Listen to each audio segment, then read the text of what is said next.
Which Asian country is known as Land of the Thunder Dragon. Land of the Thunder Dragon? Thunder Dragon. 215-263 WMMR. We're going to Ron. See if we can get the answer. Hey, Ron. Top of the burning to you, lads and lads. Top of the burning. Sure, why not? Okay. All right, Ron, what's the answer we're looking for? Is it Bhutan? He's right. That's right. Bhutan. Hang on a second, Ron. It'd be great if he was Ron from Bhutan, wouldn't it? Oh, my God. All right, we're going to give you a pair of tickets to see comedians Andrew Santino and Bobby Lee of the Bad Friends podcast. That's Saturday, June 17th at the Met in Philadelphia. Tickets are on sale now via Ticketmaster. Complete details at WMMR.com. I got stories for you, a bunch, so I'm going to try to get through them here.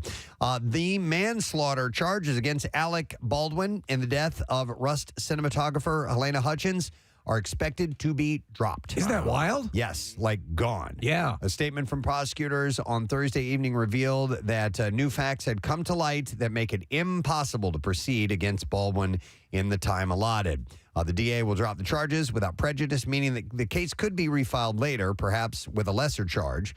A source close to the situation told Variety evidence indicated that the Colt 45 used to kill Hutchins had been modified prior to the shooting, making it more difficult for the DA to prove that Baldwin actually did pull the trigger. So they haven't gone into detail of what they mean by modified yet, or none that I've seen so far. Well, we tend to not think that they would make it easier to accidentally pull the trigger, but if it was modified in any way, they said from the beginning that the prosecutor overplayed the hand a little bit and was actually going forth with part of the lawsuit involved a law that didn't come into effect until after the whole incident went down. So what do they call that? Ex post facto. Ex post facto, yes. Yeah, that's okay. E pluribus unum. Now, who knows? I haven't seen any chit-chat about whether or not there will be some sort of civil litigation, but I would bet that there will be. They're saying because of this, he is now legally allowed to shoot one more person on the set. Oh, my God. Whoa. The actor's lawyer told the outlet, "We are pleased with the decision to dismiss the case against Alec Baldwin. We encourage proper investigation into the facts and circumstances of this tragic accident." Yeah. Jonathan Major's attorney claims that video of the Creed 3 actor's ex partying proves that he did not assault her. In a court filing obtained by Page Six, Priya Chaudhry says that her client's former girlfriend can be seen partying at Lucy's nightclub at the Moxie Hotel in Manhattan in the early hours of March 25th, shortly after the fight in question. According to Chaudhry, the footage proves that it was the ex-girlfriend who physically assaulted Majors and considered this event to have no consequences for her. I don't know how this is going to shake out, but you had the story yesterday about other people coming forward about him getting physical with them. Again, none of this is proven. It could all be, as they say, Preston, hearsay. We shall see. Drake Bell's wife, Janet von Schmeling. Schmeling is has a wonderful name. Reportedly filed for divorce from the actor. The two have been married for 4 years. Von Schmeling says they separated back in September and that she wants a divorce due to irreconcilable differences, as stated in the document. I no longer love you. The pair share one child together, 1-year-old Wyatt Von Bell. Schmeling out. Von Schmeling is seeking Germany. Germany. I was trying to voice to Casey. You want German music. Okay, I got you. The pair share one child together. Not seek Germany. 1-year-old Wyatt Bell. Von Schmeling is seeking primary legal and physical custody of their child. You don't bring me flowers anymore. She wants the actor to be granted visitation rights. Additionally, Von Schmeling is seeking spousal support. Can you Von Schmeling with the raucous cooking? The divorce follows Bell's recent news where he was reported missing by Florida police earlier this month. A family member had called the police and claimed Drake was threatening suicide in response to child custody issues of Janet. I thought you were Drake's a hip-hop star. And the actor broke his silence on the matter on Thursday, saying, "You leave your phone in the car and don't answer for the night, and this." And they ended up finding him after they issued that they were looking for a missing person. So one of those troubled dudes, Preston, where it just keeps, like, every couple of months you're hearing about something going on in his life. Yep. Scarlett Johansson says that her perspective on marriage has changed quite a bit since her first marriage to Ryan Reynolds. Speaking to Gwyneth Paltrow for the Goop podcast, she shared that she didn't always know. Sorry. know what I wanted or needed from somebody else. And Paltrow asked the question, you've been married 2 times? And Scarlett said 3 times. Before Paltrow said that she had forgotten she had previously been married to Ryan Reynolds. She said, we weren't married very long, but we were married when I first met you for Iron Man or whatever. So she's with Colin Jost now. Yes. I think it'd be tough, no matter how confident you are with yourself, it'd be tough to follow that Ryan Reynolds thing, you know? There was a time where Ryan Reynolds was on Weekend Update with Colin Jost, and I was wondering if that was at all awkward, you know? Yeah. And there were a few like Scarlett Johansson jokes that were made by both of those guys. Maybe at some point you're cool about it, but I'm sure but in the back of your mind a little bit, you got to say, he's freaking Ryan Reynolds. So Paltrow said, we love a good Ryan Reynolds in our house. And Johansson was laughing and said, he's a good guy. So she has nothing but good things to say about him. See, my wife dated Peter North before me, and I'm like, I don't know. Yes, I'm not going to be able to fill that up. boy. No one can. Yeah. Johansson went on to share, by the way, she married Reynolds in 2008, divorced in 2011, and then she married French journalist Roman Duriac in 2014. They parted way in 2017. They share an 8-year-old daughter, Rose. I forgot about that. Went on to share that she's learned from her past 2 marriages and long-term relationships. She said, I think one of the things that I realized is that there are certain fundamental things in your own personality that you need. For me, anyway, I need to share with the other person, she said, reflecting on the lesson that's helped her move forward in her current relationship. She said, I never realized, it's really important for me. I need to be with a compassionate person. And that's a fundamental characteristic that has been there. I like her a lot. Yeah. I think she seems pretty genuine. So she and Jost have been married since 2020, and they have a 1-year-old son named Cosmo, by the way. Speaking of SNL, John Mulaney revealed in a recent podcast appearance that his intervention took place right after he had gone to his drug dealers. You saw the show that the stand-up act he was doing right after his intervention, right? He talked about all this stuff in the stand-up routine, the former SNL writer said that I remember I walked into my intervention. I had just been to my drug dealer's apartment, and I finally got to the right balance. 1 pocket all Coke, 1 pocket all Xanax. And I was like, I've done it. I've reached equilibrium. And according to him, he walked into his apartment filled with a bunch of people and tried to convince everyone that he hadn't used drugs in several days. And he was just loaded with drugs right then and there. Do you know anyone who got a full-blown intervention treatment? No. I do. A friend of mine, and it didn't work. Yeah. The first, since then it might have worked. We kind of, parted ways because this guy was on a bad track. I tried to help. But the intervention, they had a lot of family members. Walked in, he went running for the door. It was not good. Yeah, it's got to be tough for everybody. If you can have Scarlett Johansson there, it helps. But as a family, I guess you feel you have to at least try to do something, and then hopefully they realize that what you're doing out of love, and I don't know, man. If you could put out buffalo chicken dip, that certainly helps. That keeps By the them way, there. one of the best lines Mulaney talked about in his stand-up routine was after he was just really sullen during the whole thing. He was pissed off. He just didn't want this to be happening. And right as he's leaving, he goes, "Come on, let's get out of here. It's no fun." What did he say? He said something along the lines of, "It's tough being the funniest person here." Because all his comedian friends were there. And he was just like, F you guys. I'm bored being the funniest person here. I think he's talked about, too, that there were some comedian friends that weren't a part of the intervention, and they were really hurt that they weren't invited. That they weren't invited. Yeah. You want to at least make a guest list so that you can at least demur from it. They were like, I didn't get a cut. I'm busy. Yeah. I'm sorry, I'm doing chuckles. So Zendaya is Louis Vuitton's latest house ambassador. She's just going to continue to get all these great setups, man. So she replaces Kathy. And Kathy, I need help with this. She is going to become the face of their iconic Capucines bag or Capuchines bag. Do you know? How do you spell it? Capucines. No, she gets a free capuchin monkey. Oh. That's cool.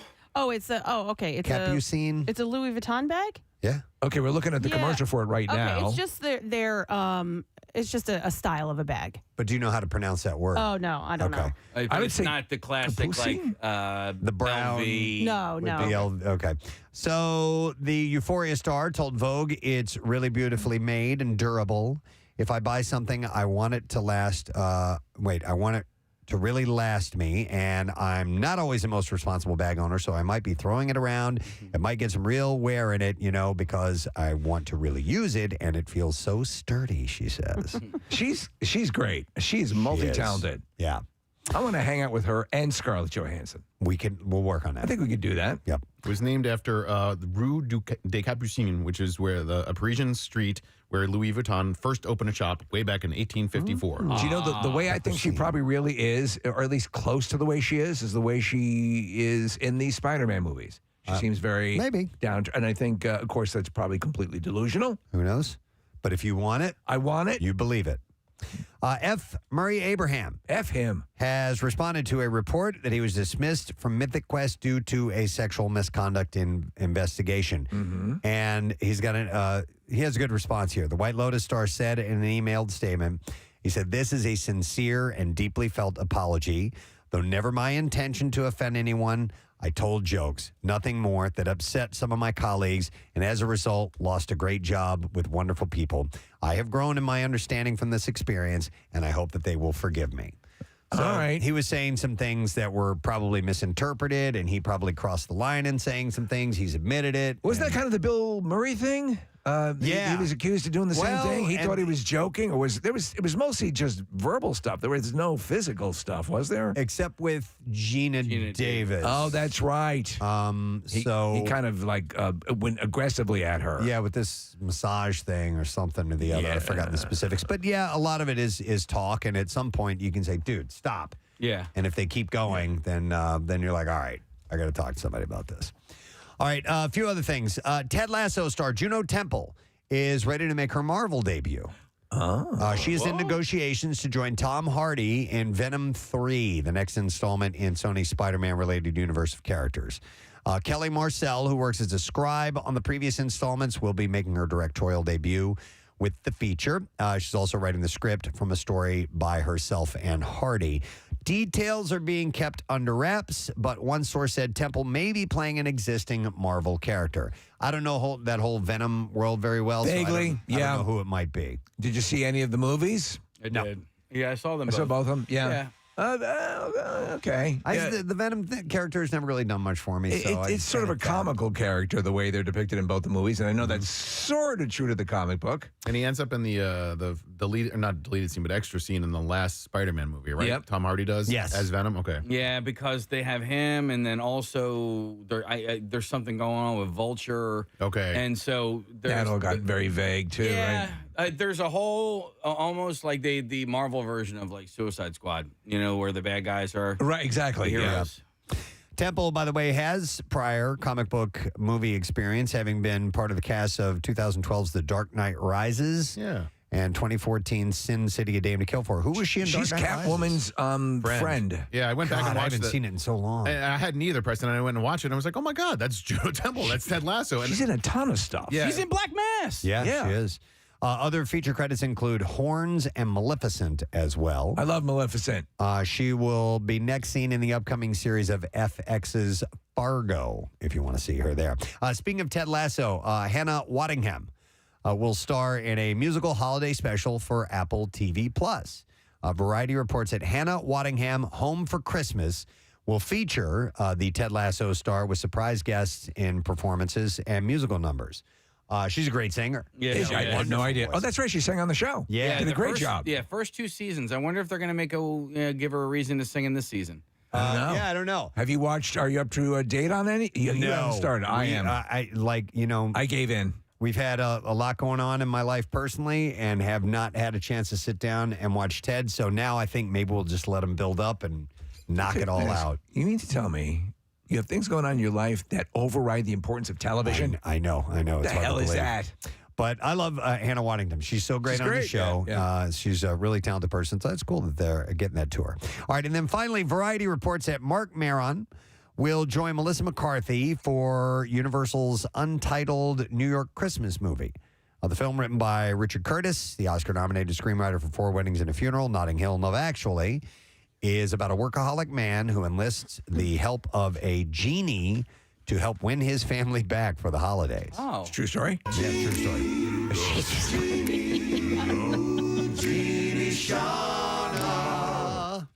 All right. Beautiful. Let's see. New movies opening.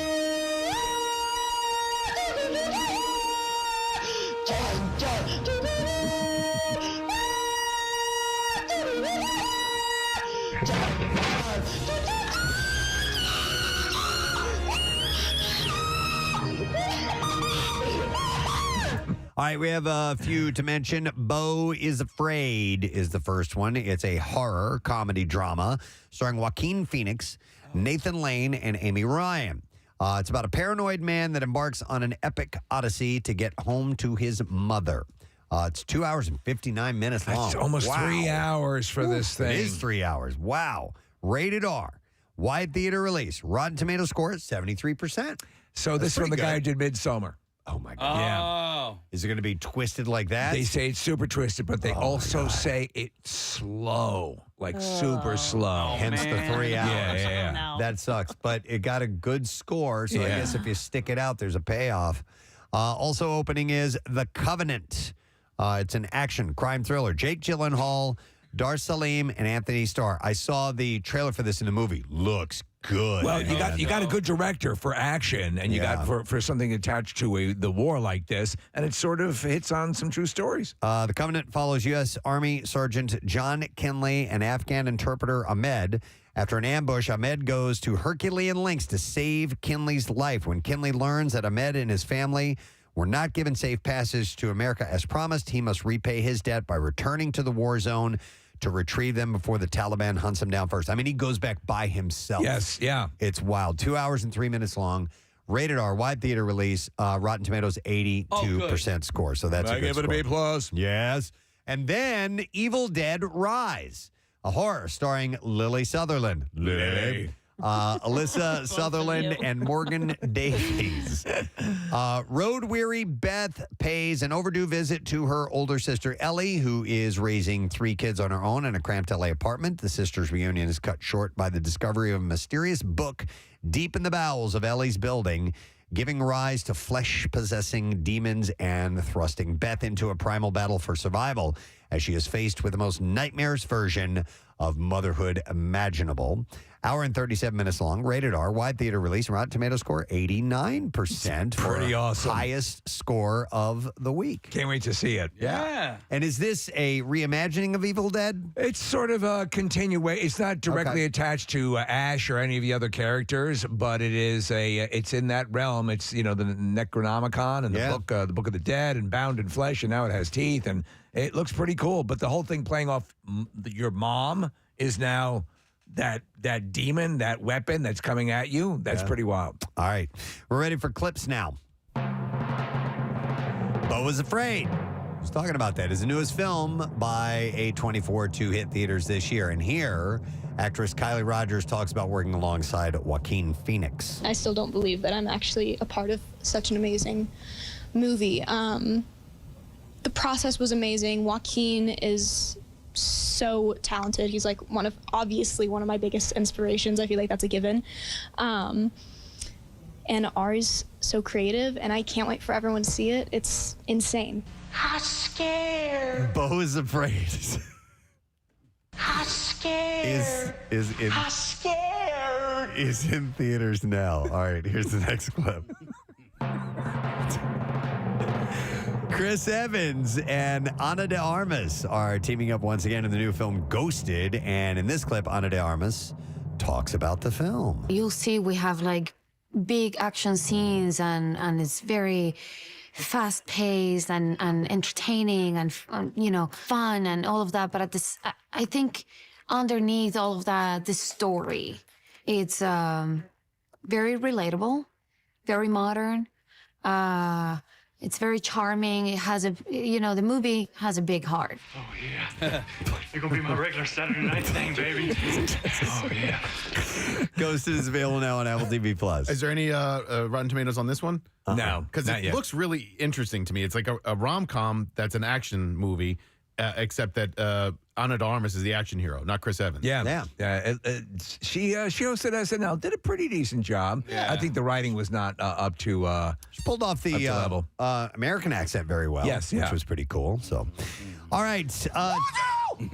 Today, in case you did not know, April 21st is Talk Like Bill Weston Day. I need you to stop talking. All right. And so what we are going to do actually is have you talk. So if you're interested in winning some prizes, here's what you need to do. Text Bill to 39333. We're going to send you a list of phrases and enter your phone number to be randomly called. If we call your number, you have to answer the phone with one of those phrases. And I mean, you have to go right into it in your best Bill Weston voice. No pause. No, is this you guys? Is this Preston and Steve? None of that. You are Bill Weston when you pick up that phone. And by the way, we'll give away some gift cards from Wawa for some soup that you can get. And there is no more super place than Wawa to buy soup. Damn good soup. So, by the way, on PrestonandSteve.com, we have the origins of Talk Like Bill Weston Day, if you want to see that, and 11 classic Bill Weston moments, because 10 sounds desperate. It sure does. So, but what we want you to do is text word Bill to 39333, and we may start calling some people shortly here and see if you answer the phone like Bill Weston on Talk Like Bill Weston Day. So just make sure you answer every time. All right, we have lots of other guests and stuff to give away. I'll cover all that in a bit. Don't forget concert cash coming up in less than an hour. Your chance to win $1,000 MMRBQ tickets. We'll be right back. Stay with us.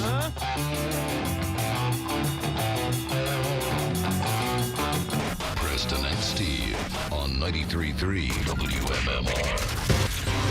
Televangelist Kenneth Copeland has a lot of experience with planes. We've seen, him and the other guy. There are two of these televangelists that are really big into their aircraft. They are really consumed with the level of aircraft that they own, and often the current plane they own is not good enough.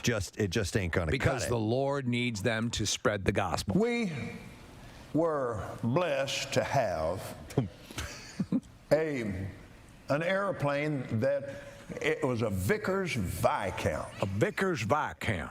And a man on our board of directors owned that airplane.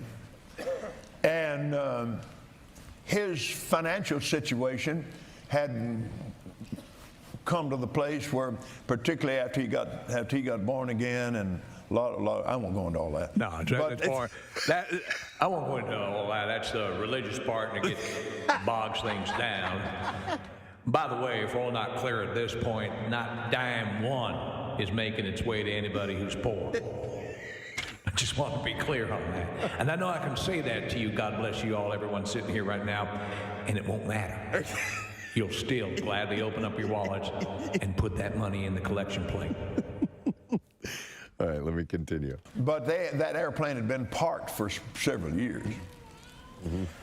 And it was a 4-engine turboprop. I mean, Jesus Christ, he sounds like he's talking about this. Sounds like you're at an air show. He's a preacher. He's a man of the Lord, ostensibly. Mm-hmm. Airliner.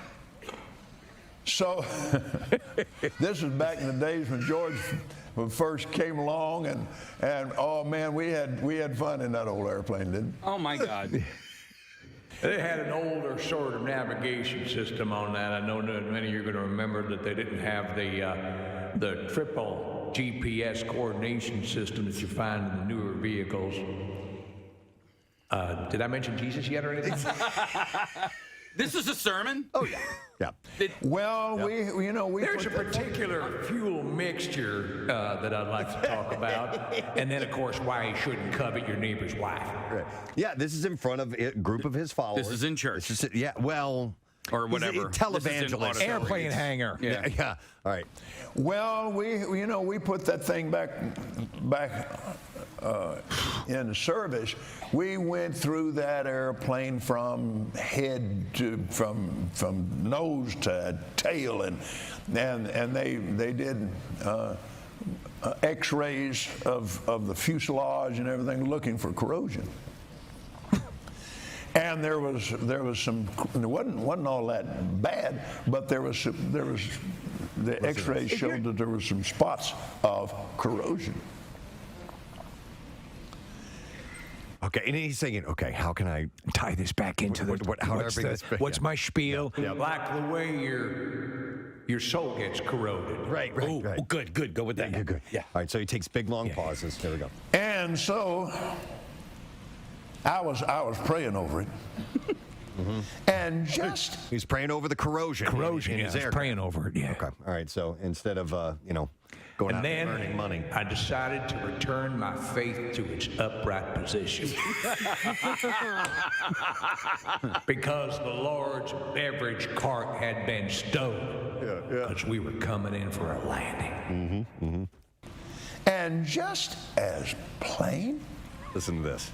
The Lord said to me, okay, so this is God talking directly to him. No fumar.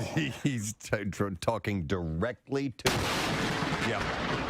The Lord said to me, lay hands on it. I'll heal it. What? Listen to the people talking. What? And he says, what? What? Even he doesn't buy it. I never heard him. What do you... Well, he said, Kenneth.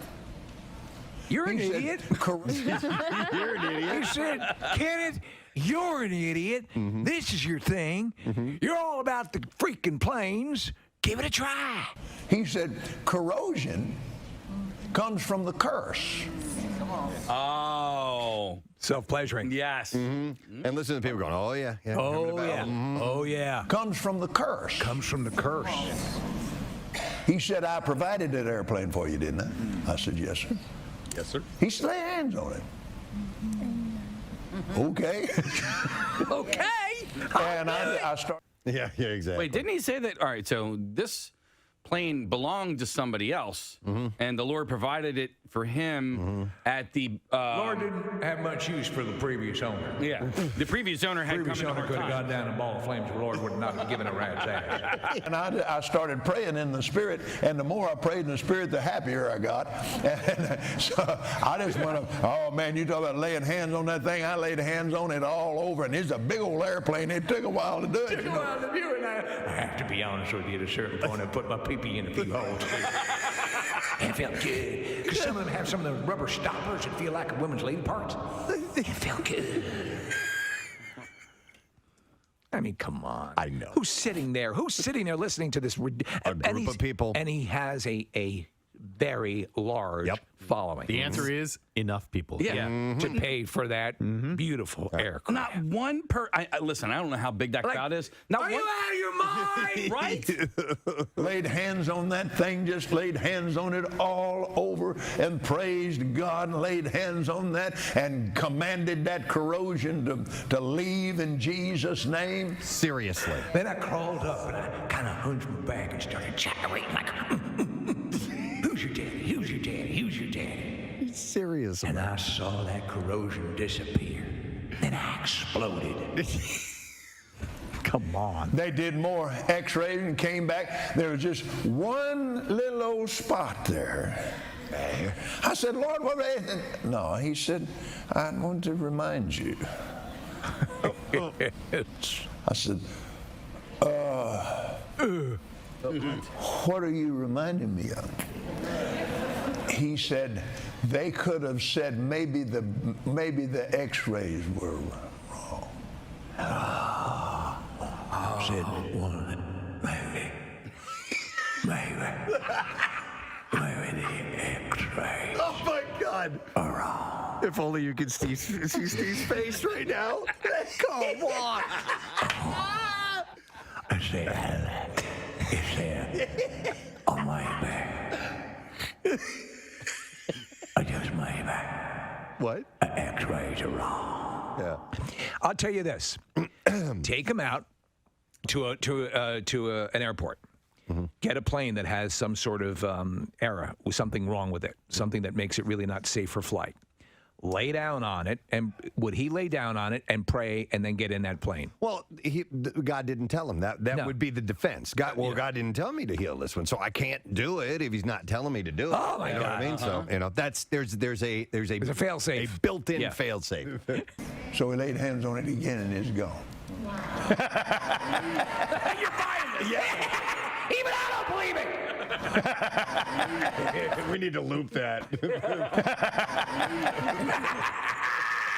Gwyneth Paltrow was spotted at Long Island's New York Center for Innovative Medicine, a center known for its holistic treatment of Lyme disease. Was she wearing a lab coat? The founder, I don't know if she's wearing a lab coat. The founder, Dr. Thomas Zulk, has been featured on her website, Goop, for his energy blanching procedures.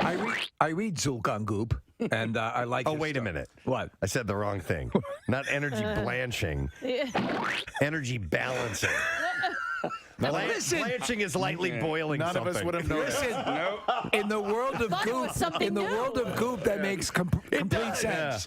Now they can blanch your energy. Yes. Oh, that sounds good. I'll try that. Yes. Can you also whiten my anus? Yeah. Yeah, actually. Yeah. We can whiten your anus. Here's the app for that, too. I'm blanching both my anus and my energy. God. Hey, I had a story that keys off of teachers, and I thought this was kind of interesting. This is out of, where is this? Somewhere in the South. I think it's in the... Is it Florida? No, it's North Carolina. The teacher at Northeast Carolina Preparatory School in Tarboro, North Carolina, had apparently punished one of their students. By punish, I mean making them write a phrase over and over and over and over again. A la Bart Simpson. Because he called her ma'am. Ma'am? Yes, ma'am, and she didn't like it, and so he had to write the word ma'am numerous times. His teacher asked him to write it. He told his mother that he had to return this with the parent's signature after he repeatedly called her the word despite being told not to do so. Okay, well, if she told him not to, then... Yeah, he completed his assignment during class hours, which made his mom worry that maybe it had interfered with some of the schoolwork. Yes. According to the mom, Mrs. Wilson, the teacher also told the young boy that if she had something... she would have thrown it at him. I'm sorry, said to the boy. So if she would have had something, she would have thrown it at him. After the mom signed the paper, she had also had the boy write down the definition of ma'am, which is a term of respectful or polite address used for a woman, according to Oxford dictionaries. There's some people that hate being called ma'am, and I hate it. My wife uses ma'am as a sign of respect when she's on the phone with someone asking for help. Yes, ma'am. Yes, ma'am. Yes, Thank you, ma'am. It is, and especially as you start to go south, you're going to find it is a term. It is a respectful way to refer to people. Yeah. I would it's a weird thing, and I know, Preston, you're right. Ma'am to set someone off? Yeah, I don't know. I've always known it as a respectful way to refer to someone. Maybe she's younger and she doesn't want to feel old. Yeah, that's how I see it. I see it as an older woman. So when I remember the first time he was a kid, probably a high school kid, called me ma'am, and I was like, oh my God. I mean, I didn't tell him don't call me that, but it made me feel old. It's not. Did he just say ma'am? Yeah. Pretty much. Well, I never. Was it the word that set the teacher off, or was it the fact that the kid was repeating it over and over? I don't know. Well, it had to be the initial thing graded on her because she asked him to stop saying it. Yeah. But if he's used to saying it as a sign of respect to, like somebody in an authoritative manner, like then you just got to get that flag out of your butt and get over it, right, Press? I would think so. Yeah, get the flag out of your butt. Yeah. Did I say that one day? Yeah. Okay. I was hiking around the area, maybe on Friday, said hello to this young feller, probably 13 or 14. How are you? How's it going? Very well, sir. I'm like, yeah. It's a title. It's a title. We're not this kid walking along. That you come with me. I want to show other people what you just did because it was so good. It's a title you've earned. I earned it.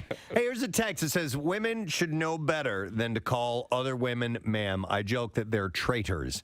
And then she writes, it's well known that most women don't like it. What do you mean? How do you know that? Because that extensive survey she took. Yeah, exactly. Maybe amongst a handful of your friends or something. But what do you mean most women? Yeah, but I would agree with that. But how do you know most women? Because anyone that I know, it's not like I took a survey, but anyone I know would agree. Then it's got to be everyone. Yeah, and you know what? Here's the thing too. I think it's but I do, like you said, it's regional. Do you know what I mean? It's I can see that. Kathy. In the South, yes, they do that. They're here, not as much. But I've born and bred at Northeast, and ma'am to me was always a sign of respect, and I would say ma'am. Or maybe is it an older thing? Like it? I don't know. I don't know. You keep going back to old. No, the standard thing would be prithee, good ma'am. Wouldst thou takest me? But here's the deal. I think it's all about intent. And if you hear someone saying it clearly as a sign of respect, you should understand that they're just being polite. Yes, of course. I'm not going to get mad at them, but it doesn't make me like it. It's still WMMR. All right. Thank you, Kathleen.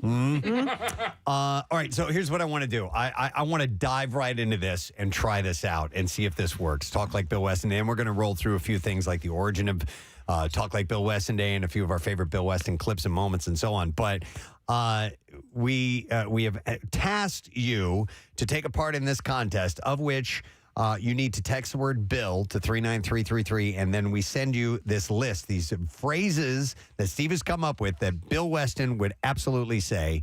And we are going to pick some random numbers, call them. And if you answer the phone going right into your best Bill Weston saying one of these phrases, you win a prize. No delay. No delay. No making sure it's us. No hi, how you doing? None of that. Just go right for it and give us your best Bill Weston. So Marissa is going to dial a random number that she has chosen from all the texts that have come in. As soon as she puts it on hold, I'm going to pop it up here on her phone line, and we are going to try this out and see if this works or not. It may be a complete failure. It more than likely will be, but that's okay. We will find out. It's on then we get a C minus. Bill Weston Day. So she's dialing the number. All right, here we go. Let me see if, all right, I pulled them up. Okay, it's ringing. I'm excited. Excellent. Here we go.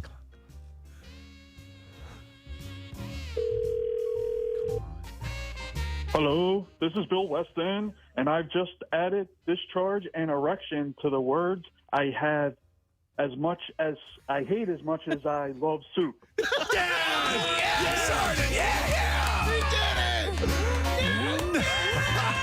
Wow. Not a bad Bill Weston. Wow. All right, who are we speaking? Who are we speaking to? Hey, John. Yeah, once we identify you. Yeah, you don't have to talk like Bill Weston anymore if you don't want to. Oh, yes, you do. Well, okay. John, we just have to say what the rules were. If I No, we appreciate that, man. That's very cool. My name is John, and I'm from Neumann Park. If you talk to Casey, I have to say I'm from Gaydon because that's where I was originally from. John, let me buy you a hot dog from Relish. John, excellent. Nice work. Congratulations. You have done your duty on Talk Like Bill Weston Day. We're going to give you a $20 gift card for Wawa so you can get some soup.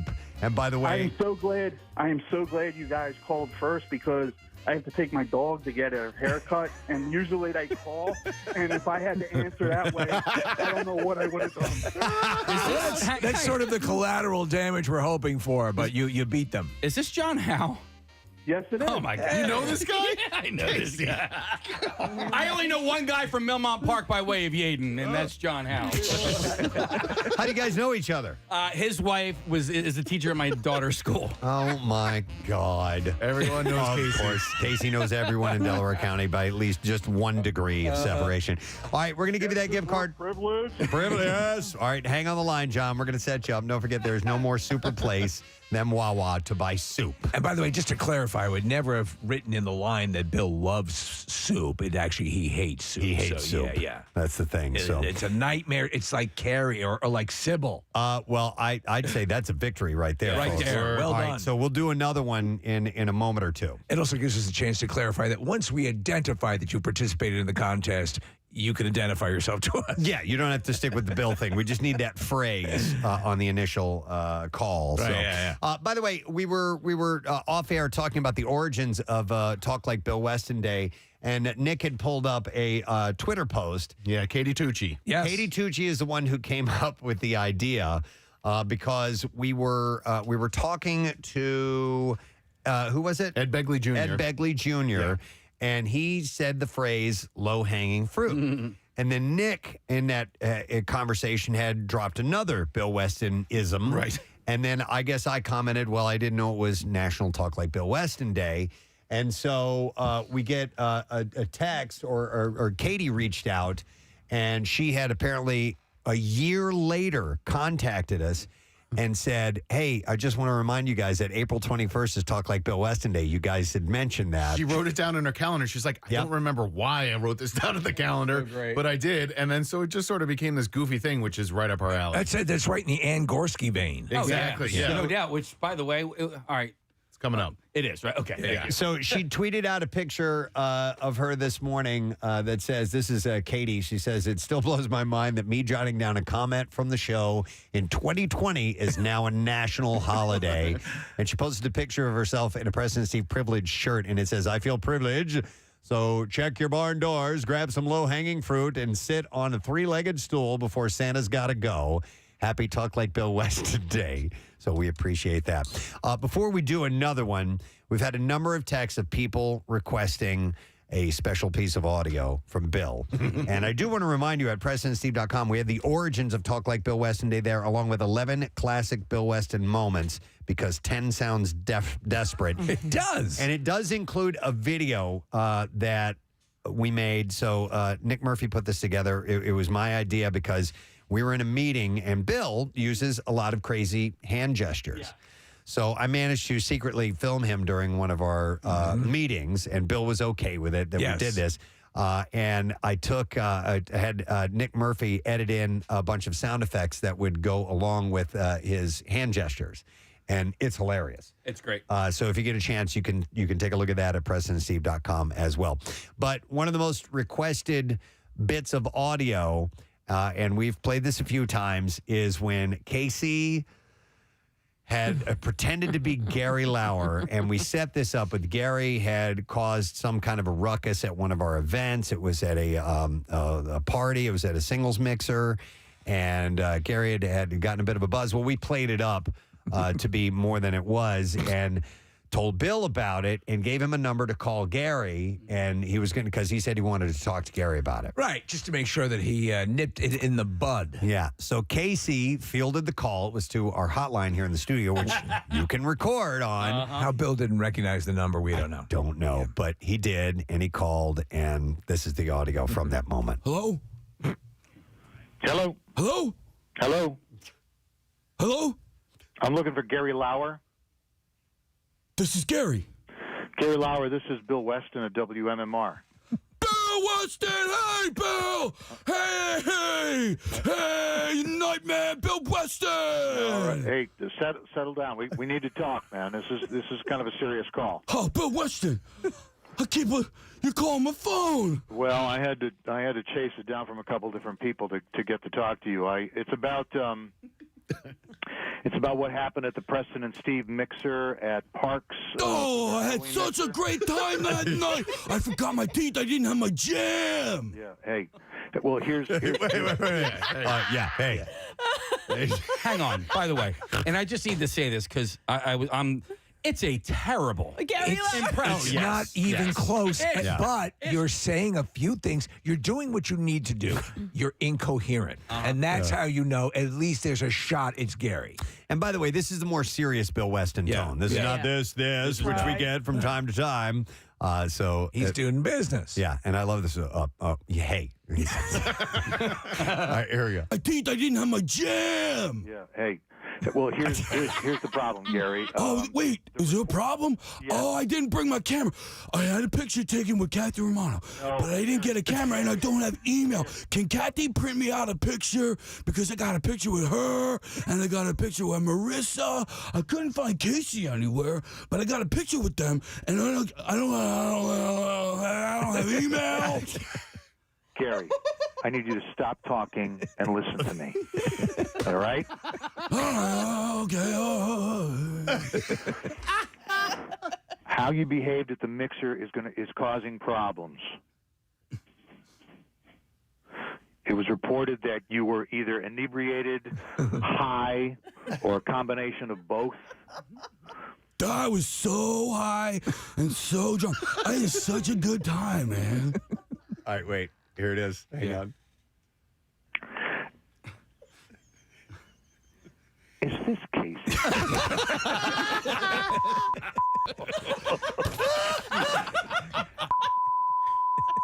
You just called the hotline.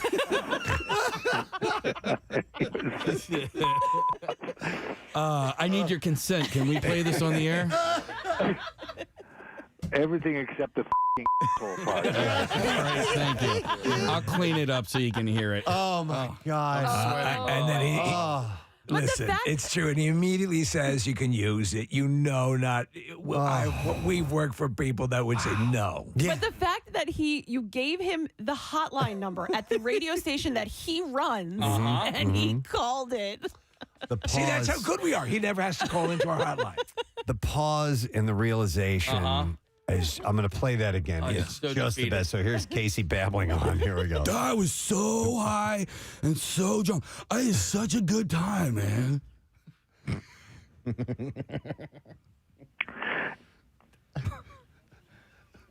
Is this Casey?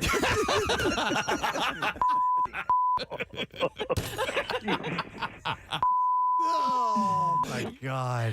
That's good. Do you remember the year when that was? No. You know what? No, if I might be able to find this. So it's got to be at least 6-7 years. I think more than that. No, I think it's less. Well, Really? Well, so this file was created in 2019. Oh, no kidding. On Yeah, a on Friday, Friday, which March would have been the day 15th. after a mixer. We usually Yeah, do them on yeah. a Thursday. Yeah. So do we have a mixer on March 14th of 2019? I thought it was know. the mixer at Xfinity Live because Gary was at that one. I remember and that that was one. back in like 2014, 2015. He says in the clip it was at Parks. Parks, yeah. Oh, he does. Okay. Yeah, he does, yeah. Gotcha. In case you're right, too. But I'm like Reverend Jim, dude. But he's trying to prep. He's because the best was when we had Bill go to an escape room. Oh my God. With it was Pituation, Yep. Jackie, and Gary. Gary. That's on the site too. Bill's like wrangling cats, but it turns out the one who made the most advances in escaping from the room, Preston, was Gary. Yeah. I know. It's like, I know how to escape. Maris, let's call somebody else. Can you come in here? I want to do another Talk Like Bill Weston Day winner Gary's this like, I do morning. some eyes, but What's that? Gary suddenly became very clinical. Yeah, he's like no, Sherlock Holmes. judging by the angle of the sun, I believe. Allow me to deduce. Yeah. At this time of year, the earth tilts a little bit. Okay.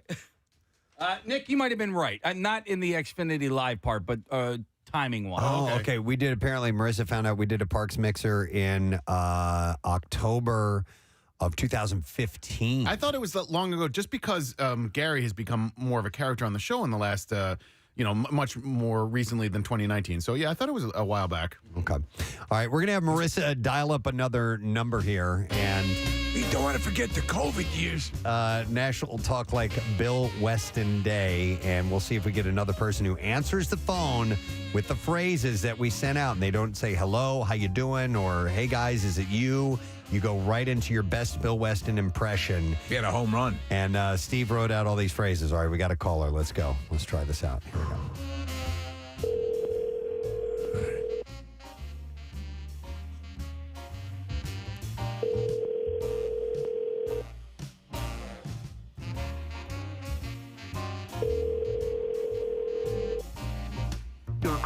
Forwarded to an Oh, that sucks. No problem. So he gets in the shower. Not answering their phone. Well, yeah, no, we'll call another number. Yeah, I mean, a lot of times we people, don't stop. Yeah, people don't answer the phone when they don't recognize the number. Well, but in this case, You gotta. Yeah, that's it. And that's what we want to happen. We want someone else to be calling you. We want the exterminator to be calling you today, and you pick up the phone and answer it with a Bill Weston. We need to spread that message of hope. All right, Marissa's calling another number, and we'll try yet again. And if we get someone speaking a la Bill Weston, they win a prize. Here we go. Hi, this is Bill Weston. You know 3 is a magic number. Then it makes you sound like a desperate and filthy loser.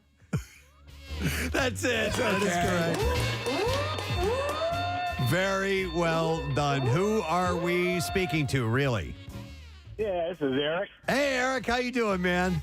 Good, man. Good. How you doing today? Wonderful. Good. Eric, take another swing at that and read it fully. Sure. Hang on a second. Hang on, guys. No problem. Let me see here. Says here, hi, this is Bill Weston. You know 3 is the magic number? Then 10 makes you sound like a desperate, filthy loser. There you go. There you go. I didn't know what he said. A desperate, filthy loser. That is correct. Eric, so we're going to set you up. You get a $20 Wawa gift card, and you can use that to buy some soup on Bill Weston, all right? Awesome. All right. Awesome. Thank you. You're welcome. Enjoy. Have a great Bill Weston Excellent day. soup at Wawa. Yes, there's no more super place than Wawa to buy soup. So congratulations. Let's turn right around and do a. You can where'd do she another go? one? Oh, Marissa's zipping in and out. Oh, she's coming in and out. Yeah. Yeah. You While we little wait monkey. for her to come in, Steve, I just wanted to let you know something. You let me have your cookie earlier this morning. Yes. And so it was based on a lie. You thought it was an oatmeal cookie. It's actually What was it? It's well, I haven't eaten it yet. Okay. It's a chocolate No, chip listen, cookie. I'm not going to be a cookie Indian giver. You have it. Yeah. And I'm part Indian, so I can say that. All right, we're going to try this one more time. Sorry, Marissa. I'm going to rifle through a couple of them here and give away more goodies on Talk Like Bill Weston Day. We'll try to thread this through the show. We do have guests on the program today. We love what you're doing if you do pick up, but sell it as hard as you can. All right, here we go. Let me get them. Next one. Let's see.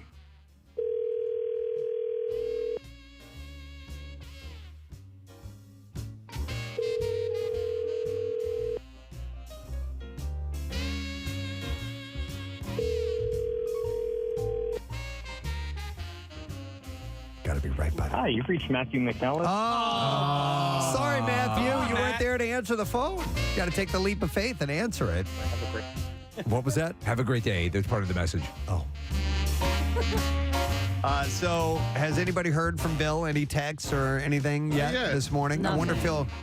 Do you remember when we did this last year? Bill actually called in on our contest. Yes, he did. Oh, my God. Yes. That's And we didn't recognize Well, him. because he disguised his voice. Yeah. He was talking like this, and he wasn't. He And we was thought he was terrible. playing along. Yeah. But He's going on vacation next week, so he might have already. You know what he might see? Barn door. The barn door. Yes. Yeah. Barn door going on vacation. what do you have a favorite phrase of Bill's personally? Anybody? I mean, one that comes to mind, the Hamyonkel thing. That for me is golden. No, I think. Because- I'm so sorry. I was going to say, let's file that under who gives an F. Oh no! Yeah, that was. There's a story behind that. Yeah. I'm not going to. Not Bill's fault. No. Yeah. But I mean, kind of Bill's fault. Well, don't reply Yeah. like that to anyone. I will sometimes when playing golf, if I hit a great drive, internally I will say, well, that was a Hamyonkel. I don't know why, but I do. Hamyonkel was, he refers to people like higher ups. Yeah. Some Hamyonkels in town. All right, let's try one more, Marissa. There we go. All right, so give me the music, Casey, one more time. National Talk Like Bill Weston Day. And if you did not hear earlier, Connor has dressed like Bill Weston today for annual Talk Like Bill Weston Day. He's wearing a silver wig, and he's dressed in all black this morning. It's on our Instagram stories if you want to see what Connor looks like. It's Marissa got some video of it. It's pretty fantastic. All right, here we go. Another caller. Let's try this out. Here we go.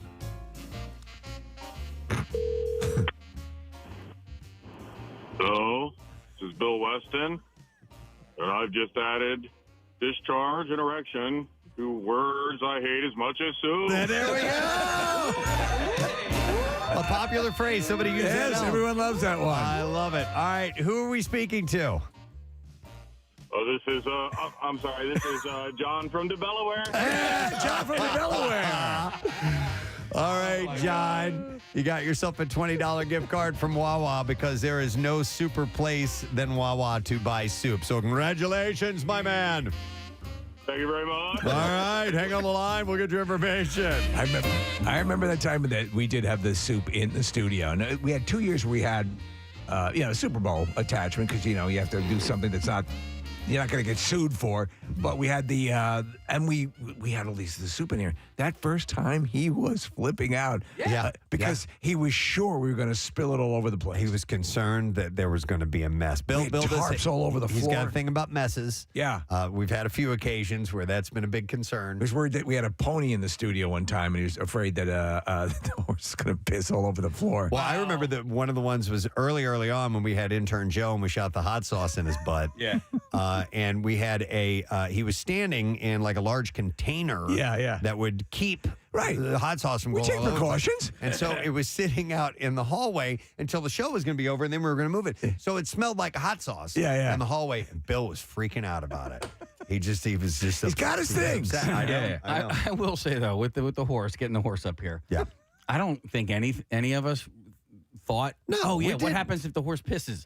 Yeah. No, we didn't. Yeah. It was a legit concern. We brought a living horse in the elevator up to our studios and gave pony rides in the hallway. I get that one. I get that one. Yeah. Okay. I that was do an get oversight. that one. Well, as he points out, it's the truth that the floors around here are elevated because a lot of the wiring runs underneath. And it could have That's how you keep ruined it things. discreet. It's not just a smell issue or anything like that or a No. cleaning issue. It was a going off the air issue.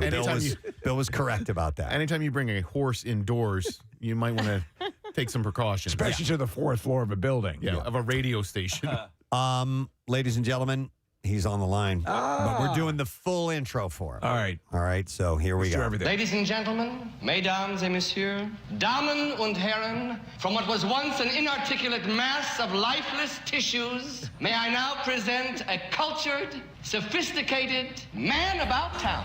Ladies and gentlemen, the day is in his honor. Bill Weston is on with us this morning. Good morning, Bill. Oh my God, I can't believe if I should talk like you. Hello, President. Really enjoying the segment today. You have caught yourself on a number of occasions. The funniest thing for me when you come in, and especially usually our meetings when you'll come in, hello everyone. Hello, and everyone. I was standing next to you one time when that happened, and you kind of said as an aside to yourself, "Oh my God, I do talk like that." You know, rather than trying to say, will you guys start paying attention to me now? I do that, yeah. I don't talk like that. And you know what? What?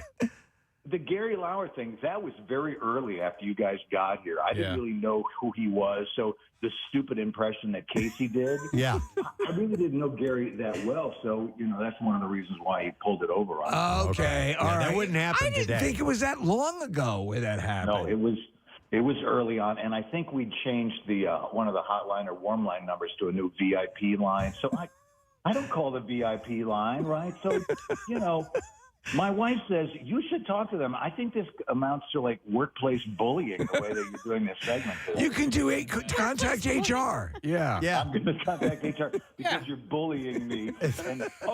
And we forgot about the time you brought the lawnmower into the studio, turned it upside down, and threw a head of lettuce. We were feeding people. Yeah. It was my contention that if you had a brand new mower, you could make a salad. Yes. By using a throwing it into lawnmower. yes. And it was electric, so we didn't have to worry about fumes and things. Right. But it was a brand new studio, by the way. We got shards of lettuce See, all over. it was a mess again. Yes, it was a mess. That's it. That's the thing. All right, so Bill, over the years, what thing that we did pissed you off legitimately the most?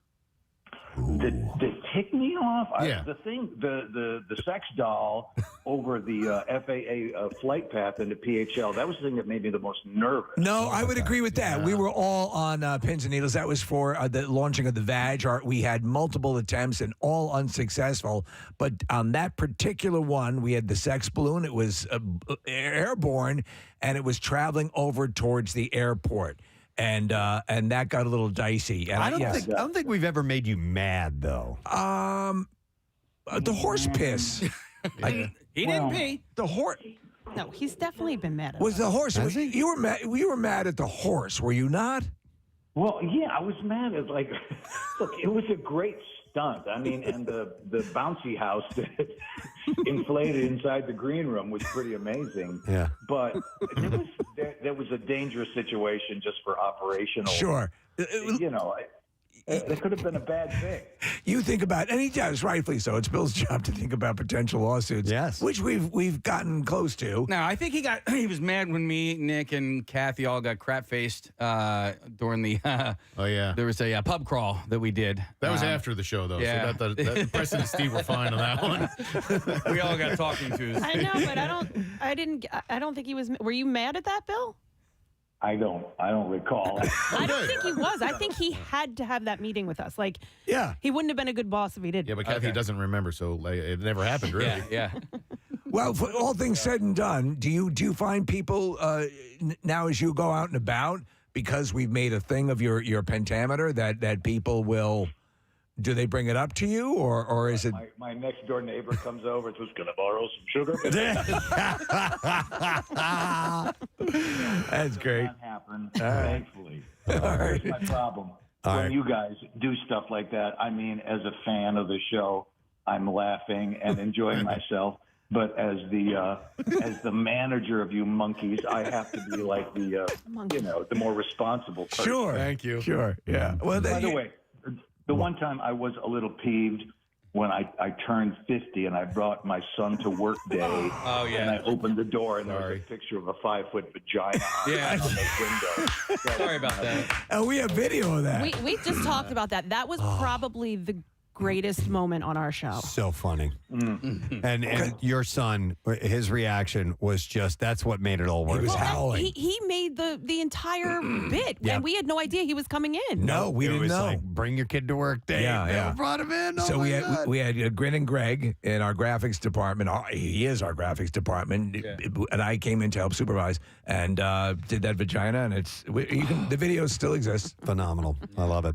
Are you coming in, Bill? You going to be in a little while? I'm going to come in. All right. We'll see you when you get here. Bring some soup. Bring some soup with you, and we'll celebrate By together. the way, the carpet was brand new, and Casey had not planned for a tarp. And there you go. There you go. I know. Still defending that. All right, Bill, we'll see you in a bit. Thank you. Talk like Bill Weston. All right, we need to take a break right now. We're going to do more of those calls when we get back, but we also have MMR's Concert Cash. That is up next, as well as a Bizarre File. So hang in there, 8 o'clock, your chance to win that money and tickets. We're going to play we have a little nod to Pearl Jam this morning. Yes. And tour information coming up later on. We'll be right back. Preston and Steve on 93.3 WMMR. No, I listen, and if it rings to your ear and you don't like it, you can simply say, "Oh, it's okay. You don't have to call me ma'am, or I'll punch you in the throat." Yeah. I would never read it as an insulting thing. That's a way to show respect. It's your own fault for being old. Jesus Christ. No, What's it's with not- you and that aging thing? It's not insulting. It's just we just don't like it. And that's fine. But all right, it's your personal I don't preference. think somebody saying it to me is insulting me. All right, but what But do I you just want don't your like server? What do you want your waiter or waitress to call you when they go up Sugar to your table? teas. Yeah. Young lady, maybe? Lady. Oh my God, she has to see my ID. Now we're living in a Now you're getting into pandering territory. I haven't been underage for 38 years. Wait, let me tell you something that happened on Saturday. I have to tell you this. So I went out for Preston. I went out for my birthday, and we went into the bar, and they were carding everyone as we were walking in. And me, I was with Elisa. We're both 40, and she goes, "Oh, let's see if we get carded." So we walk up to him, and we stand there, and he goes, "Hi." And so we were like, "Do you want to see your ID?" He goes, "Sure, if you want to hand it to me." See, he did. There is a crap job available in San Francisco that's a complete waste, but it pays up to $185,000 a year for those who are interested. The city where Tony Bennett left his heart has an enormous feces problem. There's a lot of poop there. That has gotten so bad. A lot of people are taking poops on the street. Officials decided to create a poop patrol to clean up the streets. To clean up the poop and the turds that are on the street that I love so dearly. I took a poop in San Francisco. Sing along if you know. The 5-member team now. I couldn't control it. Walk up and down San Francisco. Started with the shart and then I left my heart. There it is. In San Francisco. Left my shart. I took a shart. Then left my heart in San Francisco. So they are now cleaning up human feces, and we're assuming other feces as well. Like and vomit. Animal feces, vomit. And piss. Yeah. Can't forget piss. Piss, vomit, poop, it's all there on the streets of San Fran. Thank you. Where they got trolley cars and rice-a-roni. Thank you, Tony Bennett, for... poop. Cable cars and rice-a-roni. I miss that city. Chinatown. Chinatown. Poop-covered streets, piss everywhere, vagrants wandering around. It's wonderful. It's like Night of the Living Dead with hills. The wharf is just covered in Absolutely. poop. Yeah, it's just beautiful. In case you've ever wondered whether Marilyn Manson was truly as evil as he makes himself out to be, there may be proof now. She said, they can't find something illegal about what I say or do in my music. They just disagree with it morally because of their belief systems. That's nonsense. I'm in the Satanic Church myself. And I'm about cleaning the poop off the streets of San Francisco. That's right. Look at that. Get off the guy's back. You're not such a bad guy. I'm a good guy. Yeah, so he said, so they have to... Just because I believe in the power of the Lord Satan doesn't mean you should think I'm evil. I mean, after all, you're cleaning up poop. Remember what the Joker said to Batman? Both sides are different coins or something like that. I didn't stay really that long. I left once I ran out of snow caps.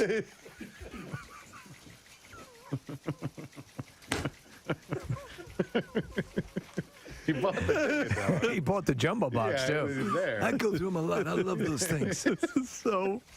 This is so weird.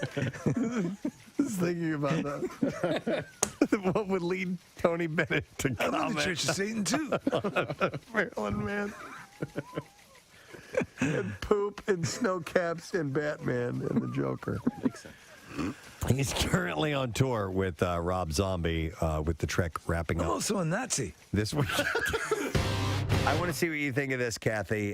Kim Kardashian, Chrissy Teigen, Queer Eye's Tan France, and trans model Andreja Pajic are sporting some eye-catching new accessories. It's all in the name of Simon Huck's conceptual art experience called A Human, and it's already roiling social media. So Kim has a glowing necklace, and it looks like it's implanted in her skin. But Preston, wow. okay, and I wanted to ask you about this. It's clearly not an implant. Right. It is a flesh-colored thing made to look like an implant. And it lights up, Kathy. That freaks me out. But you've got to it gets worse. Marissa, see if you can find, she's on social media, and there's a comment. She says, It's glowing lights up to like my my heartbeat. Oh, and and she looks like an android, dude. To begin with. I know, it's so... Preston. It's such a shame. She's got the lips like... Yes. Yeah, full Let on, me see. full on constructed duck lips, so she doesn't have to make the She doesn't pout have to do duck anymore. It lips. does it automatically. It glows to the beat of my heart. Yeah, exactly. It's like this. I don't know. Who finds that? It's dysmorphia. We're looking at video. Look at this, Kathy. It lights up, and it looks like it's under your skin. Yeah, that's kind of... Kind of wild. Well, there's a couple of different ones, Preston. So Chrissy Teigen had one. There was a disgusting one that I think it might have been the trans model had, where it looks like almost like mushrooms growing out of their neck. Ooh. Yeah. This is just somebody who has a lot of money, so is going to pay them to do this. This isn't going to be a fashion trend. But you can't. It's too expensive. And Yeah, exactly. no, it's not. How would you pay to get this put on? It's got to be a fairly And if elaborate it is, process. it's going to be so quick. Well, now I'm just kind of thinking out loud here, guys. Here's our fashionista. Well, I mean, for the people who don't have that kind of money to spend on a glow necklace, okay, and that's all that is just a stupid glow necklace. What if it was like some sort of like thing that you could insert glow necklaces into, Kathy? Right? What do you mean? Yeah, So you know what a glow necklace is, obviously, The right? things Like you glow, crack? yeah, the glow bracelets. Yeah. What if it was like just a vessel that was like decorative that you could insert the glow And make it necklace? different colors? Well, I see what you're saying. The pitch here, though, is that it looks flesh-colored. It looks like you have altered your skin. You're saying not looking like it's implanted. not like but accessorizing your glow necklace. Like what Twinkie wore in Buck Rogers. Here's the audio of her showing it off. Here we go. My necklace glows like a heartbeat. It moves to the rhythm of my heartbeat. Oh my God! Shut up!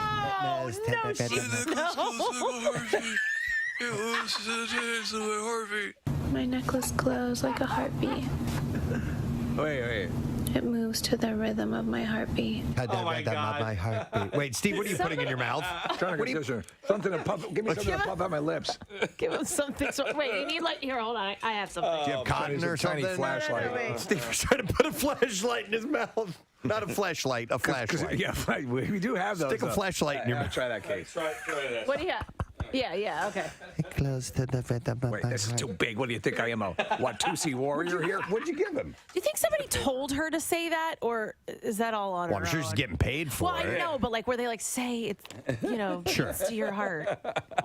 Close to the rhythm. My necklace glows like a heartbeat. It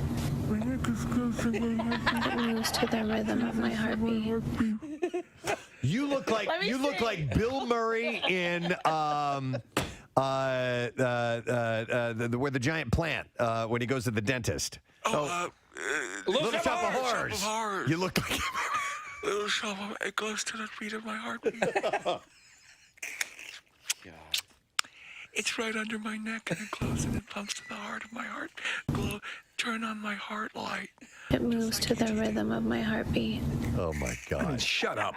Yeah. Well, this person Simon Huck is a conceptual artist, so it's. I'm a conceptual artist. And I want your neck to glow. Stop it.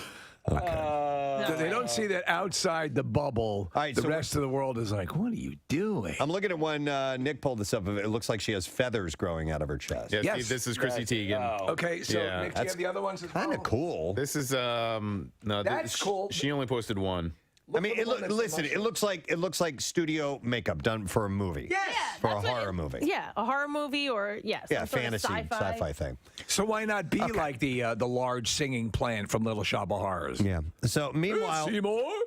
so Tegan, sported a featherhead breastplate, they called it, while Tan France wore a piece made to look like ruffled skin with bioreactive crystals, and Pajic wore horn-like sculpted shoulders. That's it. Okay, so the one that looks like mushrooms growing here, if we can get that one, I think it looks kind of really like Casey. You don't like things that look like openings and circles and indentations in a body. Wouldn't it be awesome for like the socially elite for it to become fashionable to wear like a horn out of your forehead? But Preston, wouldn't that? Like the you're Hunger not Games? far. Yeah. Preston, the bagel thing. Yeah. The implant. Japanese were doing the bagel implants on the forehead. But I'd like to see like a rhino horn coming out of their forehead. Oh my God. Charge. Rhino. That's so rhino. All right, anyhow, the full exhibit of futuristic clothing-like objects inserted under the skin opens in New York City next week. The entrance fee to even see this stuff is $40 if you want to go check it out. $40 to see these incredible expressions of self. Mark, we'd like to put you to work this morning. Yes. The greatest host of game shows I've ever met. No question. And so we need some callers on the line.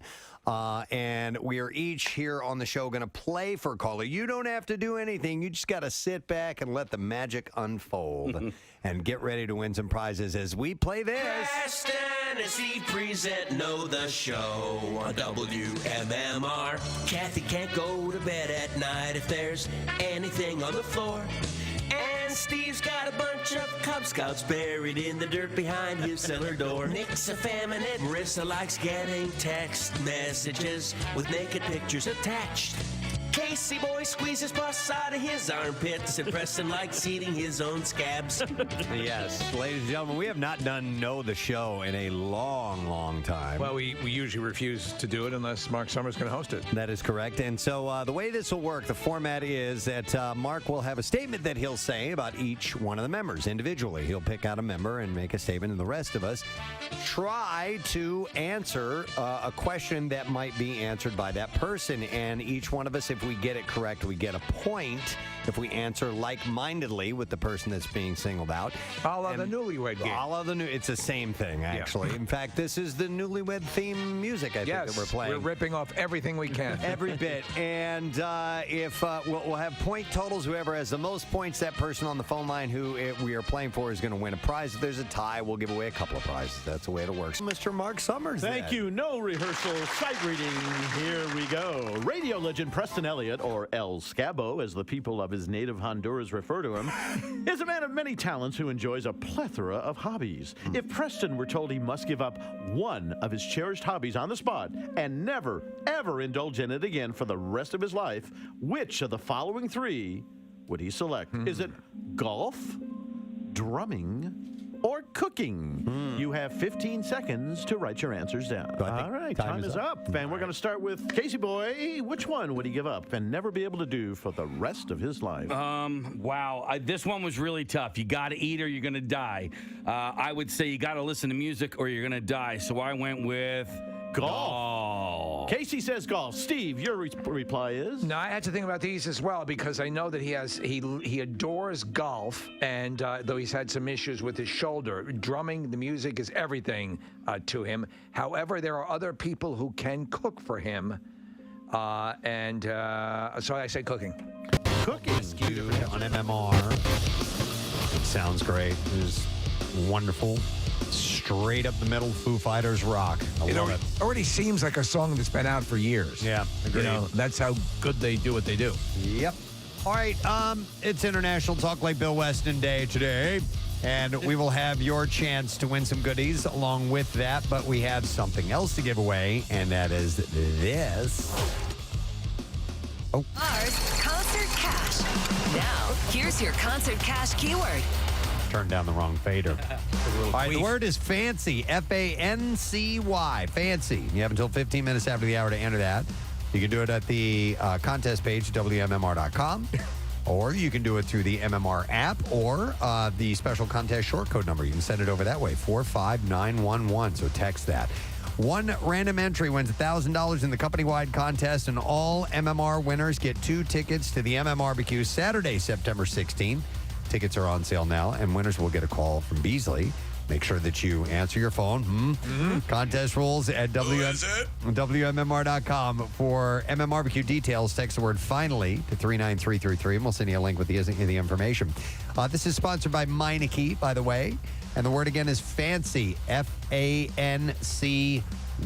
Good luck to you. Let's take a look at traffic, see what's up on this Friday, no sad bro morning. What do you have for us, Kathy? Schuylkill eastbound slows 202 into Gulf Mills. It's then heavy from Montgomery to the Vine Expressway, westbound side, University to South Street, and then City to Gladwin. There was an accident that has now cleared. 95 southbound jams from Cotman through to Bridge on the Vine. Westbound, you're slow 8th to the 130 and 676 jam traffic. They're replacing a bridge, so the road construction has shifted some lanes. 42 north also jams from 41 to 295. 55 northbound, heavy from Deptford to the 42 freeway. And then in Williamstown, 322. We've got the right lane blocked in both directions. This is between North Main Street and North Tuckahoe Road. Down pole and down wires has the right lane blocked. This traffic report brought to you by Wawa. New Wawa rechargers made the way you want, iced or frozen with natural sources of caffeine. Get energy for every day. Gotta have a Wawa. And that's your traffic on 93.3 WMMR. I get off. All right. Thank you, Bill. Some of my favorites. We'll do another Talk Like Bill Weston Day call in just a moment. Somebody did text in and said that they answered the phone. Oh, man. And it wasn't us that called them, and that's what we're hoping happens, all right? Who Is was that it? you get a call. They didn't indicate in the text that you get a call and you go right into the Bill Weston, and it's not us. All right, if you'd answer like that, that would be brilliant. All right, it is indeed Friday, so let's do this thing.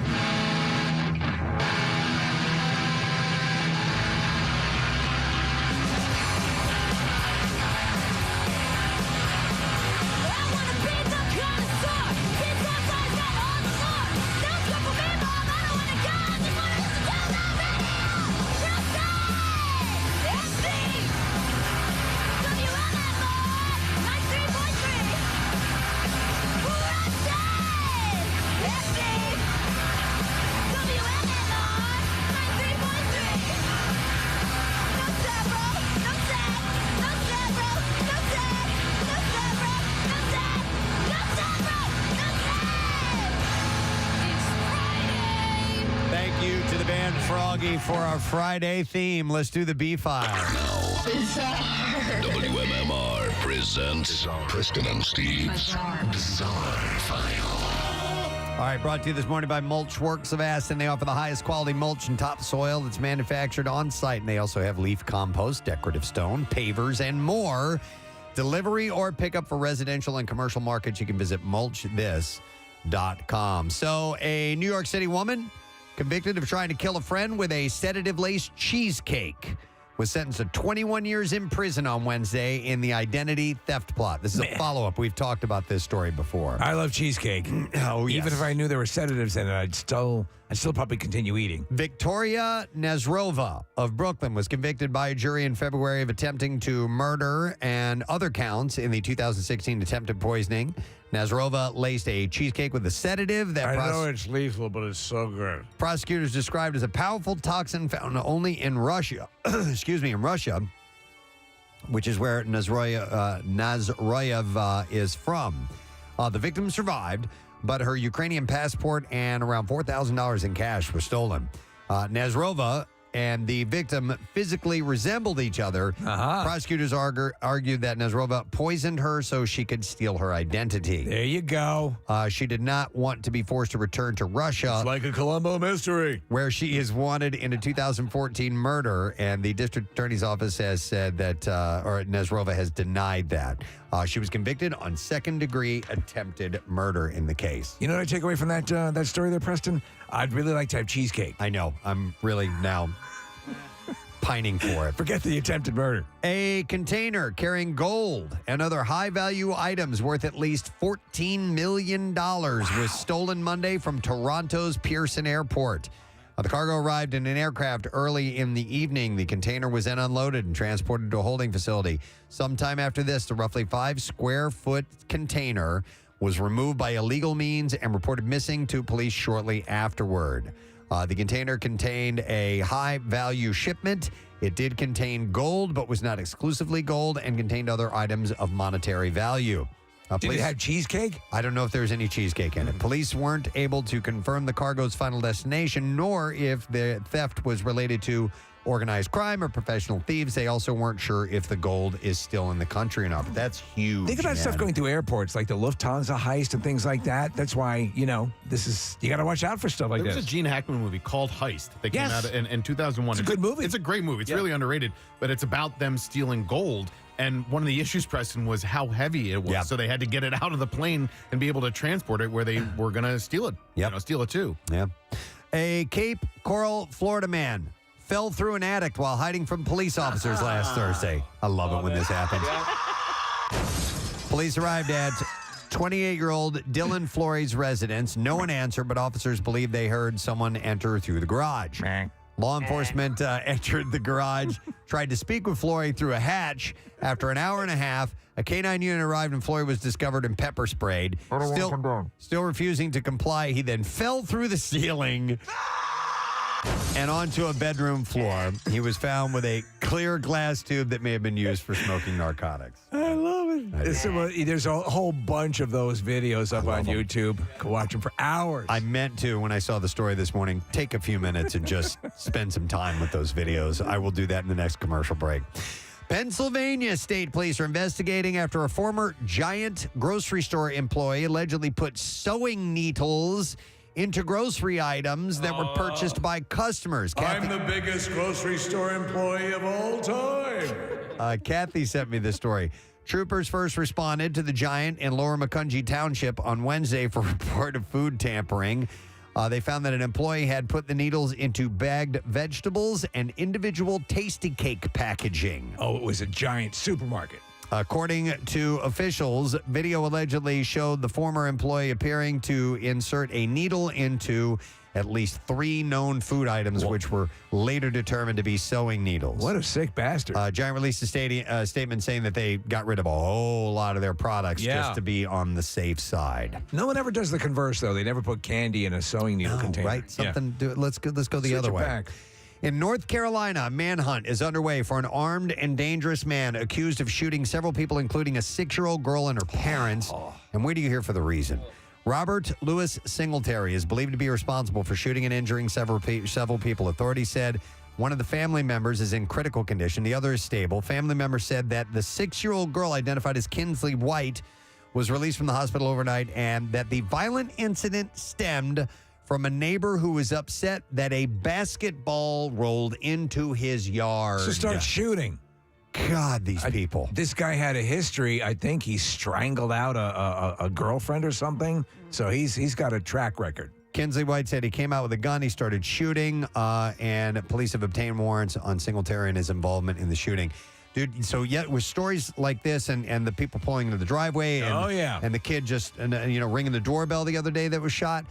My youngest and I were headed out into an area that I'm not familiar with. It was kind of a rural area. We were going to this some person who owns a recording studio, and I pulled down. It was at a residence, and I pulled down this long driveway, and then realized we were in the wrong spot, and I immediately thought, somebody's going to shoot me. You don't know. Because they had a "Don't Tread on Me" freaking flag out front. I'm like, I could see somebody blasting out and coming, get off of my property. Right. I'm like, dude, it was terrifying. We don't like radio folk around here. All this stuff going on. So it's better weird. safe than sorry. Yes.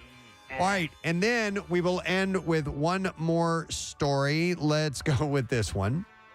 I like this. 2 Carnival cruise passengers have been banned for life for fishing on board. You can't fish off a boat? You cannot fish off of a cruise ship, off of a Carnival cruise ship. Why not? Video footage posted to TikTok showed the travelers fishing from their room's balcony. The now deleted post showed a passenger reeling in a fish. Oh, my God. It's a little Beverly Hillbilly-ish, but it's funny. Why not? And a man could be spotted placing the catch on the balcony's floor. And Carnival representatives said fishing from our ships is prohibited. It is thought that the ship was docked in the Bahamas, where non-residents are required to have fishing permits. Oh, however, making a lot that way. Carnival did not confirm where the ship was, but they banned these people for life from the cruise line. I wonder how high up they were, Preston, because if you're on a cruise ship, you can be up like 6 50 stories. feet. Yeah, you're up there. So I'm not really sure, but it's how did they have their fishing equipment with them? I get they probably planned on it, right? Sure. I mean, it wasn't spur of the moment. So be by the water. Yep. All right, and there you go. That's what I have in the bizarre file for you. All right. A reminder: we have about 2 minutes left for you to enter the word "fancy" for MMR's concert cash. All right, the word is fancy, FANCY. So make sure that you do that now. Casey, give me some Bill Weston music. We're going to try this again. This is for Talk Like Bill Weston Day. We have set people up. If you texted in the word Bill to 39333, we have some special phrases that Steve came up with that are very Bill Weston-esque. And we are randomly calling numbers. The thing is, when you see the call come in, you have to answer and go straight into one of these lines, not say, hey, is this Preston and Steve or anything like that. You got to go right into it. Oh, we're doing it now. Here we go.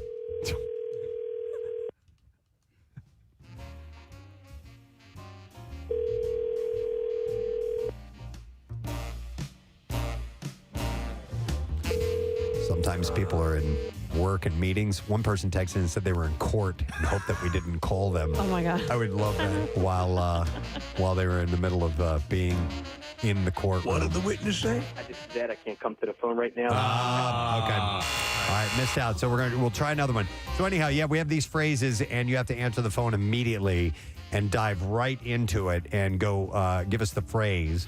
Any one of the 6 phrases. So far, we have had one phrase repeated. Yeah, it's the shortest one. Oh, really? Yeah. I won't. There's a couple that are complicated. I want those. I want those too. Yeah. So we'll see if we end up getting them. And we do have prizes to give away. All right, here we go. Another call. Marissa just dialed it up. We're going. Obviously, we're doing this live, so let's see if this happens. Good morning. This is Bill Weston. I can't come to the phone right now because I'm on a Zoom call with some very privileged humjunkles. Yes! Yes! Yes! She did it. It's hard for ladies to do that voice. Absolutely. But pretty close. What is your name? My name is Karen. Hi, Karen. Oh, my God. I can't believe I'm talking to Bill Weston. Happy Talk Like Bill Weston Day to you, Karen. Woo! All right, where are you from, by the way? I'm from Bucksco. Bucksco! A lot of people love Bill in Bucks County. It's true. It's a well-known fact. All right, for your trouble and for a job well done, Karen, we're going to give you a $20 Wawa gift card to get yourself some soup, okay? I can't wait. Enjoy. Don't spill it on the carpet. All right, hang on. We'll get your information. By the way, Put down a tarp. There's no more super place than Wawa to buy soup. Should we do one more, or how are we on time? We got. All right, we got to take a break. I'm sorry. I didn't realize that he was that he got so wound up about that lawnmower salad bit. Neither did I. Yeah, but it made a mess. Yeah, and that's so the it's thing. Anything that makes a mess, which you can see. I can't disagree with. I understand. That's what it's like the Pope going. It's too Catholic. Yeah, we should exploit the mess thing with him one day. We should have him endure horrible messes. See if we could help him through it. Yeah, maybe. Basically, an untidy waterboarding. Yeah. Or those. We're spilling soup all over him, all over his face. We wouldn't be hot. We wouldn't torture him that way, but I was thinking of those magic kits that the kids get, where it's like a glass of water that's spilled over and you leave it on the floor. Like, we should leave that all over the office. yeah, That drives me crazy. Okay. All right, let's take a break and come back in a moment. And when we return, Trey Kennedy, who's going to be at Helium Comedy Club, is going to be joining us. Later on, Ray Wood Jr. is going to be on the program. We'll be back in a sec. Stay with us. Preston and Steve on 93.3 WMMR. And I don't think that he could give up drumming or cooking. All right, so we have 2 golfs, and we have a cooking, and we're moving to Nick. So I went with, because of the hearing issue, I thought that Preston would choose on a tactical situation to give up drumming for the rest of his life. Interesting. Yet another answer, and finally, Marissa. I went with, I think most of the crowd went with, and I went with golf. Golf, we have 3 golfs. Wow. Preston, what is the response? If I were to have to give up one of them for the rest of my life, I'd have to go, I'm going to agree with Steve. I'd give up cooking. Somebody else can make that food for me. And even though I have shoulder and back problems, I still love the game of golf, and I'll never quit playing. How's your putts? It's good. Have a tug. Yeah, here, grab the shaft and you tell me. Nice balls. Got a couple balls? All right, so And they're moist. Steve got the lone point on that one. Who's keeping score? Casey is. And who's our person who's won? Well, it's going to be It's a gonna total. be after the It's whole gonna be a game. total Yeah, at the yeah. end. All right. So, Question 2. While Preston is known as a man of the people who often spends his spare time dispensing free croutons to the homeless, he is amazingly occasionally uncomfortable while in one-on-one situation. Which member of the Preston and Steve cast will Preston say he is least at ease with when he sees them away from the show? Oh, my. Wait, you got to ask that again. Okay. So, who is the person? You can leave out the crouton part. No. In English. In English. Okay. Preston is least at ease. He's the most uncomfortable with which one of you when you're away from the show? So if you go to a I'm party, one-on-one situations. Okay, and he knows all you guys for 100 years. Yep. If he came face to face at a barbecue, which one would he feel the most uncomfortable with? That is the question. Who is he least at ease with away from the show? You've got 15 seconds to answer this question. I don't see Kathy writing. Chop, chop, chop. Marissa, we'll start with you. All right. I think Preston and Casey have a great bond. Preston and Steve, obviously the longest relationship here, plus Casey on top of that too. Kathy, you guys have the kids together. Nick, you guys have some bonds. I think it's me. Really? Yes, when we were out in London, Preston came to see me and my friends. He was there for like 30 seconds, and he was like, I gotta go. Really? So I guessed it was me. Wow, yeah, and you're a little Miss Social Bug, so that's interesting. All right, Nick. That's funny, Marissa, because I felt the same way about myself. And Preston's been with Steve for so long that I think you guys can talk. Not in the biblical. No, to each sexual. other about anything. They've done trips together with Casey, gone golfing and whatever. And then I just sort of defaulted to his relationships with Kathy and Marissa. So I'm going to refer to myself in the third person and say Nick. And Marissa, I'm going to go over there to Casey next. Yes, we all know that Preston and I share a nice bond with one another. We've had Valentine's dinners by ourselves. Yes, you have. We've spent a lot Shared of time D-pics? with hot tubs together and all that sort of stuff. So I definitely don't think that I'm the answer here. Steve and Preston have a long relationship. Nick and Preston definitely see eye to eye on a lot of things, pop culture wise and stuff like that. So I don't think it's Nick. Marissa, you had mentioned that it was you and your friends, but this question is about singularly and one-on-one. And I think you and Preston have actually hung out and had some good times together as well. One night in particular, after a singles mix or something like that, you guys went out for entirely too long of a time. Pitcher's Pub. Yeah. I need to know more details. So I had to go with Kathy on this one. Wow. All right, we're going to go to Steve. All right, now we have had a long relationship, Preston and I, and it's we, till death do us part. Love Preston dearly, and we have there's a certain relationship we have that I don't think anyone can define. I think, like Casey, you and Preston share more in common than do we, Preston and myself. So I think everyone here has something more than I have, at least in that level. And I think we sort of keep a lot of what we share for the studio, for the right? show. Yeah. And that's why I said me. Okay. Yeah. But that makes sense. I get that. And finally, Kathy. So, like everyone but Casey, they chose themselves, Yes. which is also what I did. You did. I thought it was me. Isn't this telling? This is just saying about me. You guys all think I don't like you. No. It's not about not liking. I think it's like everyone else better. Yeah. So tell me, Preston. All right. I'm going to tell you with an explanation and a follow-up as well. We don't have that much time, so... the guys are off the hook because I am more uncomfortable with attractive women when I'm alone with them. So there's that. And what are you saying? We have two beautiful women that work here, even though they're very, very good friends of mine. That doesn't change that fact. Right. And this person that I would feel I'd have to say, God, it's not that I don't feel uncomfortable with any of you. No, but having to choose, having to pick one, there's one that I kind of seek approval from because she's so great at what she does and a perfectionist in this business, and it's Marissa. Wow.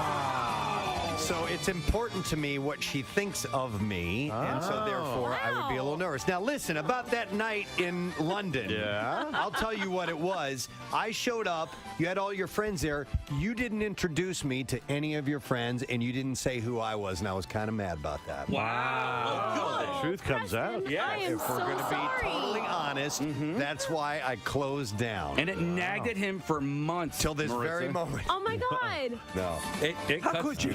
How could And waiting in the waiting room is a therapist to work with both of you. I'm sorry, Dr. Preston. Joyce Brothers. I guess I didn't want to be like, hey guys, this is Preston. But you guys know Preston. your lack of decorum has won you the point. So That's there you right. go. There you Yes. go. Yeah. Nice That's job. the point. We're moving over to Steve Morrison right We'll now. hug later. All right. A little known fact about the enigma that is Steve Morrison is that his great-grandparents on his father's side lost their lives to Titanic, both having choked to death on Twizzlers during a matinee showing.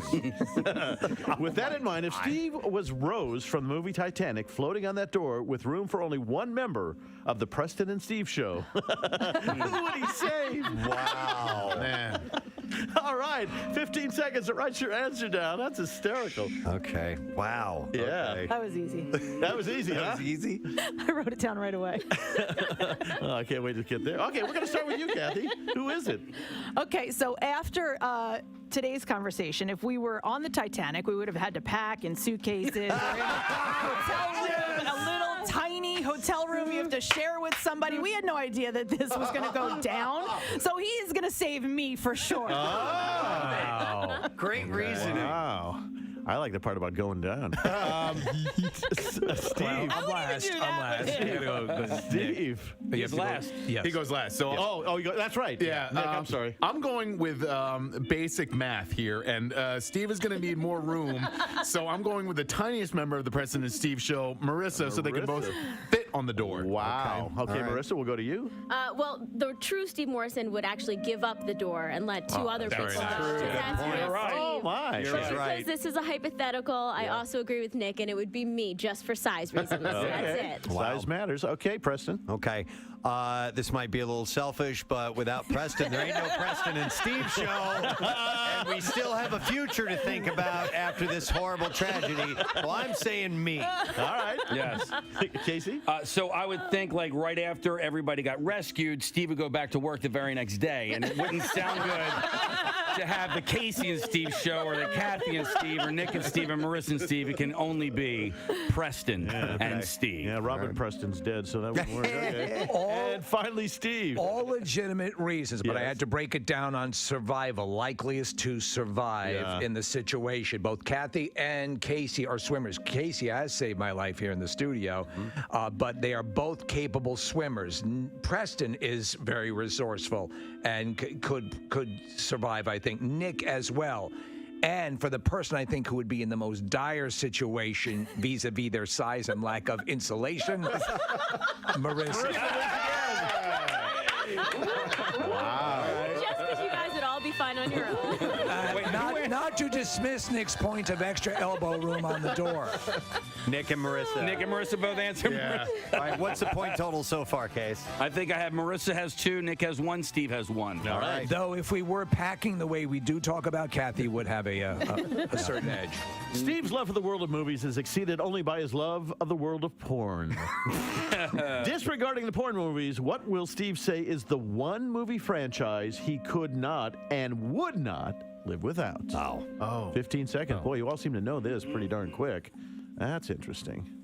We are going to start with Marissa. All right.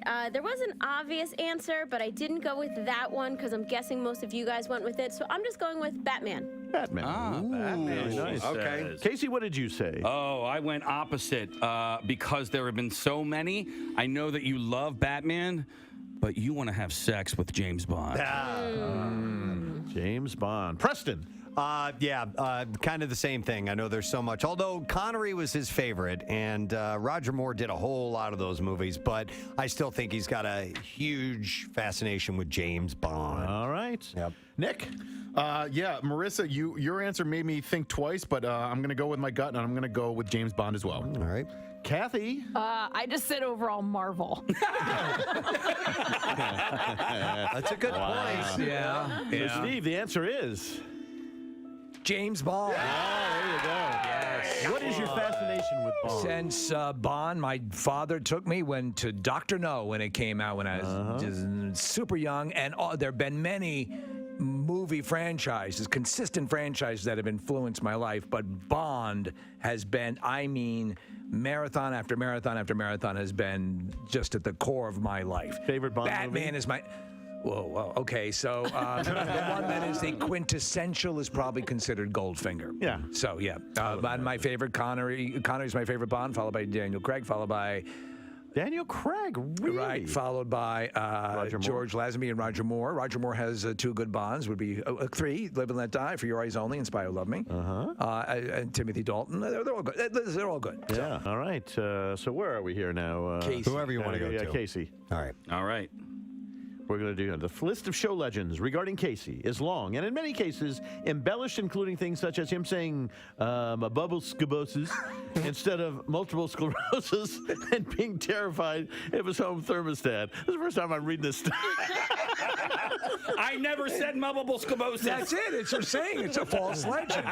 Which embellished legend about Casey will he say he would love to have go away once and for all? 15 seconds. What embellished legend about Casey will he say he wants to go away and never brought up ever again? I predict everybody is going to get this one. This is going to be a 5 for find out freaking about 5 this. here. We're going to start with Steve. There's even in writing this question, I knew it might be a gimme, but we had to go with it just to give Casey the chance to dispel some rumors about himself, including bubbable scubosis and his thermostat. Ranch dressing. What is it? His love of ranch dressing. Ranch dressing. Okay, very good. Kathy. Yep, love of ranch dressing on pizza, all ranch dressing. He loves it. Nick? Ranch dressing. Oh, my, this is me. Marissa? Because he didn't invent it, ranch dressing. Preston. Right. Ladies and gentlemen, it's unanimous. I thank Kathy. International Talk Like Bill Weston Day. We have people text in for us to send them phrases that Bill Weston might say. Marissa, you can go ahead and dial in now. Marissa's going to grab a random texter. We're going to call them right now. If they answer their phone and they go directly into the Bill Weston phrase, speaking like Bill Weston. They have to do that. Then we have a prize in store for you. And the hope is that it's not us calling, it's, your boss. And you answer the phone like that. This prize is worth over $19. It is. It is. It is over $19. All right, in case, here we go. She's got one on the line. Here we go.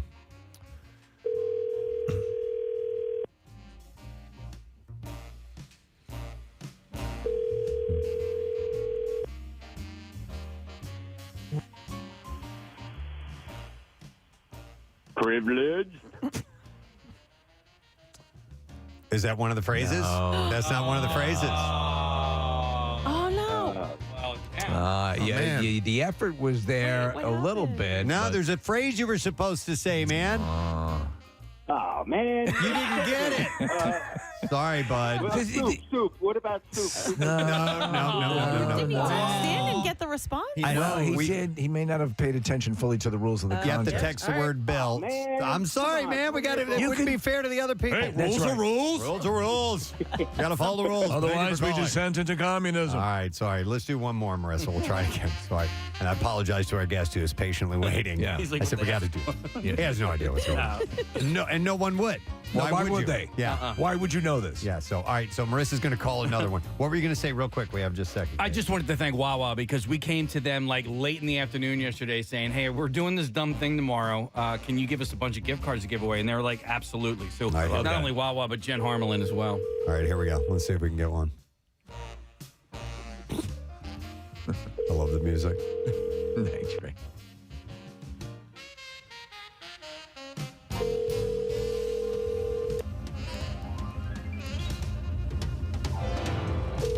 Oh, we're not going to get one here. It's all right. The day's still young. Wait. Finding that when reaching for low-hanging fruit, it's always wise to use a tiny three-legged stool. I didn't realize he was picking up there. Very good. Very good. We get the signal was a little rough, but we got him. And he was speaking of three-legged stool and low-hanging fruit, so it's all good. What's your name? Justin. All right, where are you from, Justin? Manny. By the way, happy Talk Like Bill Weston Day to you. Thank you, sir. All right, for your trouble, hang on the line. We're going to give you a $20 Wawa gift card to buy some Bill Weston soup. Bill has always been traumatized by soup, so it seemed appropriate. And there's no more super place than Wawa to buy soup, by the way. So one more time, Case, if you wouldn't mind, and then we'll... I need you to stop talking Thank you, and Bill. listen to me. All right. Now we can welcome our guest. Sorry about the delay on that, but I'm excited because little did I know that Kathy Romano is a giant fan of our next guest here. The last person she was excited about years ago was Richard Gere. Yeah. And out of the blue. Yeah, and now he shows up. Helium Comedy Club tonight and tomorrow, 7:30 and 10 p.m. both nights, and all shows are sold out. And he still came in. What a guy, Trey Kennedy. Hello, thank you. Hi, Trey. That's right, I'm here. Nice to see you.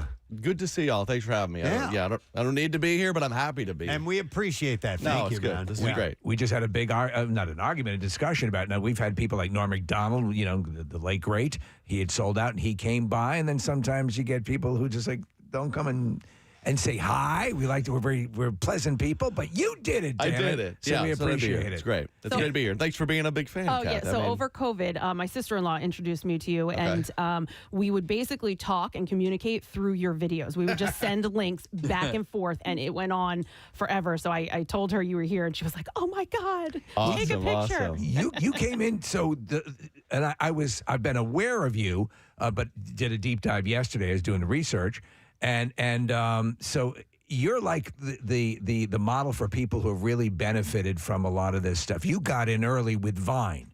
Yeah. And so you were doing Vine videos, and Vine videos were all the rage, and you were in college, correct? Yeah. So Right.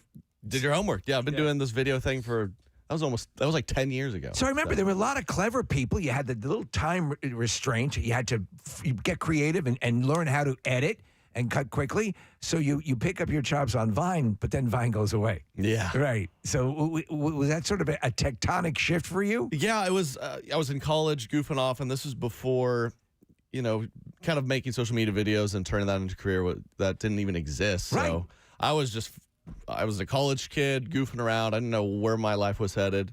You and your buddies. Yeah, just living together. And so that was going away, and I was kind of like, well, that will be a fun story one day. Let me go get a job like I'm supposed to. And kind of was struggling to do that. So I stayed in school, kept making videos on Instagram and everything else, and finally was like, you know what? I'm going to move in this apartment with my friend. He goes to his day job. I sat there all day and made videos. I think everyone in my life was kind of like, what's he doing? But yeah, thank God. That's though at that level, and we try to tell the bosses here and so on and so forth, and just in general, a lot of companies, why we need to make content.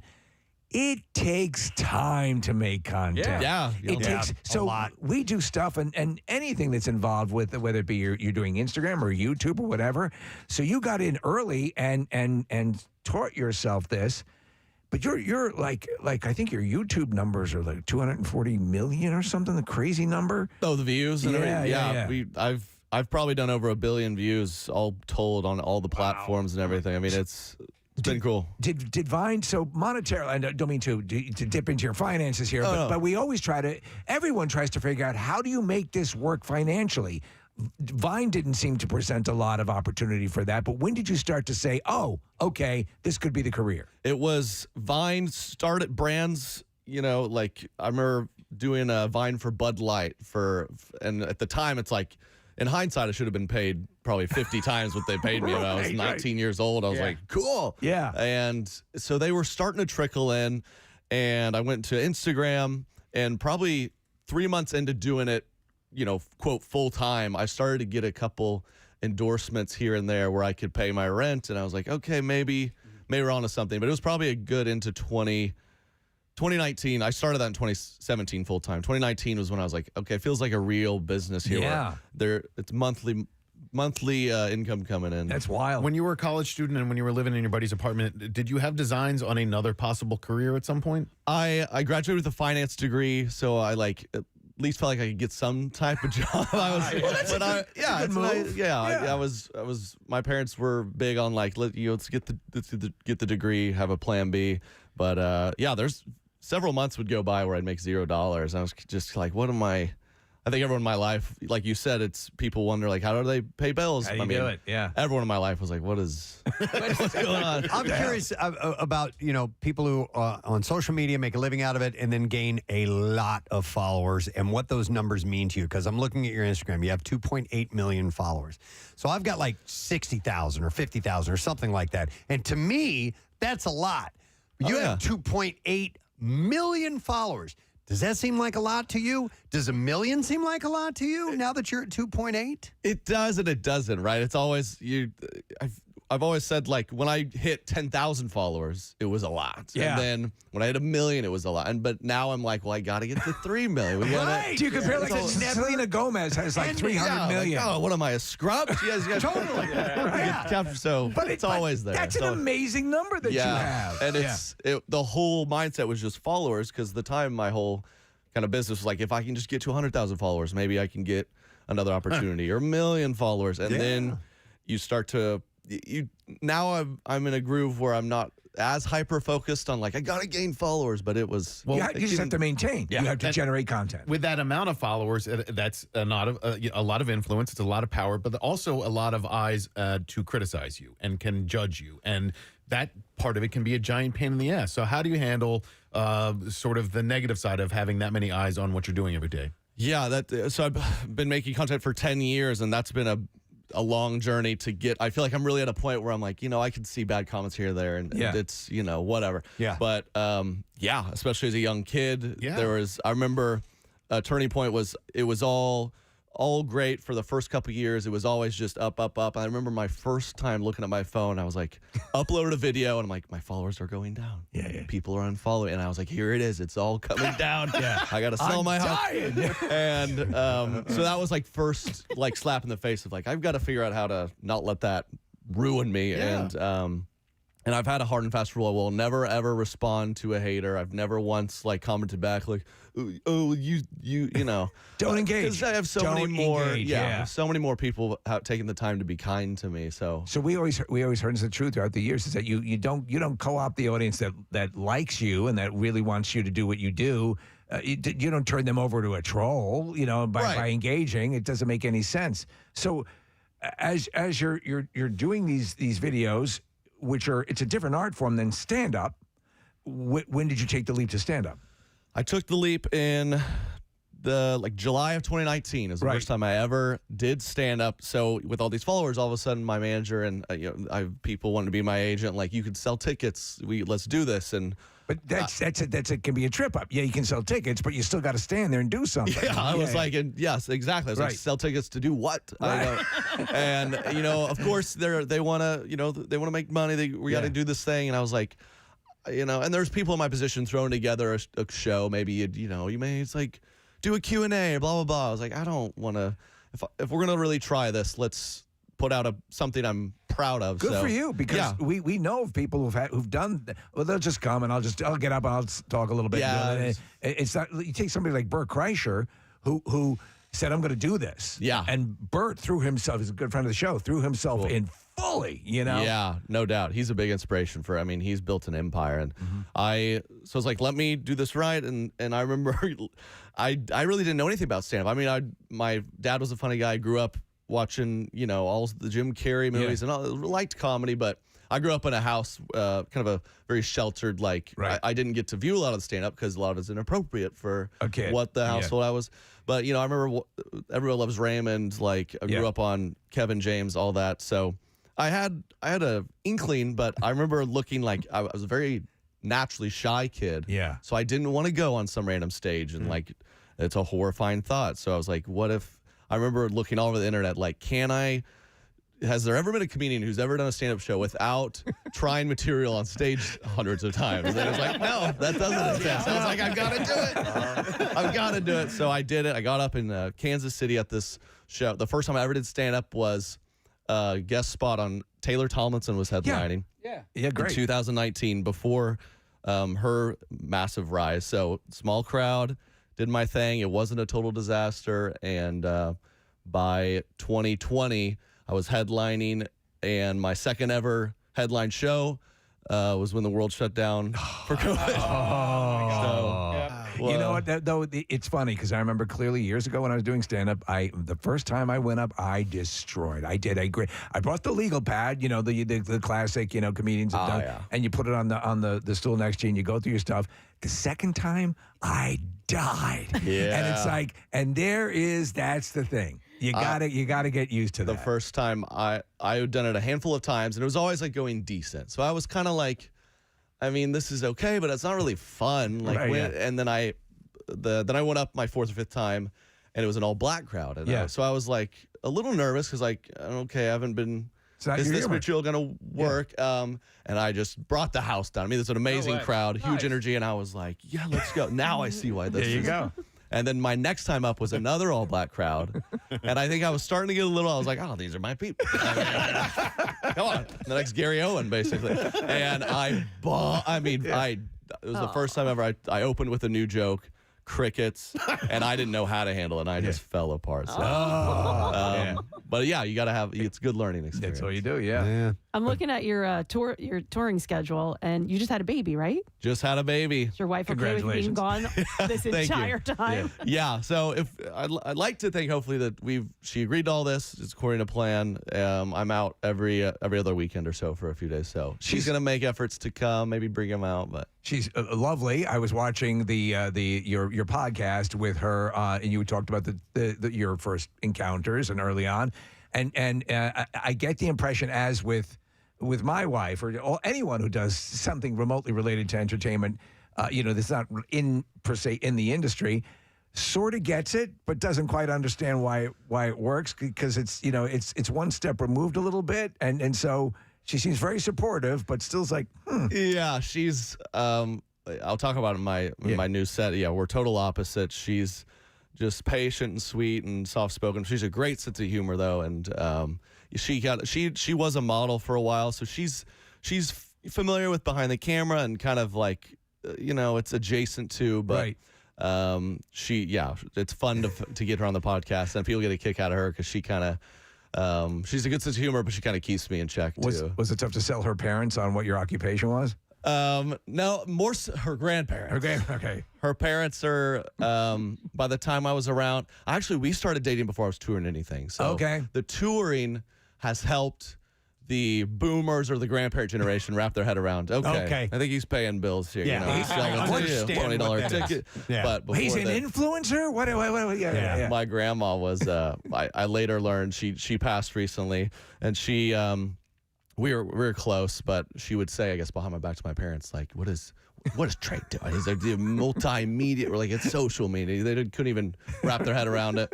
But then she'd be in like hospitals and stuff, and nurses would be like, "Oh, is your grandson Trey Kennedy?" And then by the end of her life, everyone who'd walk up, she's like, "My grandson is Trey Kennedy." I don't know if you know about that. So, Trey, what's your actual name? I assume you're the third? Yeah, Thomas the third. How close were, because are you from Oklahoma, or you just went to OK State? Born and raised. Okay, so how close were you to being called Trip instead of Trey? Not close, I don't think. No? I think Okay. Trey, actually, my grandma, to mention her again, was a very stern, aggressive woman. She told my mother, I guess, like the day they got married, she's like, "You have a boy, it's Trey." Okay. So I think from day one. Wow. And my mom told the similar thing to my wife, and we have a son, and he's Thomas the fourth. So. Is he going to be like a Cordy or anything? No, we did. We thought of all the wild nicknames. We're just going Thomas. Okay. Because no one's been called just Thomas. So he's Thomas. My brother is Tom. His actual name is Thomas, but has insisted all his life on Tom. Okay, I know. And some people get really wound up. We're looking at the picture of the studio here. Oh, he's a cutie. So how long ago was this? Just a few weeks? He's about almost 2 months old. Wow. Okay. And you headed out. So you're gotta staying go. in hotels. I slept great last night. Yeah, you think about canceling. That alarm went off. I was like, nah. I still slept great.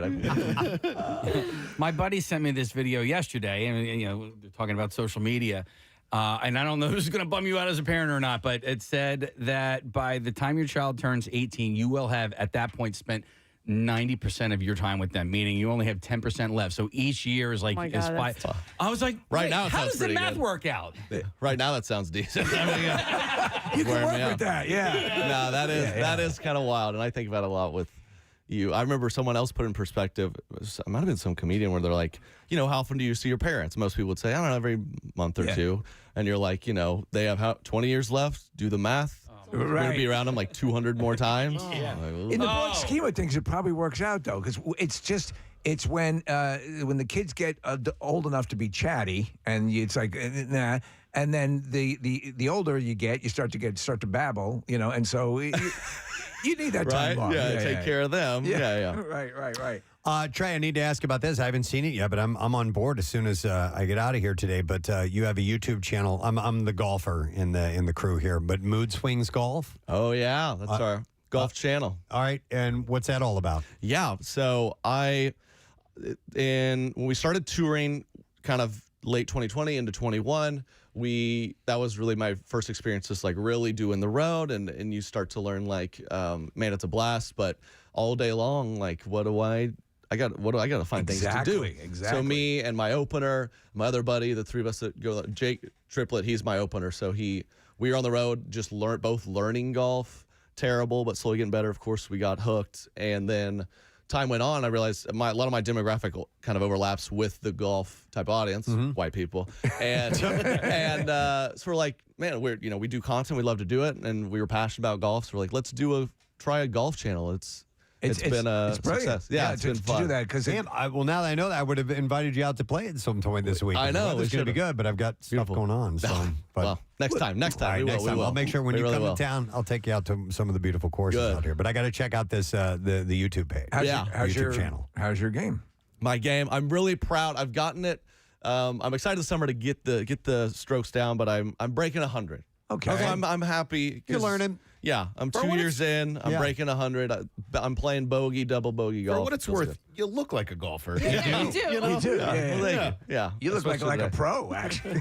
Well, Casey thought he looked like Dustin Johnson. A little bit. Well, you look like I was like, you look like an athlete of some sort. I couldn't tell if it was a baseball player, Yeah. Or a golfer. Yeah, NASCAR driver. Hang on. Maybe Denny Hamlin. Maybe. How do you explain the anomaly of the guys? You'll see them occasionally. I think I asked you about it, Preston, who the guys are like massive guns, have the clothing and everything, but are like great golfers. Like, I mean, is it like with pro bowling? Like you can. There's all types, but there's become a more leaner, more physically fit golf stereotype that has happened in the past few years with Dustin Johnson and Jordan Spieth. And like, they work out regularly now. Yeah, if you're going to do it for a living and you want to compete at that level, then you need to make sure that your body is your temple.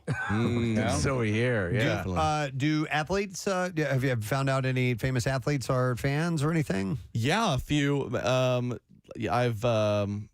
I've had a few. I was going to say mostly the white ones. So you look at. I've Spieth and Justin Thomas. Oh yeah, they follow me. But we think of you as a black comedian. That's I know. I was like, that could have been my people.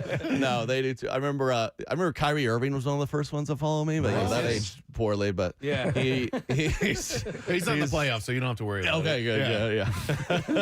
Yeah. Gordon Hayward is one of my favorite players. I'm into UFC now. I don't know if y'all follow UFC. Yeah, we do. We got Michael Chandler. I've talked to him before. So that was over the years. That's been one of the cool parts too, is you start to see those like, oh man, that guy's following me. Have you ever worked with Rogan and that whole UFC crowd? No, not worked with, but I haven't met Rogan or anything. But I did. UFC their last event was in Kansas City. It was, so that was super. But they hooked me up. There? I was front row, man. Okay, so the guy who said he would never retire in a dump like Kansas City, do you remember that guy?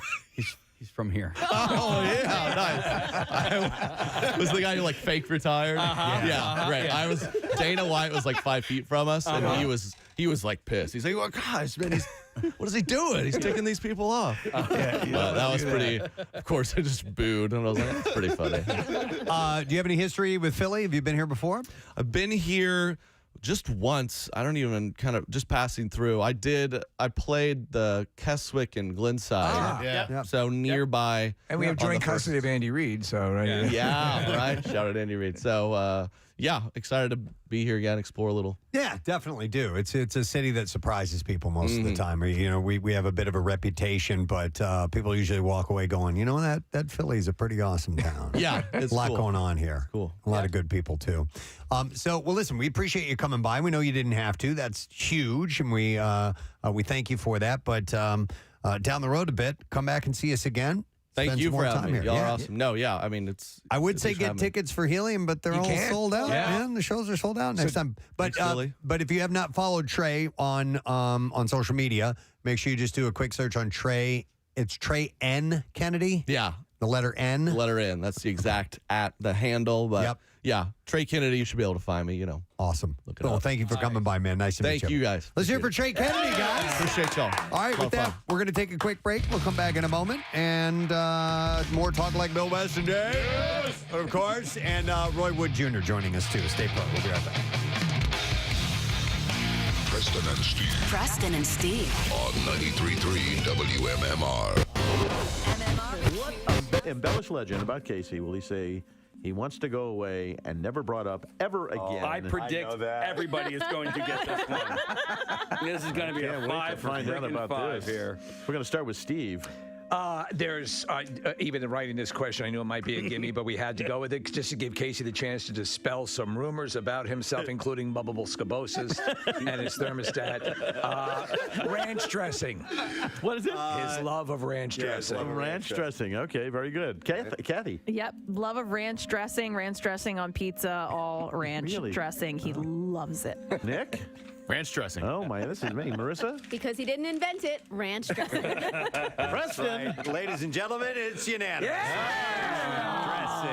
And we will go to the gentleman himself. It's not my go-to, okay, guys? It's not my favorite dressing. What is it about ranch dressing that you like? It is actually pretty yummy with pizza. Do you have the isolated audio of just you freaking out anywhere, Kay, so we could play it for Mark just so he has an idea? I don't know. You know what? We don't have to play the whole thing, but The crowd loves that idea, Preston. See if oh wait, hang on a second, it's recording. All right. Yeah, why did that happen? Yeah, there was a moment on the show where we brought up the fact that Casey was dipping his pizza in ranch dressing. Thank God it was a pizza. And yes, There was a question as to whether that was calorically wise. Yeah, here we go. Can I make a suggestion without being insulting? Yes. Try pizza without ranch dressing. Listen, you a-holes. When was the last time you saw me with ranch dressing? Okay, can I check? And by the way, I don't always eat pizza with ranch dressing. I didn't invent it. It is something that I tried like within the last year. All right? Okay. Drop the friggin' ranch dressing. Drop it. I will say this. I have seen you eat pizza at last 6 or 7 times. Here a little bit more of this. Hang Without on. dressing. Did you say 6 or 7 times? Well, I have not seen him have dressing on his pizza in quite a while. And it's not something I invented. It was like I tried it because I saw a girl with a nice frame. As a matter of fact, trying to like ranch dressing on your pizza. All right, I'll try it. And then he did it like 6 times. And next thing you know, I'm making ranch dressing pizza sandwiches or something. Shut up! It's still just as funny. Oh, my. I've never heard you so whacked. Can I get a point for that easy question? One of my all-time favorite moments on the show. We need to move on. In many ways, Casey is sort of an ongoing lab experiment producing flatulence at an alarming rate. Who will Casey say is the one show member he takes the most joy farting in front of? Oh, my Joy? God. The most Joy. And you don't end a sentence with a preposition, by the way. But who does he enjoy farting in front of the most? Gee whiz. All right. Got I'm it down there? I'm You're good. in? Everybody's in? We're going to start with you, Preston. Now, initially I was going to say me, but I don't think that happens anymore because I'm disgusted by it. Yeah. It bugs me, and he will do it sometimes in front of guests that we have in here. Oh yeah, out loud. It's the and ranch I'm like, dressing. dude, come on, stop it. And oh my God, Mark, some of them are just deadly. But I think he gets a kick out of actually doing it in front of Kathy more than anybody else. I think he finds that funny, but that's my guess. Marissa. That was my initial guess, Preston, was Kathy, but I thought he actually, like, deep down gets embarrassed to do it in front of Kathy. He knows I get mad at him when it happens on his way into the studio, so I figured the only person that might giggle at it was Preston. Okay. Okay. Nick. I think because it pisses her off so much that he's going to go with Kathy. And Kathy. It's so disgusting. It's so awful. Yes, he does do it when there's guests in the studio. he doesn't. It's the worst smelling thing ever. It's awful. It's so stupid. It's childish. I hate every second of it. But I think that he gets a kick out of Preston's response at how angry it makes me. So I went with Preston. Oh, there's an interesting look at it. Steve? I'm going to echo Kathy's sentiment and say Preston. Yeah. All right, Casey. I will have to say, because he's not an official member of the show, but an honorable mention goes to Chuck. I mean, if he were going to be a part of this, I would say Chuck D'Amico, because Chuck... He laughs at you. He loves this. He says that my farts have personality, and they do. But I absolutely love farting in front of Preston. I would have thought Kathy. Yeah, no. Kathy. Even like when he gets mad, like when they're like silent ones, sometimes I sit there and I just wait for him to smell it. Well, I'll just sit next to each other. So Mark will be sitting here, and I'll see Preston start to go. Sometimes, I have Lysol back here. Oh, my. And Preston will just be in the middle of talking, and there'll just be a little... I'll just hear that. Oh, my God. I'm learning more about this show. I really do go into like other rooms. If we have guests in the studio... You've gotten better. Yeah. You've gotten better. What are the totals of the points I can't remember who answered Preston on that one. Steve did. I did. And Kathy and me. Marissa. Kathy. Yes. All right, so Marissa's now in the lead. 4. With 4. Steve's got 3, Kathy's got 3, Nick's got 3. Wow. Yeah. Kathy is our next subject. All right. It's not a stretch of the imagination to say that if Kathy Romano had written the musical Rent, we would not be singing Seasons of Love and instead would be singing Seasons of Activities. Yes. Fall, winter, spring, or summer, which season will Kathy say yields her favorite time-killing, energy-sucking activities? Oh. I got it. That's a great question. Yep. Kathy say yields her favorite time-killing, sucking activities? Is it winter, spring, summer, or fall? And we're going to start with Steve. This is sort of a tough one, but I know that Kathy and I share a lot of the similar loves of the various holidays. And now while Christmas is a That's why money... you should have saved me on that ship. Christmas is a money shot. I think, though, the stuff that happens around fall, between Thanksgiving and Halloween. All that stuff. Yeah, all Okay, that got it. stuff, and all of the access to it is And with an something- 8-year-old, you're busy doing. Yeah, I got it. Right. Okay, and, Nick. all that stuff. Yeah, I think just because I think it's your favorite time of year, that you love the season itself, that I went with fall as well. Ah. Fall activities. Marissa. Because they're so universal, they happen inside and outside, and I'm pretty sure it was your very first list. I'm guessing that. I went fall. Fall activities. Preston. I'll just hit this. Yes.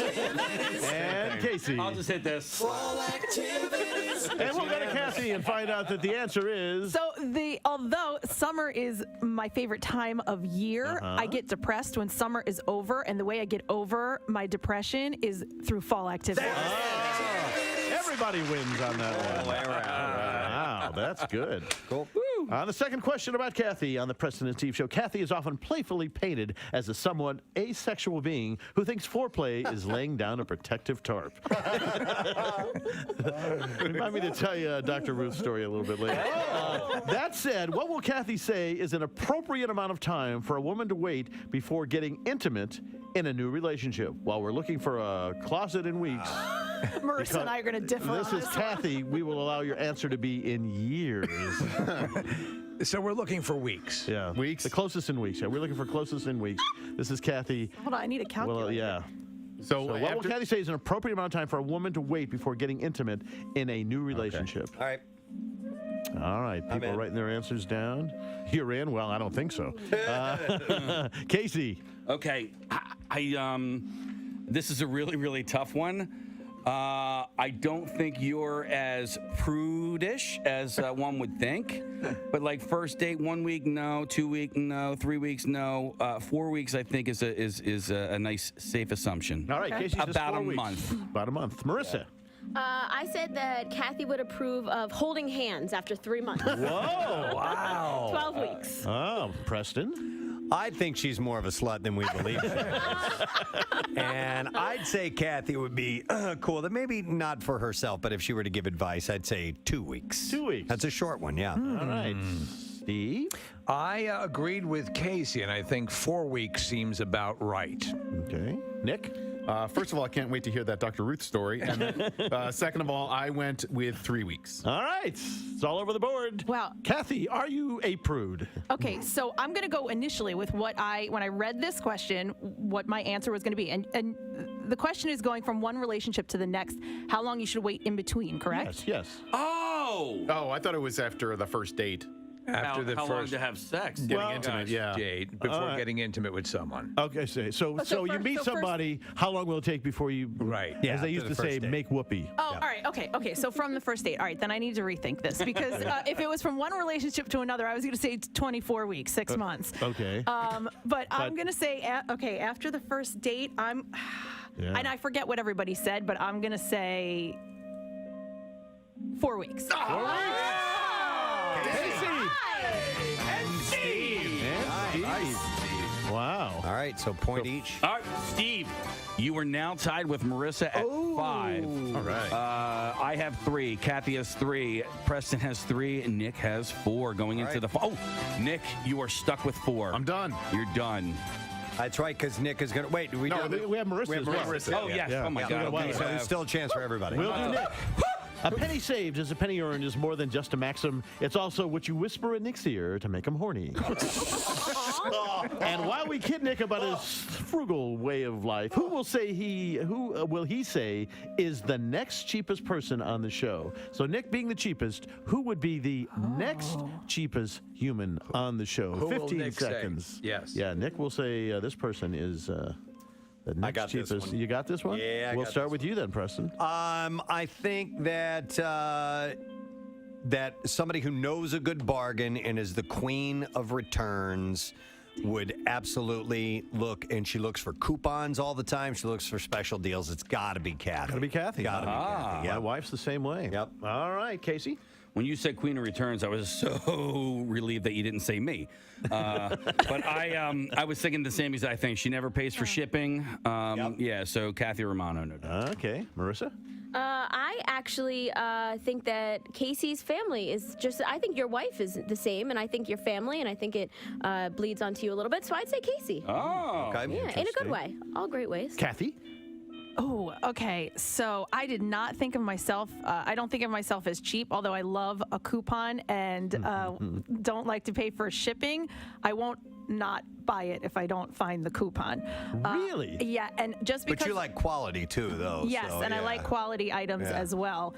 I went with Preston because I believe that Nick and Preston, when we talk about tipping conversations, they always have a similar opinion. So so I went with Preston. Okay. And what is, just briefly, what is your tipping deal? Just that Steve always goes over the top, and they'll do like the standard tip, like what's listed, and and not really go over. Tip based on performance, not just Right. Steve is going to tip over tip no matter what. I always over tip. I always do. Steve. So, and for that reason, because Preston is not cheap at all, but we have those conversations on air, and when we talk about the tipping, those two will take that angle, and so I said Preston. Okay. Yeah. Well, Nick, survey says. Well, it turns out that Kathy and Steve are right. I went with Preston. Oh!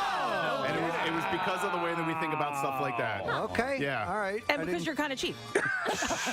He's very I'm generous. just joking. You see my bill from the vacation I just took? Yeah. Do you hate it when they include the tip without asking you?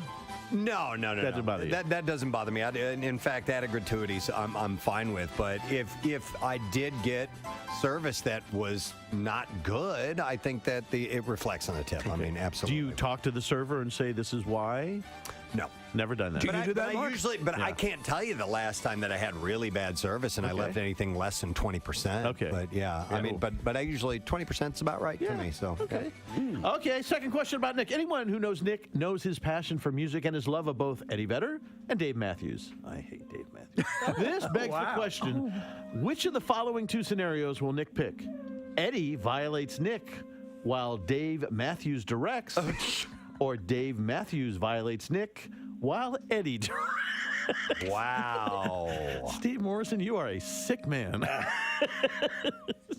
I love that I got a gay joke and a cheap joke. Yes. So Eddie violates Nick while Dave Matthews directs, or Dave Matthews violates Nick while Eddie directs. All right, that's what we're looking for. We're going to start with Steve. Well, I thought about this, obviously. Apparently you have. And I think that Nick holds both of these gentlemen in high regard, but I think Nick is more concerned with how Eddie would think of him, so he would prefer to have Eddie direct him being violated by Dave Matthews. Okay. Eddie directs is what you're saying. Right. Okay, Kathy? No, I went opposite. I think that Eddie definitely violates him, because if a man is going to violate him, it's going to be Eddie Vedder, and it's just a bonus that Dave is there. So Just a what? A bonus that Dave is there. Okay. So It's just a bonus. That's interesting. he can direct. All right, Marissa? I think that Nick probably enjoys Eddie's voice more, so Eddie directs. Look, and we've got And I drew a picture. visual aids. She drew a picture. Oh, my. I thought it would be mouth and not. No, it's from behind. Yeah. Oh, Preston. Creative You know what? This is actually, I have a new band name from this. What is it? Grunge Cuck.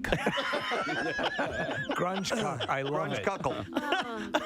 I think that Nick's deep love for Eddie Vedder would mean that he would want him deep inside of him. So I'm going to go with Eddie violating while Dave directs. Oh, Wow. Yeah. And Casey Boy. I did the same thing. I think he would love to have Eddie in him, and also opposite of what you were saying, Marissa. I think he likes Dave's speaking voice more.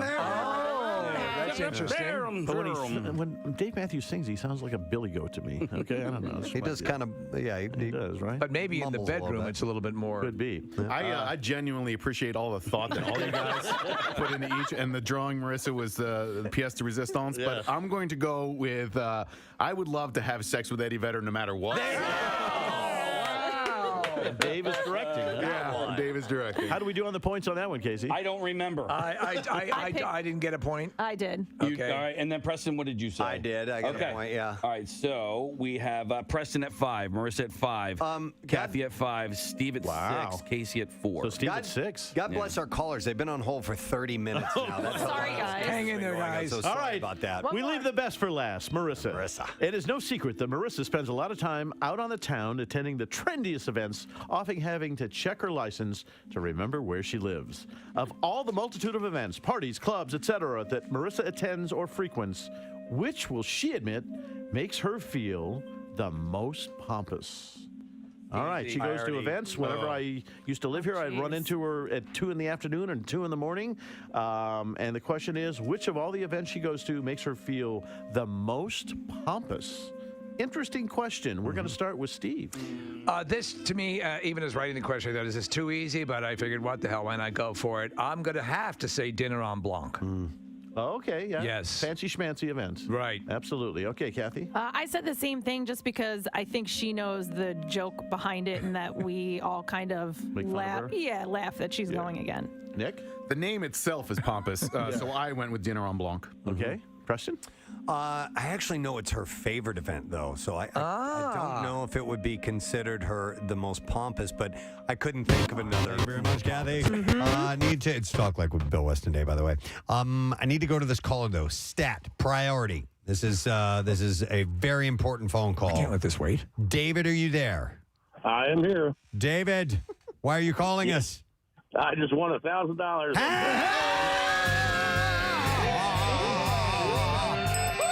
David's $1,000 dollars richer, not dollar richers. How does it feel to be that much dollar richer? It feels fantastic. I do appreciate it. Wonderful. David, where are you from, man? I'm from Trenton, New Jersey. From Trenton. Excellent. Thank you, sir. Not only do you win the $1,000, but of course you get tickets to the MM as well. So we're going to set you up, and we will see you there September 16th. All right, buddy? All right. Sounds fantastic. And happy Bill Weston Day. Thank you, sir. Bill Weston Day. All right, wait. We got to. Oh, speaking of Bill Weston Day, hang on. Oh, I thought it was. Sorry.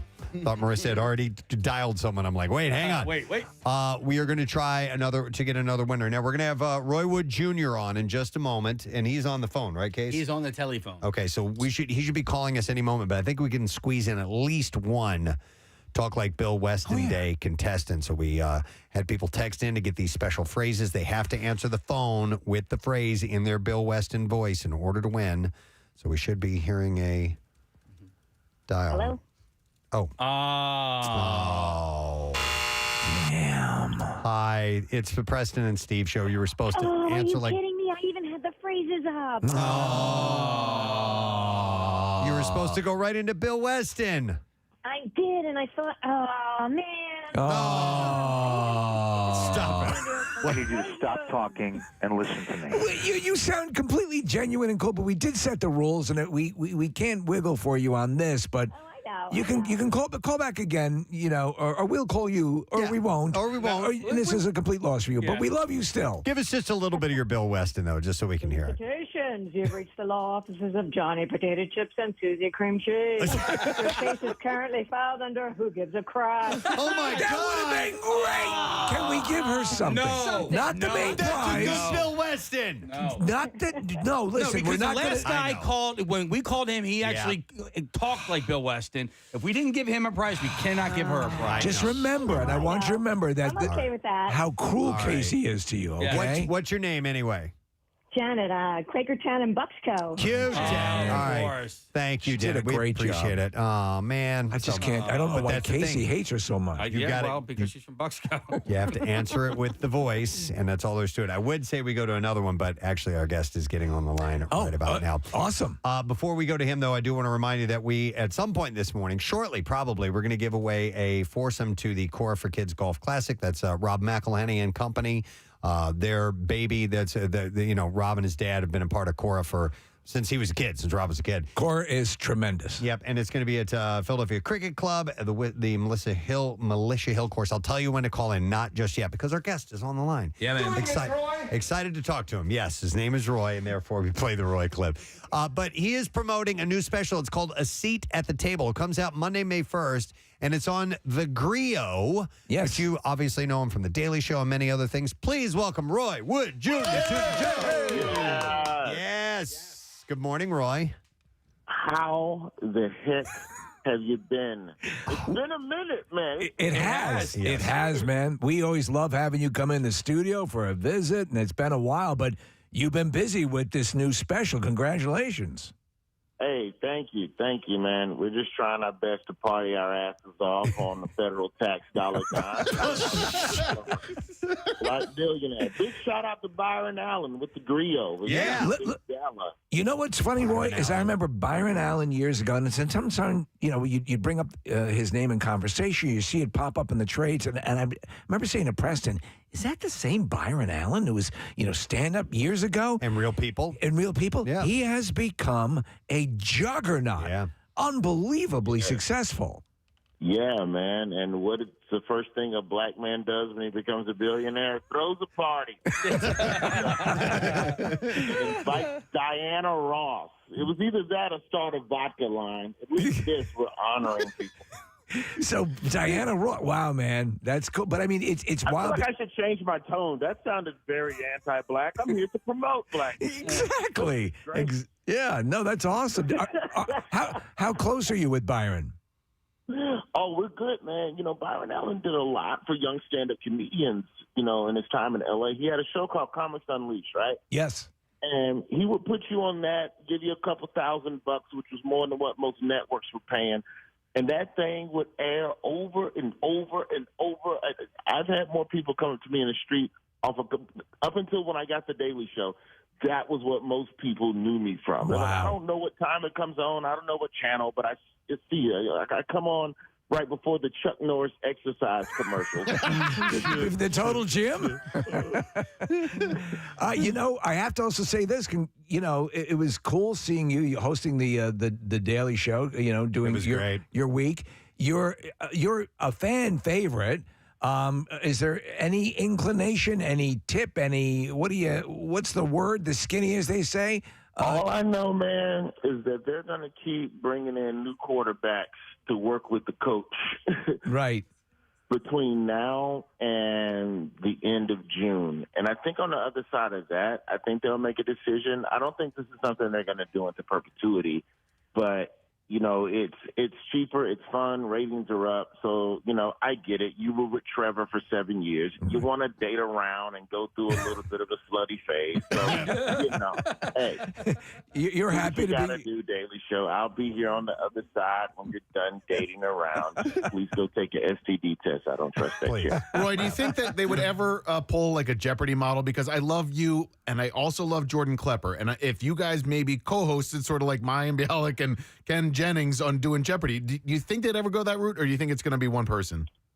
I don't know, but my issue with the Jeopardy model is that you kind of oscillate between the two. If I did something with Klepper, I'd want to be there beside him on some weekend update style stuff. Yeah. Yeah, you guys can co-host. That way we can ping pong together. Yeah. I don't know if they'll say that we're just kind of copying Shay and Jost at that point, so I don't know how we'd navigate around those comparisons. But, anything that can freshen up how we deliver new satire, I think, is a good thing. It's wild that you mentioned that, because there are so many, the huge, the amount of content, whether it be on, streaming services or whatever, and comedians and comedic shows and stuff like that. And you raise a good point. I guess, you're an original unto yourself, and you have an established career, but I think it always probably has to be something that anyone at any level has to say, do I appear to be too much like this or that? Is that something that you are cognizant of? A little bit, but at the end of the day, I'm trying my best to just remain with the show, but also I want to see the show evolve creatively, because to that whole point of there being such a glut of content out there, I just think it's important that if we're talking about parodying the news, then I want to make sure we're doing things in a way that people consume the news. Right. And I think that's the hardest thing to really capture. I mean, you have regular people now with camera phones that are essentially reporters. Like, when you think of most of the videos that have moved this nation in the last 10 years, most were not shot with tripods. Yeah, citizen journalists. Yeah, most definitely. Citizen journalists. And so, people, like, whether you like it or not, like, the country's so odd in a way that we've all been drafted into either being a good Samaritan or a good journalist. Right. It is wild, yeah, to process. It's funny, you mentioned with the Daily Show itself, we had Craig Kilborn on a couple of years ago, and I happened to look back at the earliest incarnations of the Daily Show, and I mean, it's the other end of the spectrum in the approach to what it's become. You weren't associated with the show during that period, were you? No, Trevor was my first in. I auditioned in 2007 and totally crapped the bed. This is how I knew I didn't get it. I accidentally left my keys in the audition room. Oh, no. Which meant I had to listen to the person after me audition. Oh.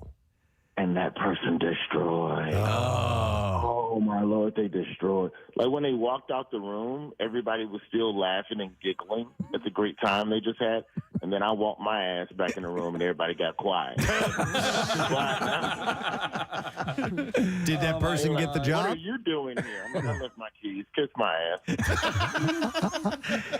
ass. Roy, I wanted to ask about a seat at the table. And, I was reading that it's, there's interviews, there's power players and political, types and celebrities and so on. What's the format? How is this going to roll out? What can we expect? So it'll air Monday, May 1st, and basically what it is, during the White House Correspondents' Dinner on that Saturday night, Byron Allen throws a nice gala, and, it's all types of A-listers in the room, and we're going to honor a couple of great black journalists who we think have done a great job this year. And the wonderful, great Diana Ross is going to sing and serenade everybody. Oh, my God. We're going to put the best parts of it on television on Monday, May 1st on the Griot. And the Griot is kind of a newer channel. Like, it's been around, but, it's an African-American focus. It's lifestyle, entertainment. Like, it's like hard news at like 7 o'clock at night. Like, you're not getting that at BET or any other network.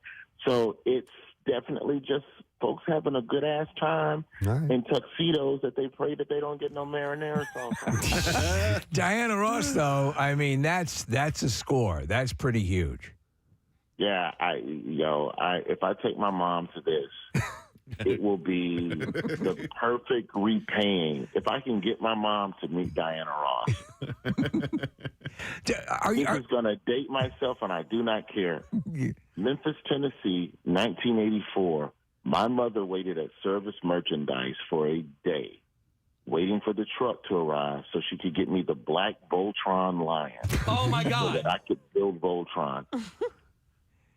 If I can repay her in any way, there you go. It would be a picture with Diana Ross. Roy, you reminded me of Service Merchandise, where you'd go in and you had the pencils and that's what you'd do. You'd fill out your order, right? And they would pull it out of the stock in the back. That's how it worked, correct? Yeah, but if you had a friend that worked in stock, you would get an order sheet and you would write telephone, and then you would leave with television.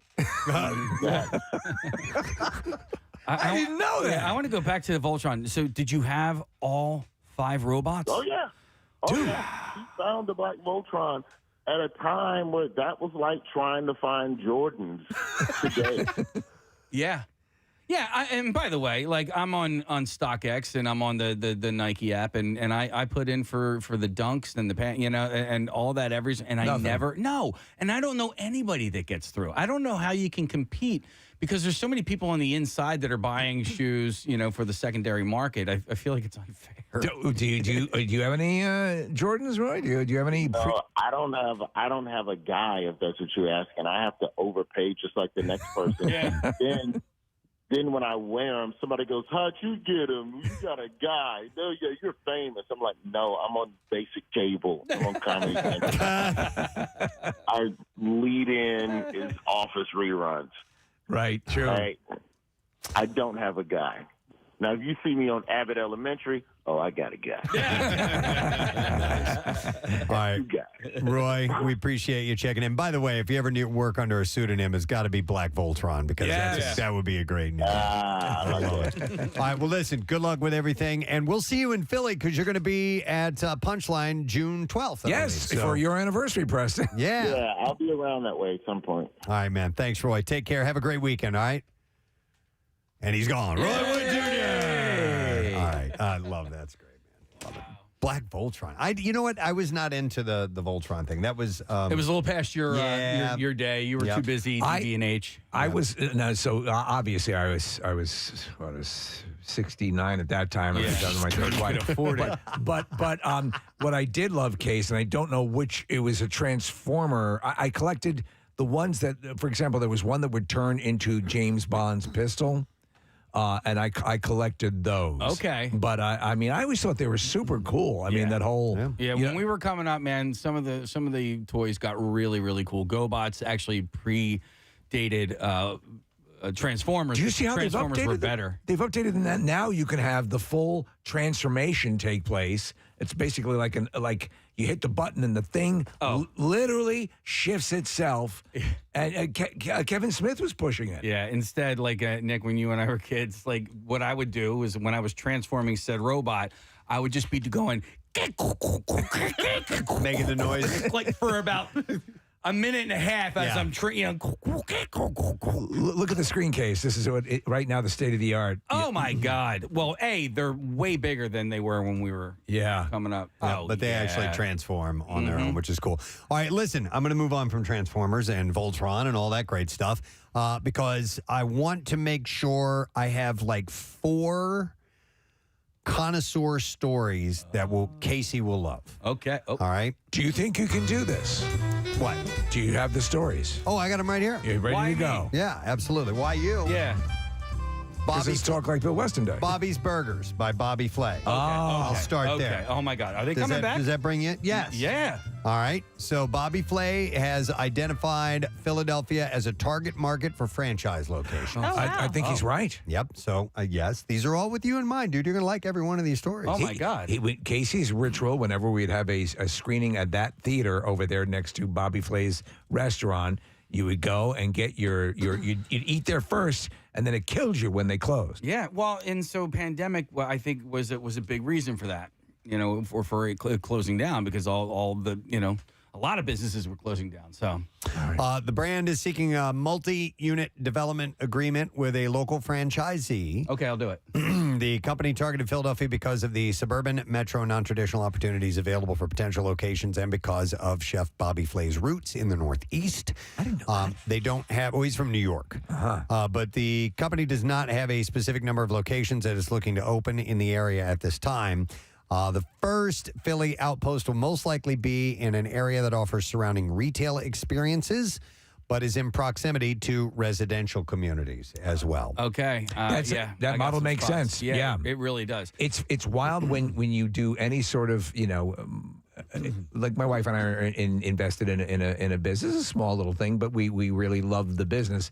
But when you hear about the mechanics of what goes into where it needs to be for it to be successful, the amount of secondary and third level considerations, it's fascinating. Like what draws someone in to come in for this Bobby Flay, burger and this kind of food, and what stores do you want to see near it? Yep.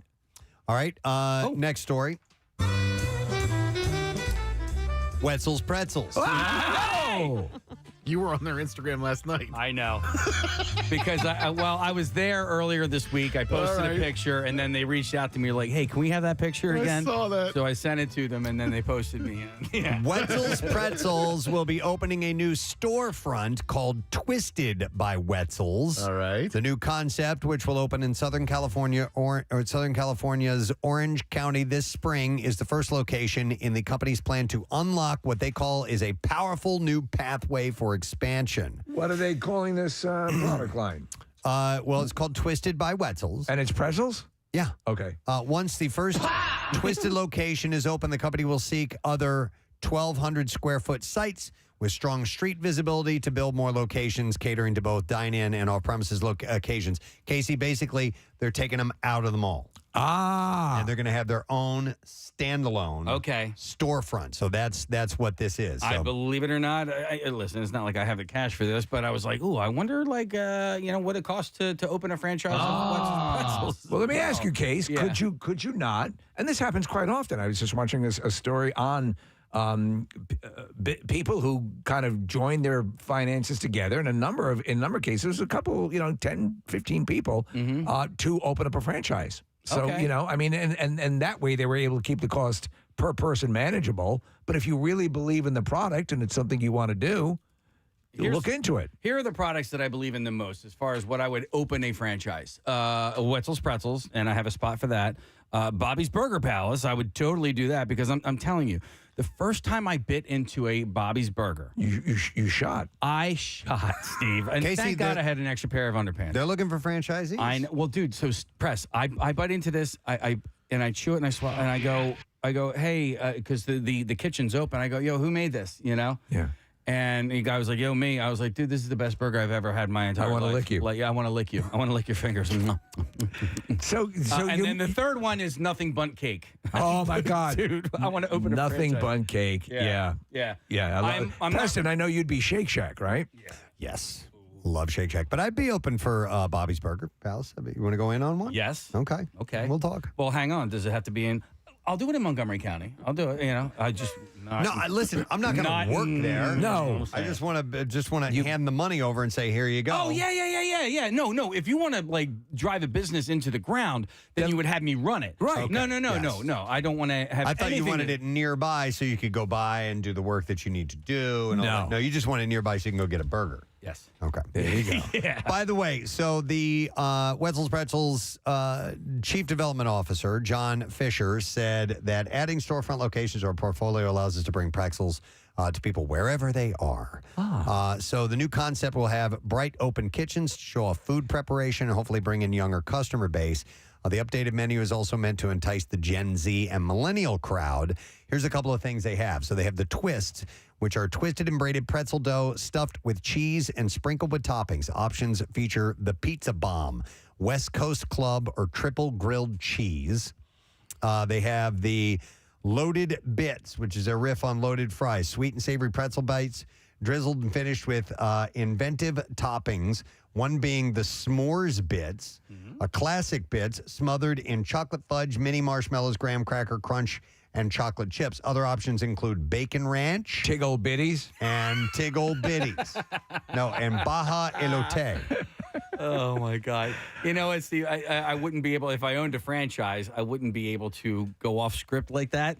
I know. Man, I would love to have Tig Old Biddies.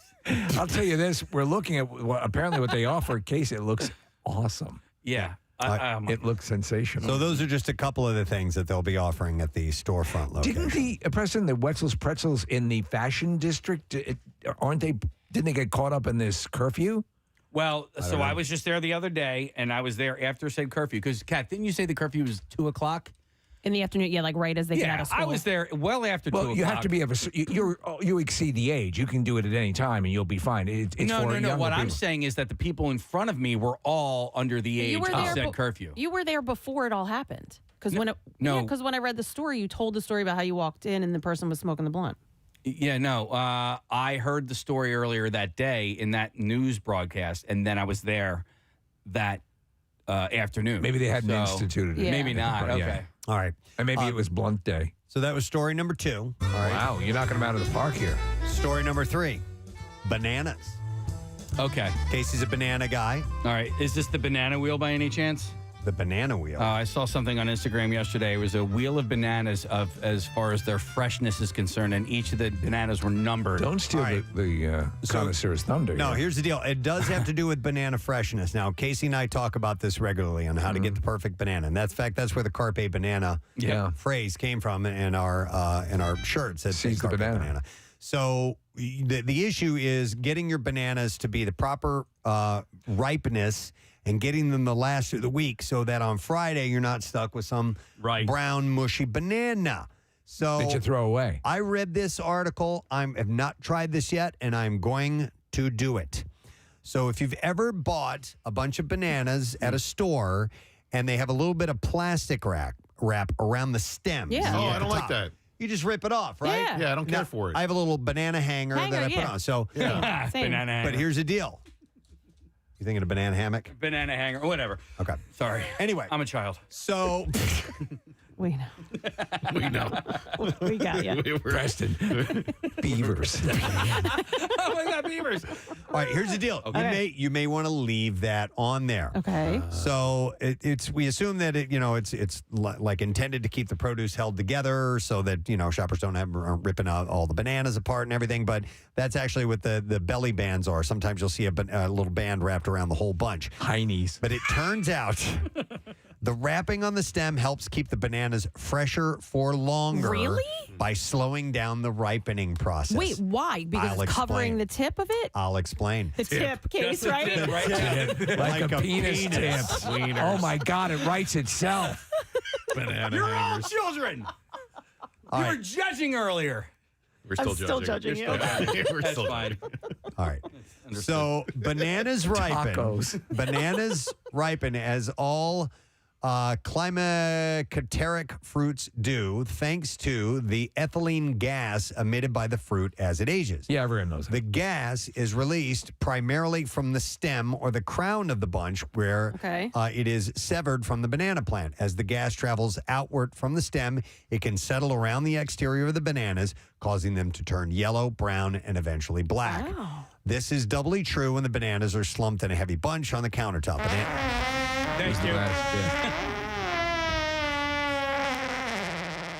Banana hangers aim to slow the ripening by letting plenty of air circulate around each piece of fruit. When a small piece of plastic is wrapped around the crown, the ethylene gas is trapped and it doesn't have as much of a chance to swirl around the fruit. And this slows down the ripening process and keeps the bananas frozen in time for a little bit longer. Tell me, so everyone, I think, would assume that it's put on there basically to keep the bunch a little bit tighter for moving around. Had no idea it was to preserve the bananas themselves. I always just thought this is hanging here. Somebody didn't rip off how it's Or look, fully wrapped or whatever. They give you a free condom. Yep. Yeah, and That's not what I think. also heard and saw, Preston, that if you so you rip the banana that you're going to eat off the bunch, and then you put those that bunch, the tops of the bananas, into water. That will also help preserve its. Do you ripeness. leave it submerged in water? Yeah, that would make sense. Yeah, I think that would make sense. So the gas can't be kept at bay forever with the plastic, but it is an easy intervention if you're picky about having a yellow peel on it. So you get sort of bananas that are not quite ripe, and you get them on Sunday with this plastic on. Yeah. In general, should your bananas survive in an edible condition through to Friday? I would think so. All right. I haven't tried it personally, but I am going to. Not all producers wrap the crowns in plastic when selling bunches at the grocery store, but as Chiquita points out, you can always take a bit of plastic wrap and try out the technique for yourself once you bring your bananas home. By the way, is Chiquita the only game? No, I think Dole. Yeah. Dole. Chiquita bananas, Dole, and then there's Nature's. Cruddy bananas? No. Nature's Promise or something like Nature's that? Promise, I think, which are the organic ones. I but, promise these are bananas. Hey, I'm not picky about Chiquita or Dole. I'll put whatever's ripe, I'm good. I'm going to quiz you guys. What is the produce number for bananas? 2022. Nope. That might be organic bananas, but not No, just the I thought regular. it was 2020. 2011. Closer. 11. Then what's 5150? 5150 is Psychiatric Hold. Is it and six a Van 11? Halen album. No, it's 11 is 4. the last two digits, by the way. It's 4011. 4011? Yeah. Then what do you call before you dig? I thought it was 2011. Is that 811? That's 811. Okay. Hang on a second here. I'm going to go to Joe. Hi, Joe. Good morning. Hey, good morning. How are you? Great. What's up, Joe? Well, I got to tell you, I thought it was all BS. I bought a bunch of bananas 2 weeks ago, and I separated them and I wrapped each stem with with saran wrap, Yep. and it worked. On the following Sunday, I was eating fresh bananas still. All right, I'm in. I am in. I'm not kidding you. I was sold on it after that first week. All right, Joe. Before Preston, you commit to that and having to do all that extra labor, I think Todd might have a thing here. Okay, Joe. Thank you for your call, man. You're welcome. Appreciate it, bud. No, but I'm an everyday banana eater, so that would be perfect for me. That's a beautiful song, by the way. Todd. Hey, Todd. Good morning. Todd, you are on the air, bud. All right, Todd's got to go. Apparently, they made a cap for them on Shark Tank. Yeah. So I don't know if you can purchase that in stores or not. Right. I would think that'd be cool. By the way, you can accelerate the ripening of your bananas if you need to. And you start by removing the plastic on the crown and then place the bananas either inside a paper bag or beside other ripe fruits that emit ethylene gas, such as avocados, if you're interested. And this is I'm an Everyday Banana Eater. That's the song. The top for the bananas are called Nana hats. Nana hats. That reminds me of Grandma, who used to put a banana on her head. Nana hats, and there's like tons of them. They had like Christmas Nana hats. They've got Nana, take that off your head. You look stupid. Oh, well, I'm going to get that. Yeah, these are good. You know, I love ground beef mittens. Ground beef mittens. Have you seen the beef curtain yet? It looks like a side of beef that's a shower curtain. And I love that. That's great. All right, here's another thing. And like I said, I had Casey in mind for all of these because now we're going to talk about blue waffles. Food. We're going to talk about food down the shore. Okay. All right.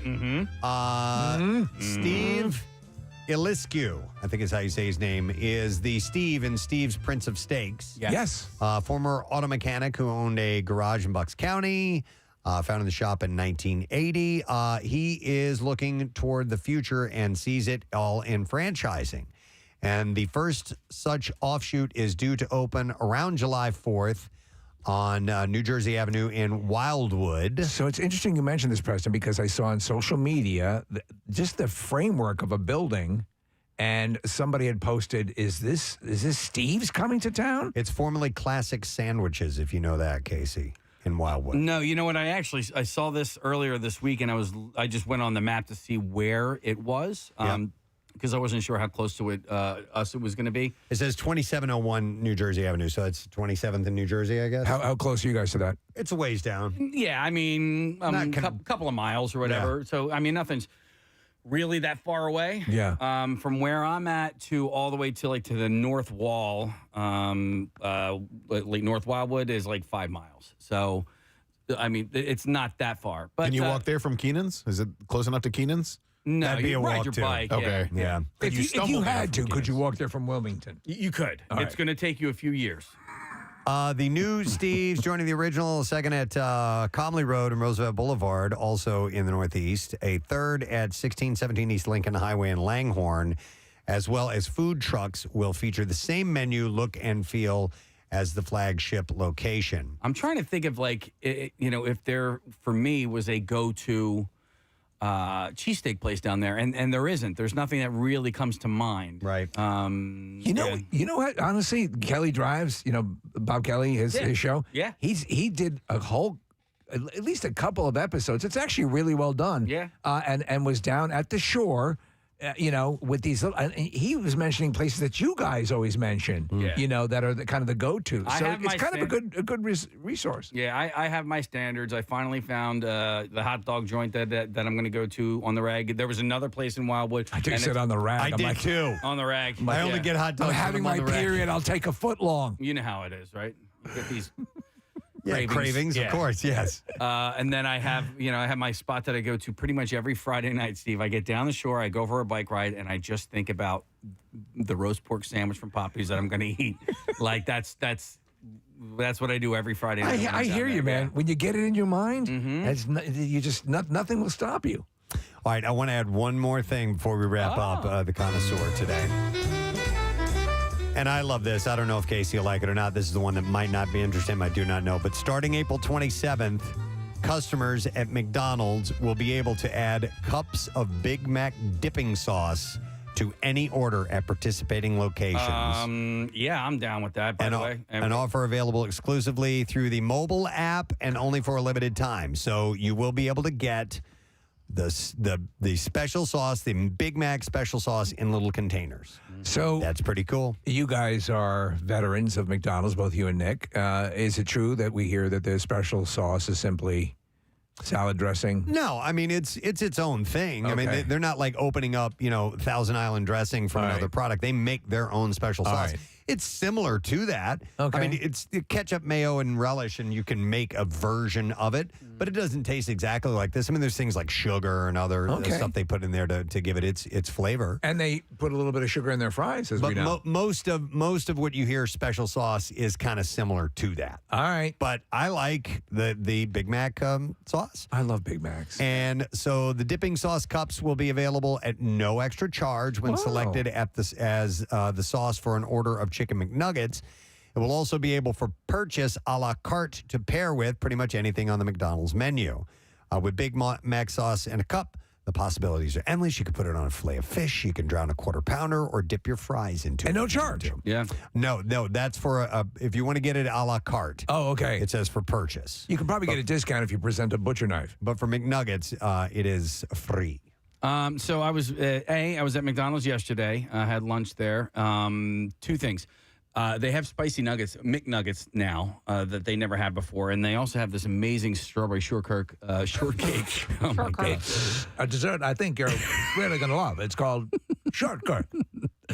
McFlurry. And then also, I saw this thing. If you are into keto, there's a keto Big Mac bites that I saw, a recipe. I like taquitos. Yeah, no, keto, not If taquitos. you're into keto diet. Oh, keto diet. I like But- taquitos too. You know what? 7-Eleven taquitos. I love taquitos. And if you buy them at the supermarket, get the corn It's my taquitos. second favorite snack. Next to, what is it? Shortcurk. Shortcut. Ain't nobody don't like a shortcurk. Your second favorite. Pretty much same thing as a parfait, right? A shortcurk? Shortcake? Isn't No. Are they the same? Nah. Well, Parfait. Beam down.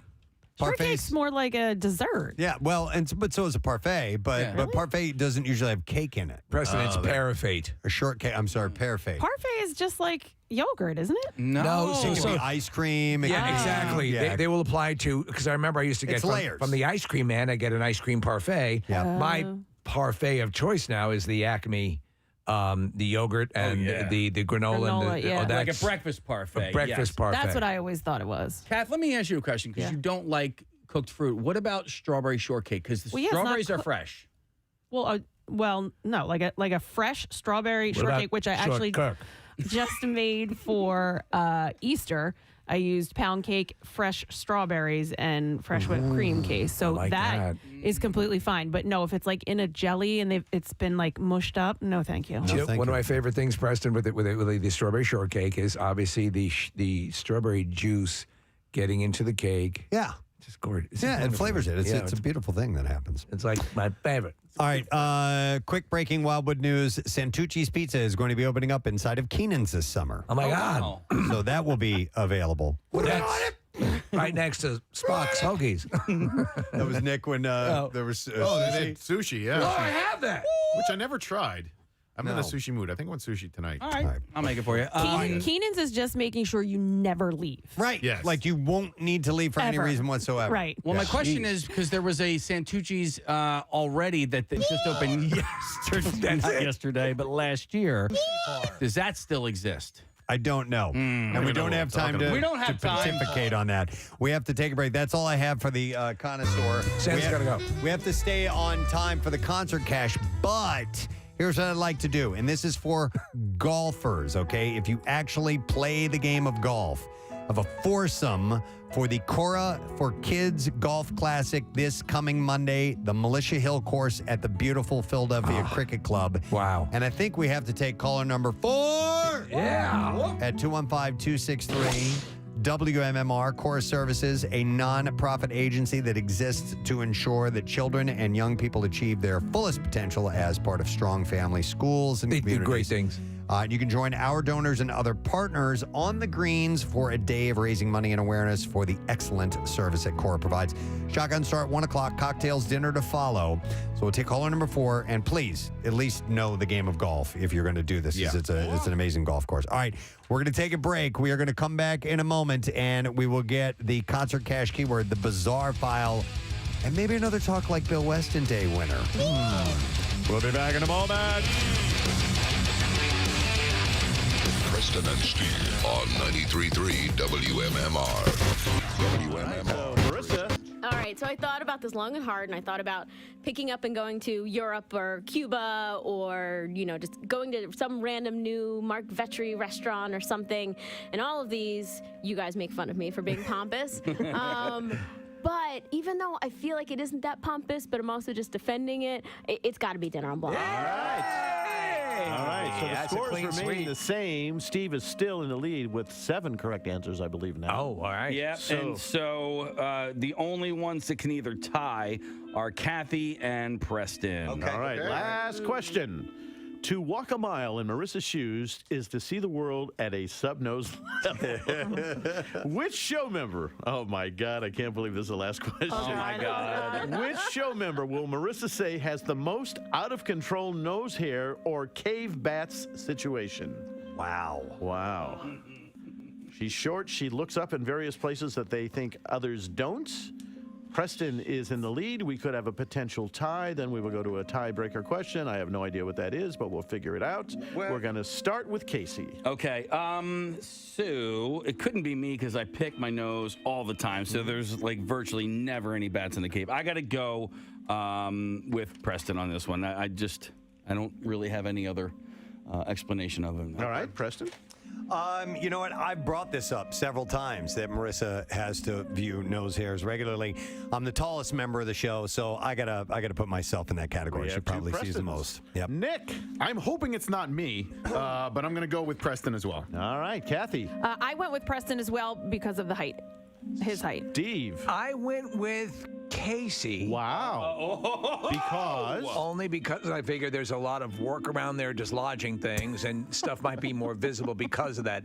Though Preston is taller, obviously, and the angle's probably better. I went with Casey. All right, so potential tie here. Marissa, the answer is... All right, I'm going to admit something to you guys. There is only one member of the show whose nose I've looked up, and it's because he's constantly pointing it out and seeking my approval. It's Preston. All right. There you go. So, Casey, tell us the score, please. All right. The final score is, I got to give him 1 and her 1. We have a 3-way tie. Oh. We have a 3-way tie between Preston Elliott, Steve Morrison, and Kathy. Thought of something else I did one time, but immediately, here I am as an adult thinking I'm in trouble. I'm in trouble. I'm in trouble. I'm in trouble. One time we were doing a promotion at the Granite Rim Mall with Y100, and we had we used to take a little putter and a putting green, and we would do a putting contest. Yeah. 'Cause when you go to these promotions, you have a little game. People can play, come on, and when, so we're out there and we're bored. Nobody's coming out there. And I decide to take the putter and take a full-on driver swing. No, you didn't. To the golf ball, or I was pretending to. I was going to swing over the ball, and of course I'm aiming right at the parking lot. And we were in. There was like a tent sale going out there, something. So there was a wide open area where nobody was parked, but about 50 yards away there were cars. I swung at this thing. I hit the ball. And it goes over and thunk and hits the side of a car. Big, huge dent in the side of it. And I tell an intern, I go, go get the golf ball. Go get the golf ball right now. Go get it.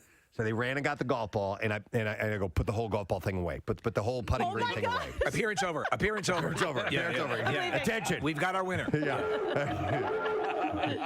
So put the golf ball away. Appearance over. And sure enough, like 10 minutes later, somebody comes walking out, and they look at the side of their car, and it's got a big dent in it, and I didn't fess up to it. All right. How many years ago? You're 15, you're 16. An adult man. I know. Wow. Here I am. Oh my I'm God. confessing it right now. Now, that was not cool. Don't say. But do you remember what kind of car or what color it was or anything like that? Okay. I have no idea. Okay. But it was. I remember them looking down and them looking around, and here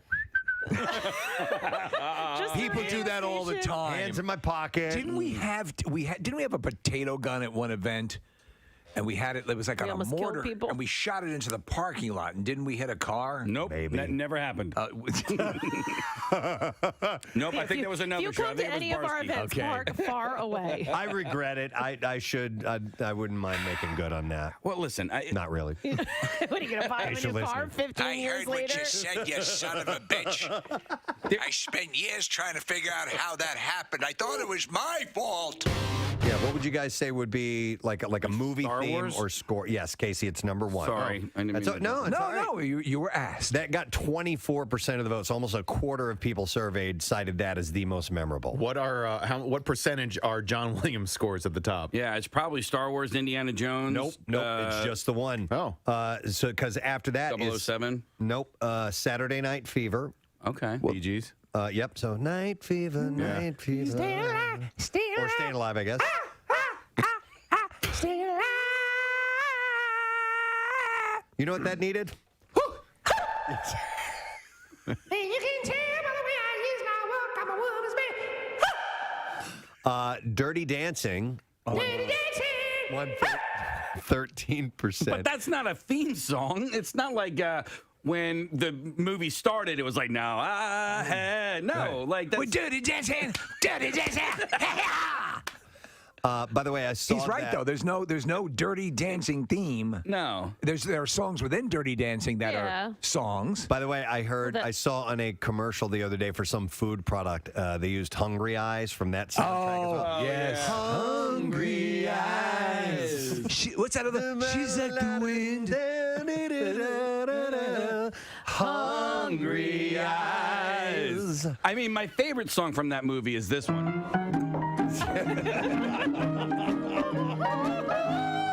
I love this. Who's this hula hana of come on, I wanna hula back. What were the hits from the soundtrack? You had that. You had the You had Hungry Eyes. You had Time in My Life. Those were the two biggies. right, and then was, She's Like the Wind. She's Like the Wind was in that as well. And that's Patrick Swayze singing that, Oh, right? Yeah. Yep. Yeah. They had so many hits that were already songs. And it was such a popular album that they made two of them. What was the one? Hey, lover boy. Remember when they were How do you call your lover boy? lip syncing that one? I simply say. What was that? I simply say, baby. Oh, yeah. My sweet baby. Here you go. We have the list. Do you remember the Dirty Dancing tour that happened? Oh, yeah. Here we go. Be My Baby, Hungry Eyes, Stay. Oh, from the Zodiacs. Oh. Is that? Oh, won't you stay? Jesus Christ. And then it says yes. There were more songs in this. What's yes? What's yes? I don't know. But it was by Mary Clayton. So I was in 7th grade when that movie came out, and I remember kids on the bus listening to that record because it was so popular, and it was such a resurgence for that type of music, for that style of music, and for that age of music. Well, really, that they put out a second record. The Big Chill was, I think similar. 2 years prior to that, and that, I mean, that was an entire summer that I lived off of that soundtrack. So we're looking at the track listing here for Dirty Dancing. Hey, baby. Hey, baby. Was that it? No. Different one? I wanna know if you feel Overload. Don't know that one. Off the title. I'm sure we know every single one of these songs. Love is Strange. I think that's the one, Kathy. Hey, lover boy. Okay. Why don't you come over here, little... Hey, boy. My name is Man-Thing. Why don't you come over here and let's dance?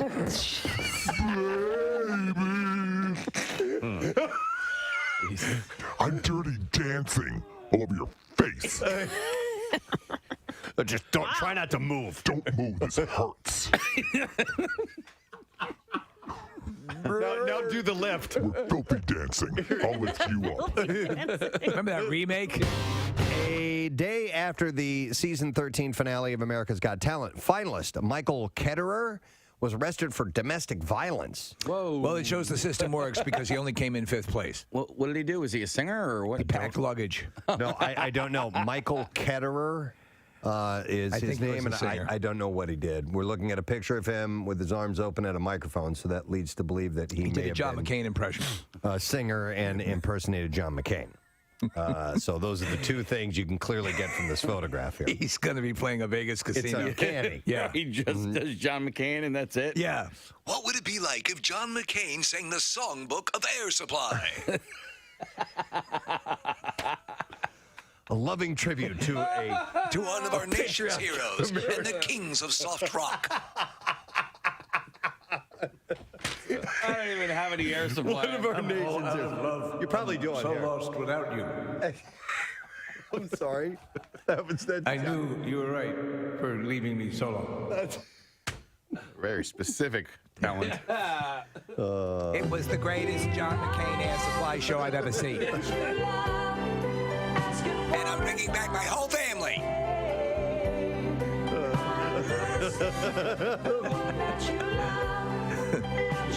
It's patriotic and it's romantic. All right. So anyhow, I guess he was a singer and a John McCain impersonator. This is a student pilot. Yes. And I have not heard this yet. Student pilot is soloing for the first time. So they've got their lessons, and now they're going to take it up and fly it by themselves. Yeah, so she spent many hours training. Yes. And ready for her solo flight. And upon takeoff, she's in flight, and they notice one of her wheels, its fixed wheels, has fallen off. Okay. The aircraft. We have the audio of this, and I haven't heard it yet. Maggie, this is John. How you doing? I'm okay. Okay, you're doing a great job flying the airplane. Keep doing what you're doing. We got plenty of time. You got plenty of fuel. We got plenty of daylight. So just try to relax. And you always heard me say go back to basics. So we're going to work the basics here as much as possible, okay? Keep everything as normal as you can. All right. Okay. Oh, my God. I'm choked up listening to this. Seriously, I'm tearing up. He's a calming voice, though. That's somebody I would want to speak to on the other end. Beautiful job, Maggie. You got a whole bunch of people clapping for you up here. She landed. Great work. Thank you.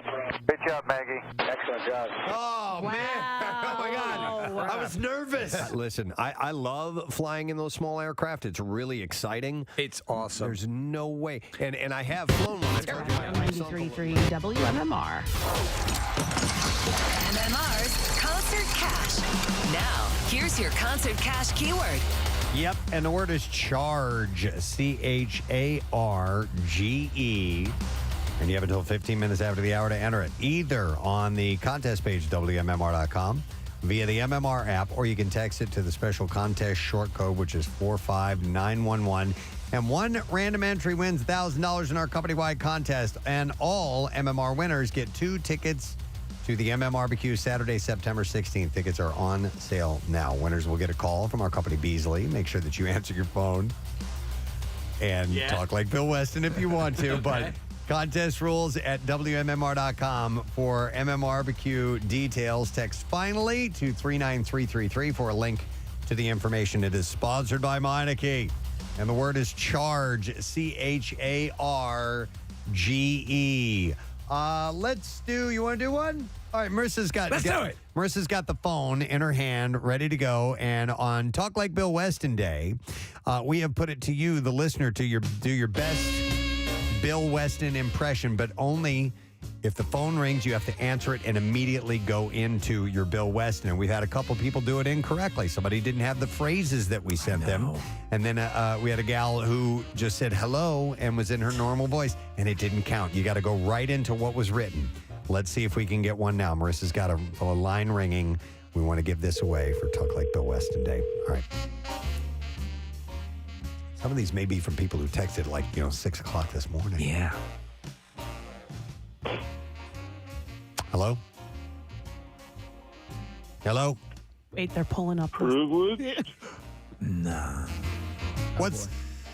No, you got to read the phrase, man. All right, I'm letting Is him it go. actually Bill? Maybe it's actually Bill himself. Yeah, maybe. I don't know how to play. Let's try one more, Marissa, if you don't mind. She's got to pull up these random things. Remember, if you texted in the word Bill to 39333, we sent a link back to you that has all these phrases. You need to read one of those phrases to us in your Bill Weston. So just saying privilege or low-hanging fruit. Yeah, people have done it. They've done it correctly. Barn door. It's not going to get it. We need to have the Susie actual cream cheese phrase that is written out. One of them. You can pick whichever one you want. All right, let's try another one. Here we go.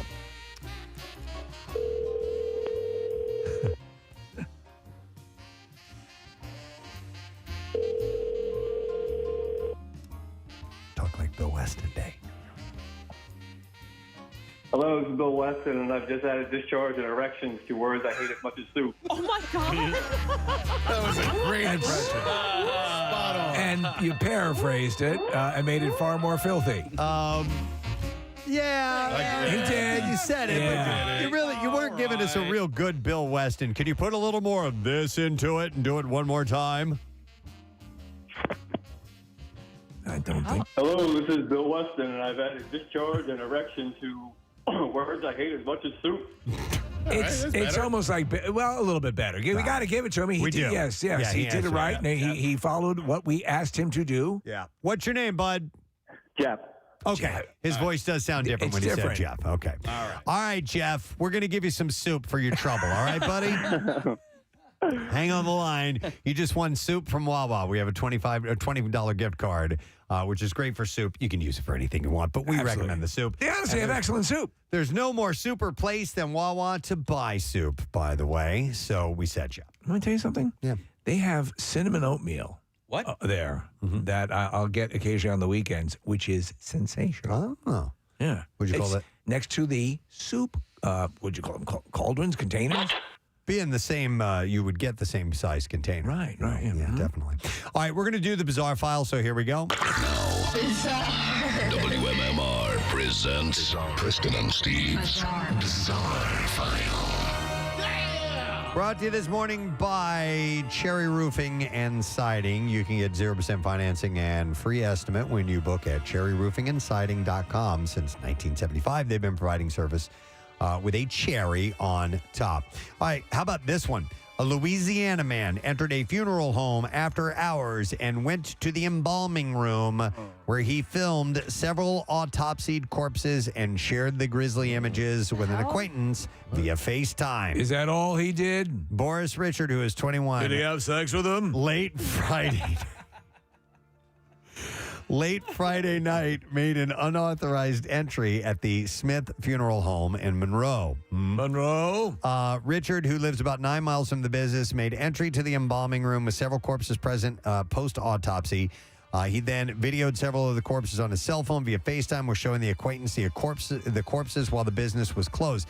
Now, while Richard appears to have some connection to the business, he was not an official worker and had been advised that he was not supposed to gain entry to the embalming room without consent. Hey, guys. Which leads me to believe maybe he asked about going into the embalming room. Yeah. He was arrested on a felony unauthorized entry charge. Richard declined to answer any questions from police. I just want to play with the dead bodies. God, that's bizarre. Okay. A Civil War reenactor has pleaded guilty to charges that he planted a pipe bomb at a Virginia battlefield in 2017. Looking for some real authentic explosions? Jesus, yeah, and wrote letters falsely claiming that Antifa protesters were to blame. My dearest wife. Prosecutors on Tuesday announced the guilty plea deal from Gerald Leonard Drake, who is 63. Drake. My dearest wife, I placed an actual bomb on the site of our Civil War reenactment. I'll be home for dinner. Don't make soup. Drake admitted during a hearing that he planted a pipe bomb at Cedar Creek Battlefield during an annual reenactment, and the bomb did not detonate, but it resulted in cancellation of the reenactment after its discovery. Drake was a Civil War reenactor who regularly participated in events at Cedar Creek until he was expelled from his unit in 2014. He also admitted to writing letters in 2017 and 18 in which he falsely portrayed himself as part of Antifa activists who were targeting the reenactments because they believed them to glorify slavery. The letters threatened violence at subsequent Cedar Creek reenactments, as well as an annual Remembrance Day parade in Gettysburg. So he has pleaded guilty to the charges. All right, there's a great photo that comes along with this story. Some no parking signs are more important than others, particularly those near large bodies of water. Police in Duxbury, Massachusetts, posted a photo of a car that is almost completely submerged on a local beach, and right next to it, it says no parking. Yeah. The police photographer framed the image to include the pair of no parking signs that the driver either missed or ignored. It's, by the way, Duxbury is located on Cape Cod Bay. The police post said, we're aware of the vehicle at the west end of the bridge. It will be removed when the tide goes out. Other police departments weren't so subtle. They wrote, whatever the fine is, they'll probably pay it in sand dollars. Oh! I don't get it. All right, a man lost part of his leg on Friday in an alligator attack at an RV park in Florida. That's just about everything you need in that story. Yeah, right. Yeah, right? Officials said the 72-year-old man's leg was amputated by the gator below his right knee. The man, who was not identified, was airlifted to a trauma center. His condition was not known. The attack happened at a retention pond at the Great Outdoors RV and Nature and Golf Resort in Titusville. According to a dispatch call, the gator went back underwater following the attack. 2 gators were subsequently removed, but it is not known whether either of the pair caught and attacked the man. I guess they would cut him open if they kill him and see if they could find the leg, right? Yeah. Fire officials said it's not yet known what led to the attack. Wildlife officials also said Friday that alligators are typically more visible and active during spring and summer. But this marks at least the 3rd time a person has been attacked in Florida in the past few months. A substitute teacher at a Texas middle school encouraged students to fight, going so as far to create rules and post a guard at the door, according to district officials. There are teachers that have been arrested for doing mini fight clubs. There was another one the other day we had. They said that the sub has been fired, and police are now investigating the incident at Kimbrough Middle School, which was caught on video by one of the students. And apparently, one of the students' mother said, I had to stop it multiple times because I didn't think it was real watching the video. It's a kinderkumite. She said, I was like, this must be a prank. It's not real. Her daughter said some of the kids left class bloody and that she is now getting death threats for reporting it. Wow. For reporting the Fight Club? That's crazy. Well, you don't talk about Fight Club. All right, and then You're right. one last story. A wannabe father eagle who sat on a rock in an attempt to get it to hatch has now become a foster parent. Murphy, a bald eagle living at the World Bird Sanctuary in Missouri, caused concern when I just want a family. when he refused to move from the rock. I didn't know it was a rock. I'm not an idiot. In a sign in front of the habitat read, he has built the nest on the ground. He is very carefully incubating a rock, and we wish him the best of luck. Touchstone Pictures. That is adorable that it'd sit on a rock. Yeah. Murphy's efforts have paid off. The 31-year-old now has the opportunity to foster parent an eaglet. Wait, is Eagle's 31 years old? Yes. I don't know. I don't know. problem with that? I don't know how long they live, but Well, I mean, You want me to die sooner? Is that too long for you? No, I just didn't know you guys lived that long. You go hang out at Wetzel's Pretzels. Murphy quite literally took the baby bird under his wing. Murphy has been feeding his eaglet fish, and the two have been getting along well. The chick will be trained to fly and eventually leave the sanctuary. So I think that I would weep on that day. It's an older one, Casey. I assume it's a bald eagle, but bald eagles I wear a toupee. live to. I don't wear a hairpiece. 20 to 30 years are their average age. So this one's 31 years old. So he's way up there. He's got some longevity. What's the longest living bird? Is it a parrot? So those I know African grays can live to be like 80 years old. Oh, and yeah, the cockatoos and stuff like that, they can get up. It's the classic, a 60-year-old woman buys or a guy buys a bird that outlives them, and then they have to donate it to the zoo. All right, Kookie.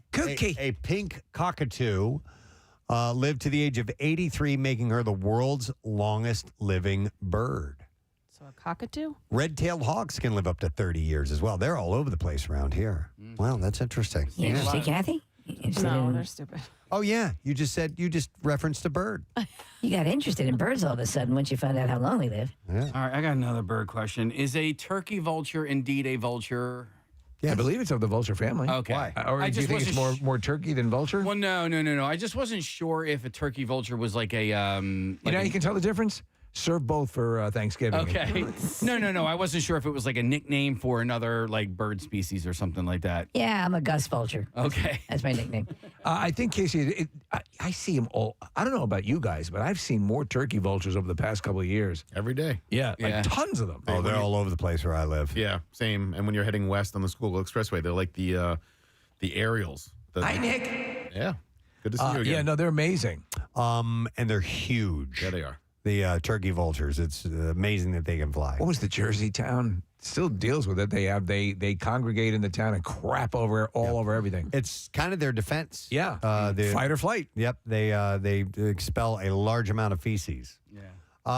Real quick, just to reiterate the word because you got about a minute. Okay. The word, by the way, you got about a minute left, is charge. If you want to enter that for MMR's concert cash giveaway. So charge, enter that now. We have someone named Preston on the line. Oh. So let me go to Preston. Hey, Press, good morning. Hey, good morning. Hey, what's up, bud? Hey, man, I called about a year ago about birds, and we were talking about bald eagles. So they live longer in captivity because they usually die of lead poisoning in the wild. Okay. And how long? Do they have a good 5 years, 10 years? Any idea? No, they'll do about 15 to 25, depending on just the situation. No, I mean over 30, so they can live to like 35 or 40? Yeah, that's about it. That's Okay. about it in captivity, yeah. When you're talking lead poisoning, are they getting shot or eating paint chips? Yeah, right. Yeah. Well, they're eating things that got shot that still have lead in them. Oh, okay. You know what? You're right. I remember that. Yeah. Right. All right, Preston. They're eating fish that have lead weights in them, all that kind of stuff. You ever go shooting fish? I do all the time. No, I have never gone shooting fish. Thank you, Preston. The lead weights. The lead weights. Yep. Oh, yeah. Have a good one, man. We'll see you later, bud. too. All right. That's right. It would stand to reason. They're eating fish. The fish have the weights and/or. I did when I was into a little more outdoorsy stuff like hunting and fishing and stuff like that. I did want to go bow fishing, and never did that. That would be kind of interesting. I had a bow fishing setup. Never used it. It looks so cool. It was a low rent model, by the way, and I'm like, I never used it. But it would be very difficult because the water makes it obscures the it refracts optics. the light in a weird way. Yeah, and so you have to either aim low or high. I don't know which it is. A lot of times, the fish that you'd be shooting at died 1,000 years ago. Oh, it's that takes that long for the light to get to us. That's amazing. I had I've been wasting my time. It's absolutely ridiculous. Wow. All right. Anyhow, I think we should take a break and come back in a moment, and we'll do a little more of Talk Like Bill Weston Day. Yes. More chances to win soup this morning on the Preston and Steve Show, and we also have lesson, question, trash, music, news, stuff like that. We'll come back in a moment. Preston and Steve on 93.3 WMMR. Throughout all your radios. He's right next to me and had controls as well. But the idea of landing or taking off or anything like that, no. Here's what I would do. Okay, what you did, I would have the Fisher-priced wheel. Oh, just to pretend to sit there like Maggie does with the dry, and that's how I do it. Oh, after I rode on the Avatar ride down in Disney World last year, they gave you a pilot's You became license. a pilot? No, He's an fly. astronaut now. All right, do me a favor. All right, I want you to calm down. It's like we've done many times on Pandora. All right? What's your name? Casey. Casey, okay. We're going to fly right by. You're going to see a whole bunch of floating boulders. You've seen it many times before. All right? All right? Is your ponytail attached to your bird of prey? It is? Okay. We're going through the flying boulder field. That's all it is. We're just floating boulders. But after riding that ride.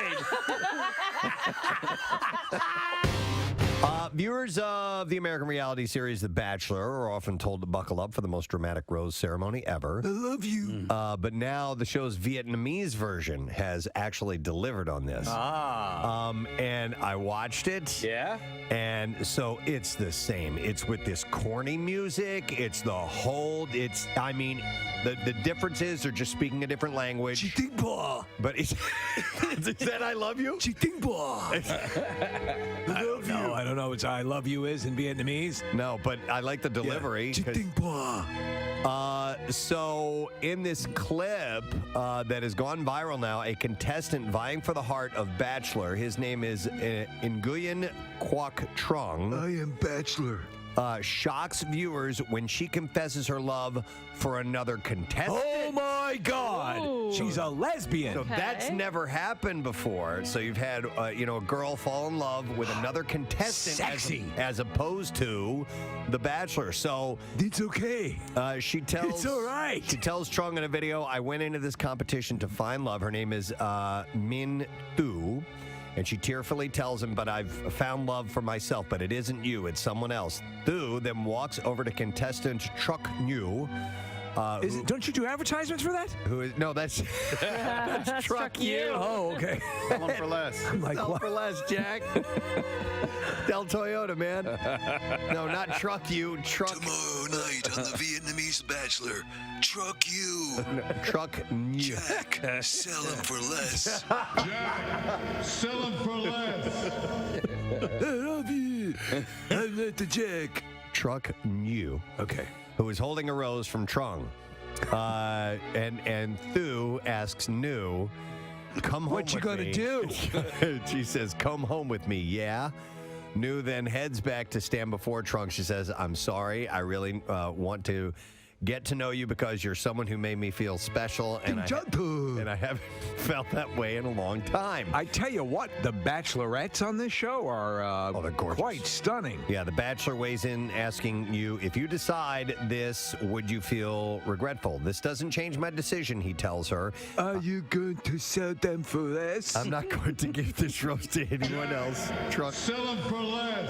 Where's that voice coming from? You only get one chance in this life, and you need to take it. Only you. Who's Jack? Not anyone else. I want to let you know that I think you'll have regret if you continue with what you're about to say. Wow. So the show's host chimes in, telling Truc Nhu, Sell them for less. Jack, no. sell him for less. Says you have a connection with Trung that made him choose you. You should give yourself a chance. Don't pass it up. But Nhu seems to have made up her mind and gives him back the rose. She said, "I know you'll find somebody who really loves you, who understands you, who knows how to take care of you, who can look at you from afar and know how you're feeling. I'm sorry." And then the two women left together. But that's not how it ended. Oh, really?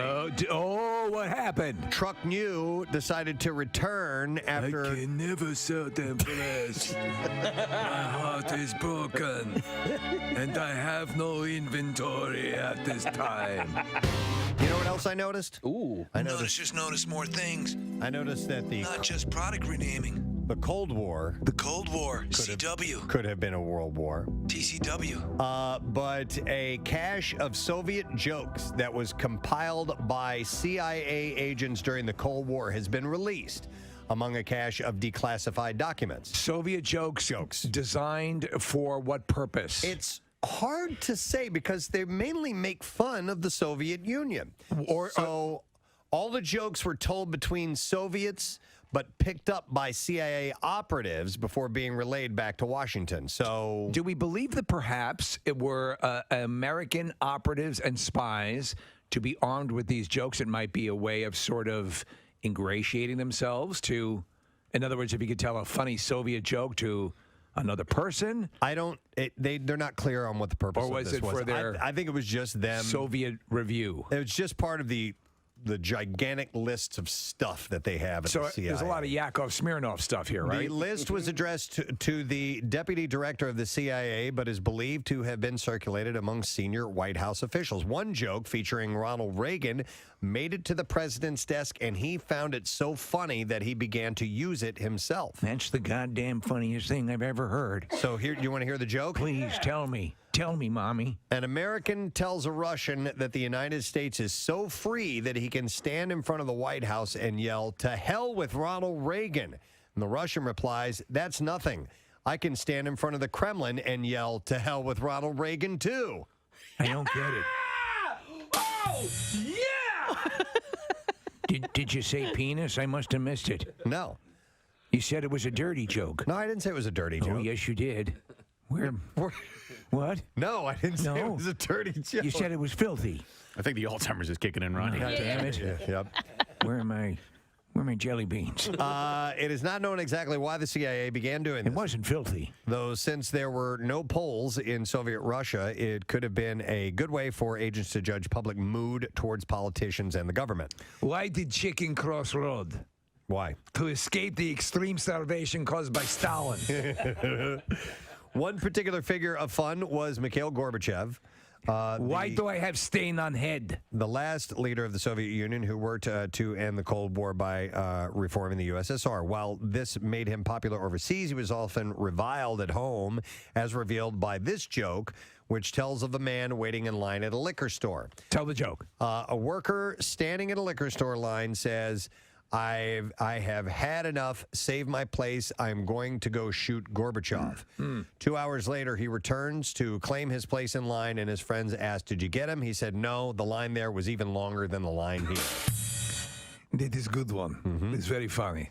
Another joke compares Gorbachev to... You know, maybe you don't laugh at the same kind of jokes or something, but... you told me that Gorbachev line joke and it wasn't funny. But I have one for you. Knock, knock. Who's there? Orange. Orange who? Banana. I don't think you told that correctly. Shut up. Banana.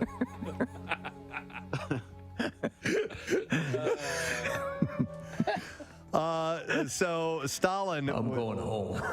Stalin was also. Knock, knock. Who's there? Stay in your seats or you'll all be shot. It's funny, yes? Knock, knock. Who's there? You will starve in gulag. I'm here all as a week. I would say try veal, but there is no veal. Try cannibalism as we starve out all of the population in Siberia because of extreme poverty caused by Stalin. Thanks for coming. Knock, knock. Who's there? They murdered my wife. That's sad. Yeah, but if you think about it, she was nagging. It's a way homer. Have you heard the banana joke? 93.3 WMMR. It is Everything That Rocks, Preston C radio program on a beautiful, beautiful Friday morning. No sad brother. 83 today and nothing but sunshine. Tomorrow, clouds and 78. Sunday, cooling off. 65 will be our high, and then 60 on Monday. So we're still up and down, still in that little almost there phase of spring/summer. And all I'm that. loving it. Yeah.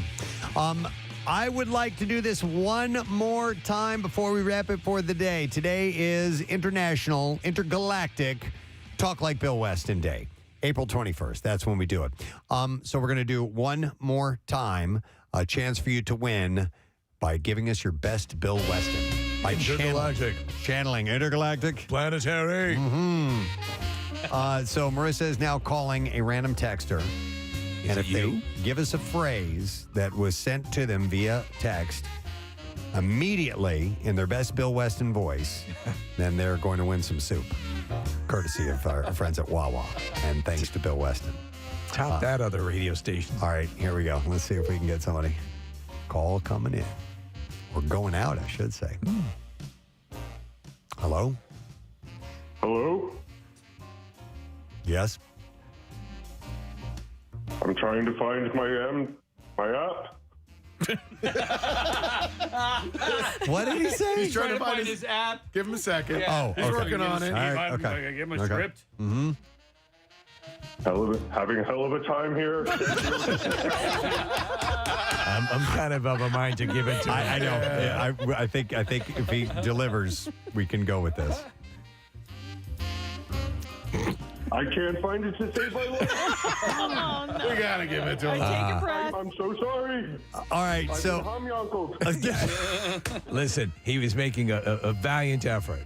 So you texted in, obviously. We sent you a link, and you're having a hard time tracking that down now? I can't deal with smartphones. I'm having difficulty. Sounds about right. All right, vote. What do you, Right now, and the damn thing won't show up. I'm going to give him a yes. Give it to him. what do you guys think? I'm giving him a All yes. right, yeah. All right. I was panicking. Oh, all right. What's your name, man? Man, I was totally fine if you didn't give me the prize because I was like, dude, they got to stick to the rules. I felt so bad for the other people. Yes, but I know, but you listen. I could tell. Yeah, I could tell that you were having an issue finding it. The other people had just forgotten or didn't have the script at all. So we're gonna give it to you. Yeah. All right, we're feeling good. What's your name? Dan. All right, Dan. You're a soup lover, aren't you? Hey, man, I was the one that won the last Super Bowl. Oh, dude, serious? Get out. what? I came in with my mouth-blown glass piece, and we were all hanging out. Wasn't that the best? I mean, I wanted to, even though it has no relevance to anything, I want to do the soup bowl again. Another soup bowl? It was so good. But if you don't do it, then I just remain the remaining champion. That's right. That's how you keep your legacy. All right, hang on, bud. We're gonna get you info. We're gonna give you a $20 gift card from Wawa for some soup. All right, bud? You guys rock. No, you're the man. Have a great weekend. So let me ask you, that other woman who called, should we have her call back? I think it would only be fair if she can was prove who so- she Well, is. what about the guy then? What about the guy? The guy who answered privileged. Let's give it to everyone in the Philadelphia Oh, stop area. it. No. Marissa wants to say something. Hang on. All right, so the text back that everybody got said, privileged. Not everybody has a link to the talk like Bill Weston phrases. So I think he never clicked the link.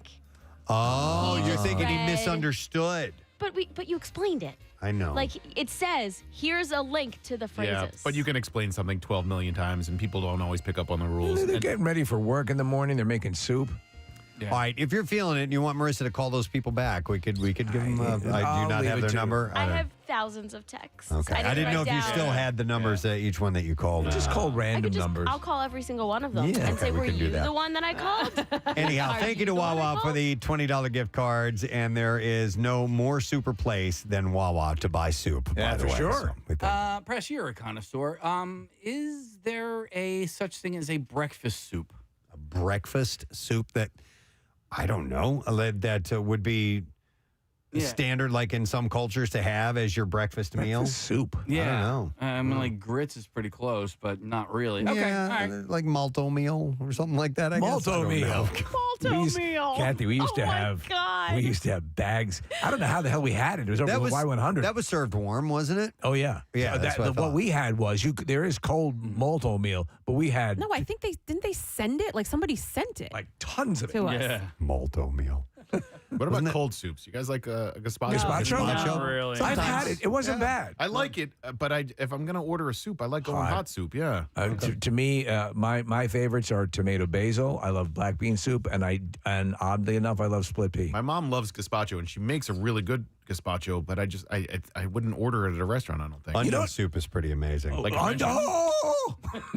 Onion soup is phenomenal. Nick, I ordered it one time at a restaurant not knowing that it was cold soup. Oh, man. Send this back. No, I took one bite and I was like, oh my God, this is disgusting. Hot fruit and cold soup. Yeah. That's Kathy's too.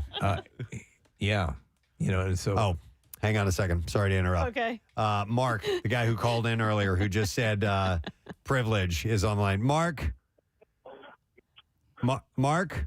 Good morning. This is Bill Weston. I can't come to the phone right now because I'm on a Zoom conference with some very privileged home Yankees. Home Yankees.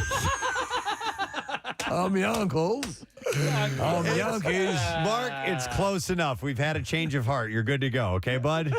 Hey, I love you guys more and more every minute. We love you. Hang on. We'll get your information and we'll take care of it. Yankees. Home Yankees. Now the lady needs to call back. I think she did. I think she was good. Is that her? Yeah. This is her? Good. All right. Hi, Katie.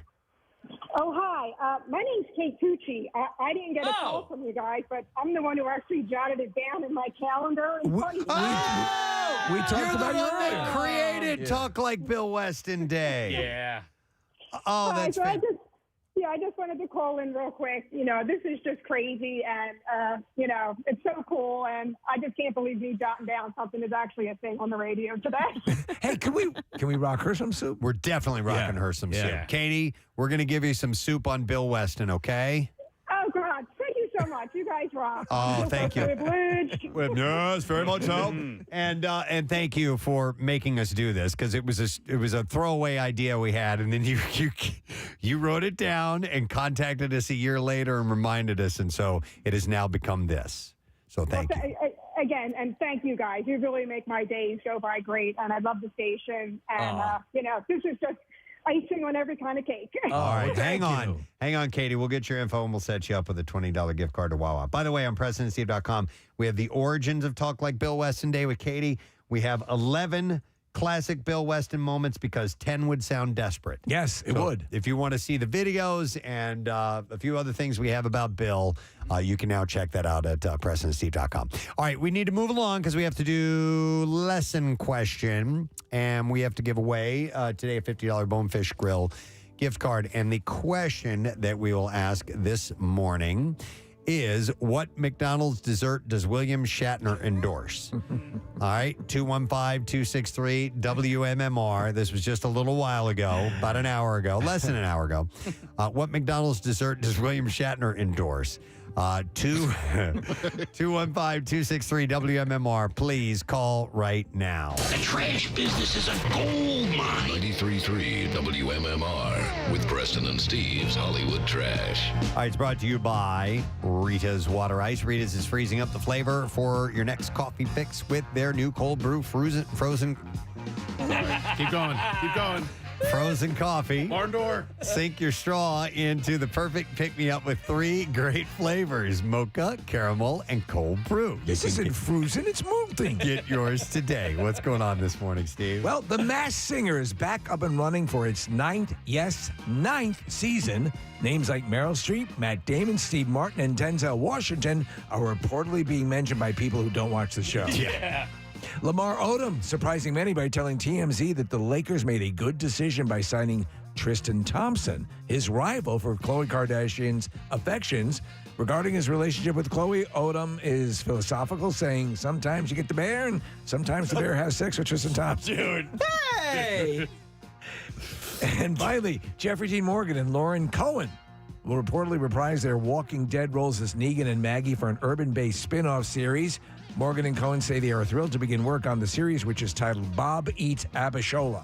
That's a Hollywood Trash. All righty, we will go to the phones and see if we can get the answer. And I want to know what McDonald's dessert has William Shatner endorsed. 215-263-WMMR. And we're going to go to Chris and see if we can get it. Hey, Chris, good morning. Hey, good morning. All right, buddy. So what does William Shatner endorse, the McDonald's dessert? Strawberry short cart. Short what? Short cart. Oh. Short cart? Short cart. No, that's not right. All right, I'm getting a no on this. Yeah. Sorry, Chris. We will go to Lou next. Lou? Yes. All right, Lou, what dessert does William Shatner like? Strawberry short cart. Short Kirk. Yes, that's a correct yes. Hang on, Lou. Sound like, yep. He was saying Sound like- short park or short cart? Or short part or cart is what I heard. But all right, Lou, you got it right. We are going to give you a $50 Bonefish Grill gift card. Sunday brunch is on the menu at Bonefish Grill, featuring a new savory selection like frittatas and Grand Marnier French toast sticks that pair with a collection of shareable sangria and margarita pitchers. And you can visit bonefishgrill.com. Now, Preston and Steve's Music News on 93.3 WMMR. Thank you, Bill. All right, I got a fair amount of things to mention in music news. We'll start with this. Record Store Day is tomorrow. Pearl Jam's got some special things going on. Actually, you know what? I should lead with the fact that they announced a short tour. Yes. So I'm going to start with that for late summer and early fall of this year, playing 9 arena shows in 5 cities in August and September. They'll be playing St. Paul, Minnesota, Chicago, Indianapolis, Indiana, Fort Worth, Texas, and Austin, Texas.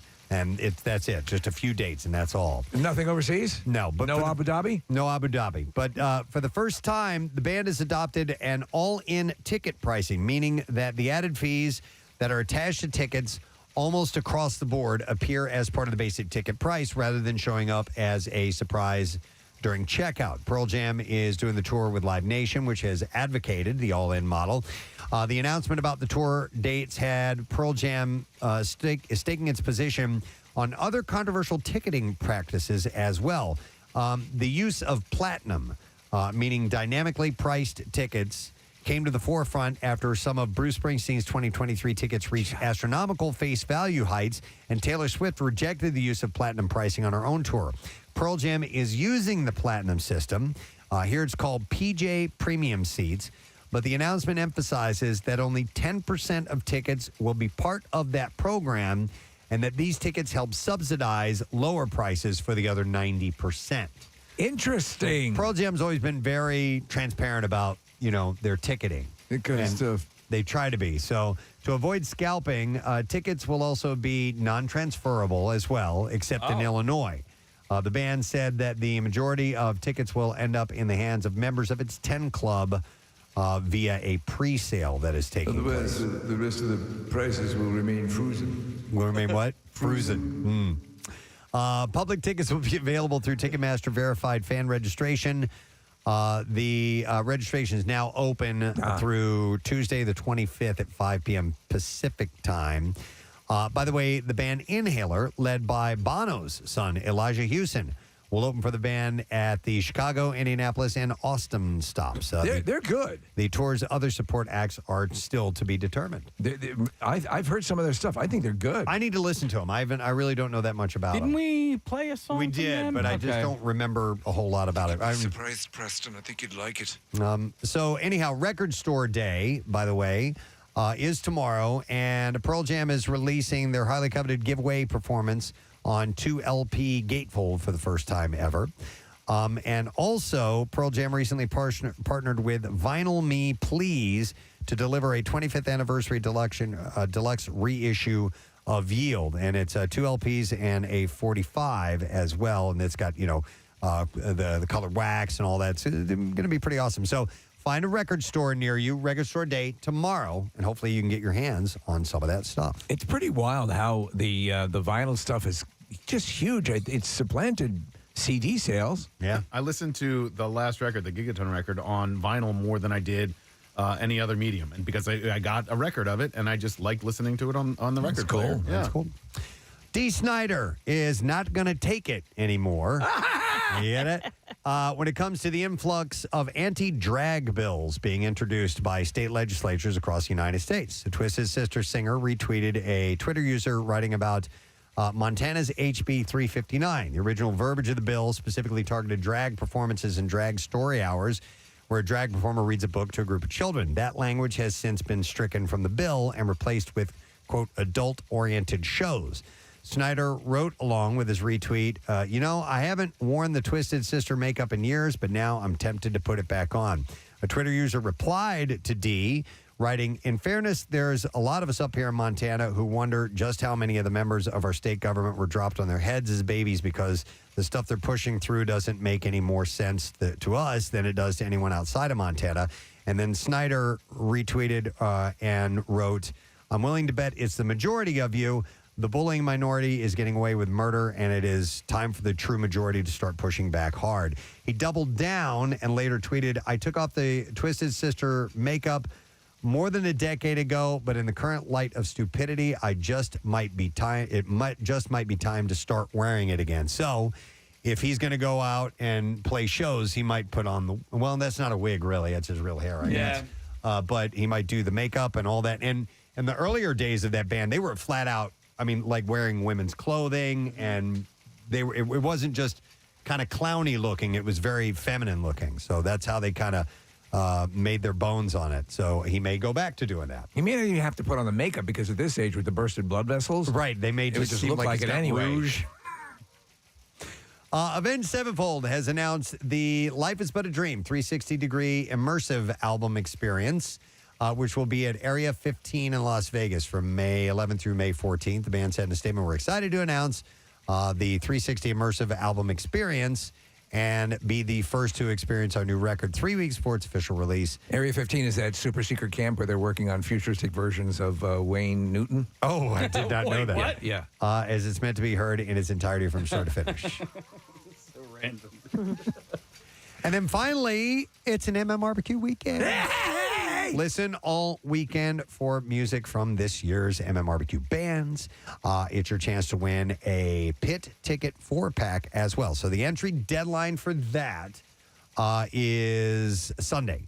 And you can go to WMMR.com and get that done. But you're going to hear music all weekend long from Shinedown to Billy Idol, Larkin Poe, Aaron Jones, Dirty Honey, Finger 11, Tiger Cub, and also the local shout artist, Vixen 77. So we're excited about that. President Steve Side Stage? President Steve Side Stage, yep. We're not going to be playing anything from that this weekend, but we are going to have that. And tickets go on. So those tickets are already on sale, so get the best seats before they are gone. All right, one more call here real quick. It's Janet.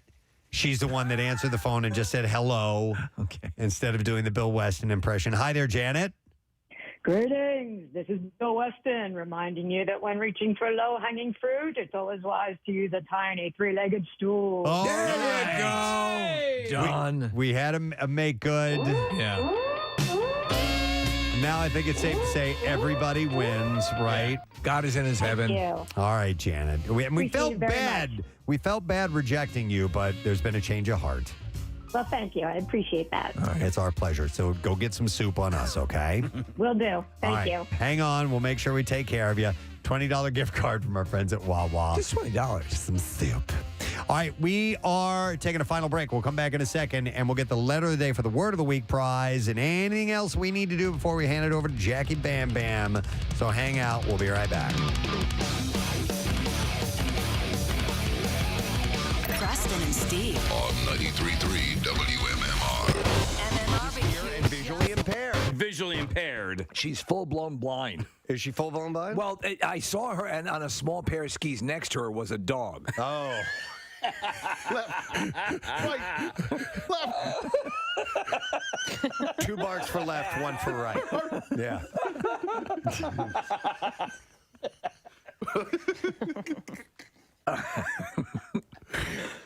That's not fair to the dog. That is not fair to the dog. No. Right. And I mean, he's got to bark fast, and you never know if they're right next to each other. He also can't really tell you that he doesn't want to do this. No, he's actually just being dragged along. Just put him on skis. I don't want to do this. did we even say the words skiing eye dog? Nick just oh, said you it. did? Yeah, I'm yeah. sorry. Yeah. I missed it. They may not be married, but Jennifer Gardner and Ben Affleck are still family, according to Ben's brother Casey. During an interview with E.T. on Saturday. Well, you still family? No, entertainment television. Do you all get together for the holidays? What am I talking? What am I talking to here? I'm E.T. He walks in. He's like, "Are you serious? I have to do this." Pulling himself up in the chair. Thanks for talking with me. Could you get my agent in here, please? I'm talking to a turtle. Yeah. Not a turtle. Turtle.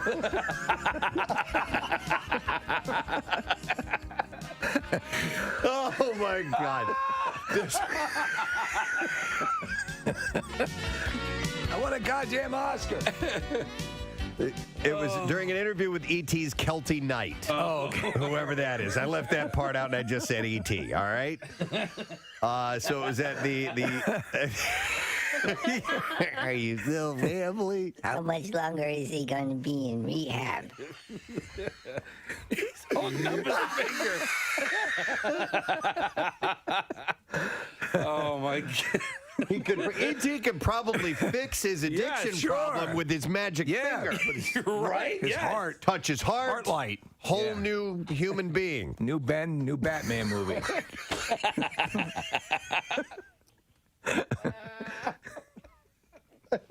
So stupid. It's so dumb. All right, TMZ reports that Davy Chase. Now, I looked her up, and it says she started the ring. She was Samara. She's the psycho. Yes. The scary girl. The girl in the well. And by the way, turns out she's gorgeous. Yes, she is. She was arrested, and she was arrested on a drug possession charge and spent some time behind bars. Yeah. But she escaped through the television, didn't she? She did. She managed to get out I of knew there we were through the going that TV. way. But she's had some run-ins. Last year, she was locked up after cops pulled her over for joyriding in an allegedly stolen car. She was locked up for 7 days. Is the phone rings after 7 days or something like In that? 7 days. Yeah, that's when you die. You have 7 days to get your affairs in order before you're... 7 days. It's been a while since I've seen that movie. 6.5. 7 business days. Business days? So that means I get the weekend too? Well, it's Monday's Labor Day, so about 8 days. All right, just stay there. I'm going to come over and kill you now. Yeah, if you could be more specific, it might help in planning. So, what if I go across the international date line? Let me get back to you. Coming up soon, we'll be addressing Halloween. But Yes. it's a favorite costume for Halloween parties and haunted houses. Which is the one where you go to where they have a girl who really does the full, clicking and the whole body gesticulation. Is that Penhurst? No, it's there's probably one there, but there's one, maybe it's it's the one way out where we always get lost going to. It's in Bucks County. Yeah. I know exactly the one you're talking but the girl who does Fear? Nah, might be Valley of Fear. It's out kind of in a woodsy area. It's Grotto of Consternation is the name of it. Hang on. Chrissy is on the line to tell us about that haunted attraction. And it is Valley of Fear, isn't it? So it's Valley of Fear? It is Valley of Fear, and the girl who does play the one from The Ring, who was there for a long time, Liz, is just a phenomenal singer, too. I just wanted to let you guys know. Really? Okay. Oh, yeah, she's incredibly talented. And she was good. As you were moving along, she'd move along, and she never sang really, but she didn't I'm sing. the chick from The Ring, and I'm coming after you. So her name is Liz? Yes, Liz. All right, cool. Thank you, Chrissy. Appreciate it. No problem. Cause in 7 days See ya. you're through. Chop-a-ta-ba. All right. It's not that scary. I know, it's not scary when you sing it. Yeah, right? Wouldn't it be a little less if it were a musical? I live in a well and my life's kind of hell and I'm coming after you. My life's kind of hell. I'm the chick in the well and my life's kind of hell, but I'm a coming after you. In 7 days. 7 days. In 7 days. 7 days. 7 days. Coming after you in 7 days. Hey. The Ring, the musical. Turn my mic on. You turned his mic off. I didn't turn it off. I think you might have hit the button yourself there, dude. Uh-oh. No, there we go. I just hit that button. All right. Wait a second. What's going on? Wait a What second. just happened here? Your mic will turn off in 7 seconds. Your mic will turn off in 7 seconds. What? I don't have a mic. Lindsay Lohan. I was just watching Mean Girls last night on E. Well, there was this video of her dancing over the weekend, and it went viral. Is it laughable, sexy? I'm hesitant to even say viral. Like, how many does it take before it's called viral? Good question. You know? Viral is, yeah. So I just saw it this morning, and it's her dancing. And what is it? To be honest, it's not that big of a deal. It's just her dancing around a little bit, but some people have made a thing about it. She flips her hair in it. She leans her head down and flips her hair way up. So people are making a thing about that. Oh, my gosh. Here, hang on. And there's the hair flip. So she does it twice. We're watching the video of it right now. And, well, now Busy Phillips and Kelly Oxford are getting in on the action. They spoofed Lindsay's now viral dance to the song Pillow Talk. Oh, snap. Well, Lindsay snapped her fingers and flipped her hair at her beach club in, I don't know where it is. Phillip and Oxford got down in the kitchen. Oh, and man. Phillips wrote on Instagram, honestly, it's weirdly harder to nail than it seemed. Respect. What's going on? They're throwing shade. They're throwing shade at her, Preston. Are they? Sort of. Yeah. Shady? Yeah, they're throwing shade, but then they threw respect in there. Yeah. RESPICT. That's right. They're making fun of the hair flip? Yes. I would make fun of the mom dance instead. I mean, the hair flip is the only thing my that hair was like legit. that since high school. Right? Yeah. I It's like like a it all. stupid. You're drunk. Flip your hair. I like Lindsay's thing, and I like the mock thing. I think it looks cute. So anyhow, they did a thing about that thing. Wow. There was a thing. It's just said. The original thing has been followed by another thing. This is what constitutes as news these days, folks. Over the weekend, a thing occurred, which was immediately followed by two rejoinder thingies. Televangelist Kenneth Copeland has a lot of experience with planes. We've seen, him and the other guy. There are two of these televangelists that are really big into their aircraft. They are really consumed with the level of aircraft that they own, and often the current plane they own is not good enough. It just ain't going to cut it. Because the Lord needs them to spread the gospel. We were blessed to have an airplane that it was a Vickers Viscount. A Vickers Viscount. And a man on our board of directors owned that airplane.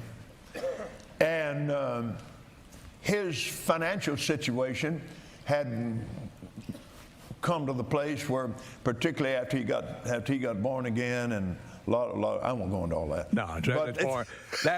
I won't go into all that. That's the religious part that bogs things down. By the way, if we're all not clear at this point, not dime one is making its way to anybody who's poor. I just want to be clear on that. And I know I can say that to you, God bless you all, everyone sitting here right now, and it won't matter. You'll still gladly open up your wallets and put that money in the collection plate. All right, let me continue. But that airplane had been parked for several years. And it was a 4-engine turboprop. I mean, Jesus Christ, he sounds like he's talking about sounds this like you're at an air show. He's a preacher. He's a man of the Lord, ostensibly. Airliner. So this is back in the days when George first came along, and oh man, we had fun in that old airplane, didn't we? Oh my God. They had an older sort of navigation system on that. I know that many of you are going to remember that they didn't have the triple GPS coordination system that you find in the newer vehicles. Did I mention Jesus yet or anything? This is a sermon? Oh, yeah. Yeah. Well, we There's a particular fuel mixture that I'd like to talk about. And then, of course, why you shouldn't covet your neighbor's wife. Right. Yeah, this is in front of a group of his followers. This is in church. Or whatever. Televangelist. Airplane hangar. Yeah. All right. Well, we put that Red Hot Chili Peppers on 93.3 WMMR, everything that rocks, down in California. And it is 10:55, and we're getting to the end of the program. We're wrapping stuff up. I would like to thank our guests for being on the show. I'd like to thank Mr. Trey Kennedy for being here. Trey is at Helium Comedy Club. All his shows are sold out. He is a social media sensation. He's got millions and millions of followers. Didn't even need to come by here this morning. Did not. All of his tickets are sold, but he did anyway, and it was really cool to meet him. So we thank him for coming by. And Roy Wood Jr., who was on... And he's got a 1-hour television special entitled A Seat at the Table, and that is going to be on the Grio television network on Monday, May 1st. And I would like to thank the man of the day, Bill Weston, for coming by this morning. It is Talk Like Bill Weston Day. And we had some wonderful phone calls and discussions about all things the Silver Pony. I forget who did Bill this Weston. graphic for us, but it's I had mentioned that Bill Weston should be on a billboard for Narberth. Yeah, That's right. It's him lounging and with all kinds of splashy graphics behind him saying, you got a friend in Narberth. Jackie Bam Bam, do you do a Bill Weston impression? I don't need to talk like Bill Weston, Jackie. I think I was out all last night. I was with this pod song from Silvertide yesterday. Please see me in my office after you get done. You know, I don't need to talk like him. Bill talks to me every day. What did he say to you on day one about how this is not like nighttime? This is during the day, Jackie. You need to follow the law that Chuck wrote you. I don't know. What was the silver tie? There's better pot songs in the system. Oh, that's a fresh conversation from yesterday right there. That is very fresh. Oh, my Does God. that get me a $25 soup? Yeah, dude, we got certificate soup from for Wawa? you. Yeah, we're going to set you up a soup. No question. But great show today, guys. I learned so much. And if Bill's still asleep, I give you an A+. Romano with the tips. Casey boy with it. Turkey vultures. And you're putting codes on bananas. Did you work at ShopRite? I never heard of that. Worked at Acme. Oh, close. Yeah. Beautiful. Wetzel's on the boardwalk. Let's open it. Wildwood. Yeah, you You two want can Jackie go to in. be a partner with Yeah. Jackie? No. No, let Jackie can crunch numbers for you. Sure. All right, Jackie, don't need a number. We need a letter. You ready to go? I am ready. Here we go. Preston and Steve on 93.3 WMMR. Now, the Daily Letter. And the Preston and Steve show is brought to you today by the letter. The letter is T, as in trouble, Jackie. All right, T. And we'll take caller number 9. 10 would be desperate. Sound desperate. 9 times. 215 9 times. 263 WMMR. Call now if you know the word of the week. And we can set you up with the lovely prize that we have this morning. And I'll tell you what that is when you call in. So caller number 9, we'll set you up. You got a Friday before you here to spread the love. What are you doing, man? Oh, we're going to go out with a bang. Of course, your next chance at $1,000 comes up at noon. MMRBQ tickets on our workforce block docket after the sweat set. And that'll definitely get us in trouble. Not wink, wink. We're going to celebrate the life of Prince, passed away today in, 2016. We have a birthday in System of a Down, Shavo Odagio. I hope I'm saying his name right. I'm going to punch his pile of the names. I crucify him on a daily basis. And, of course, we're getting ready. Steve, you mentioned this when you played Billy Idol. I did speak to Billy Idol. You can win a 4-pack of tickets to the MMRBQ all this weekend. We're going to feature all the bands, so I'll play back more of my interview with Billy. Brent spoke to Brent Smith at Shinedown. I also spoke to Mark LaBelle from Dirty Honey and the girls from Lark and Poe. We'll do that at lunchtime. And in Pierre's prize coffin, a pair of Greta Van Fleet tickets. Awesome. Hey, who's doing You Call It tonight? I think it's Kubi. Oh, Ray Coob will do You Call It? I think so. Or is he Rocky just doing regular programming? No, I think Chuck lets him do it. All right. But they don't let me play Pierre's turntable. We need to work on that, Chuck. Yeah, for real. Absolutely. All right, we're going to go to the phone, see if we can get a winner here. We're looking for caller number 9, and that is Chris. Hey, Chris, morning. Good morning, ladies and gentlemen. How are we today? We're wonderful, Chris. Thank you for honoring Talk Like Bill Weston Day. What is the word, please? The word is crypt. Crypt is correct. Great night in the morning. That is correct, Chris. And I'll keep it plain and simple for you. We have $500 from the Bagster for you, buddy. Oh, the Baxter's the greatest. It is the best. Easiest way to get rid of refuse. All right, Chris, congratulations. Hang on the line. We'll get your information. Don't forget the Bagster is by far the most convenient and affordable way to help with your home cleanup. You go buy it at any home improvement store, fill it, and simply schedule your collection, and it is gone. Clean it up with the Bagster. No. Dumpster in a bag. I need you to stop talking Thank you, and Bill. listen to me. All right, let me see. I want to thank our sponsors. Oh, yeah. The sponsors. Yes. Sorry, that's not my thing. The Preston and Steve Show is brought to you today by Duncan. Preston and Steve Show runs on Duncan. And also brought to you by J-Dog Junk Removal, veteran-owned. You can visit jdog.com. Casey's writing down the stuff that's for next week. coming up next week. And we are going to have Michael Rappaport on the show. We will also be speaking to Larkin Poe. Oh, love those. Oh, Jackie, you know, your buds. My girls, Rebecca and Megan. Rebecca and Megan, they are fantastic musicians, and they will be performing at the MMRBQ. And also comedian Greg Warren, who DeBello was going on and on about yesterday. Yes, and Bob Marley, yeah. Yep. So that is it. We are done. Have yourself a great weekend and a wonderful Talk Like Bill Weston Day. No sad, bro. Low-hanging fruit. Barn door. See you later, guys. Bye-bye.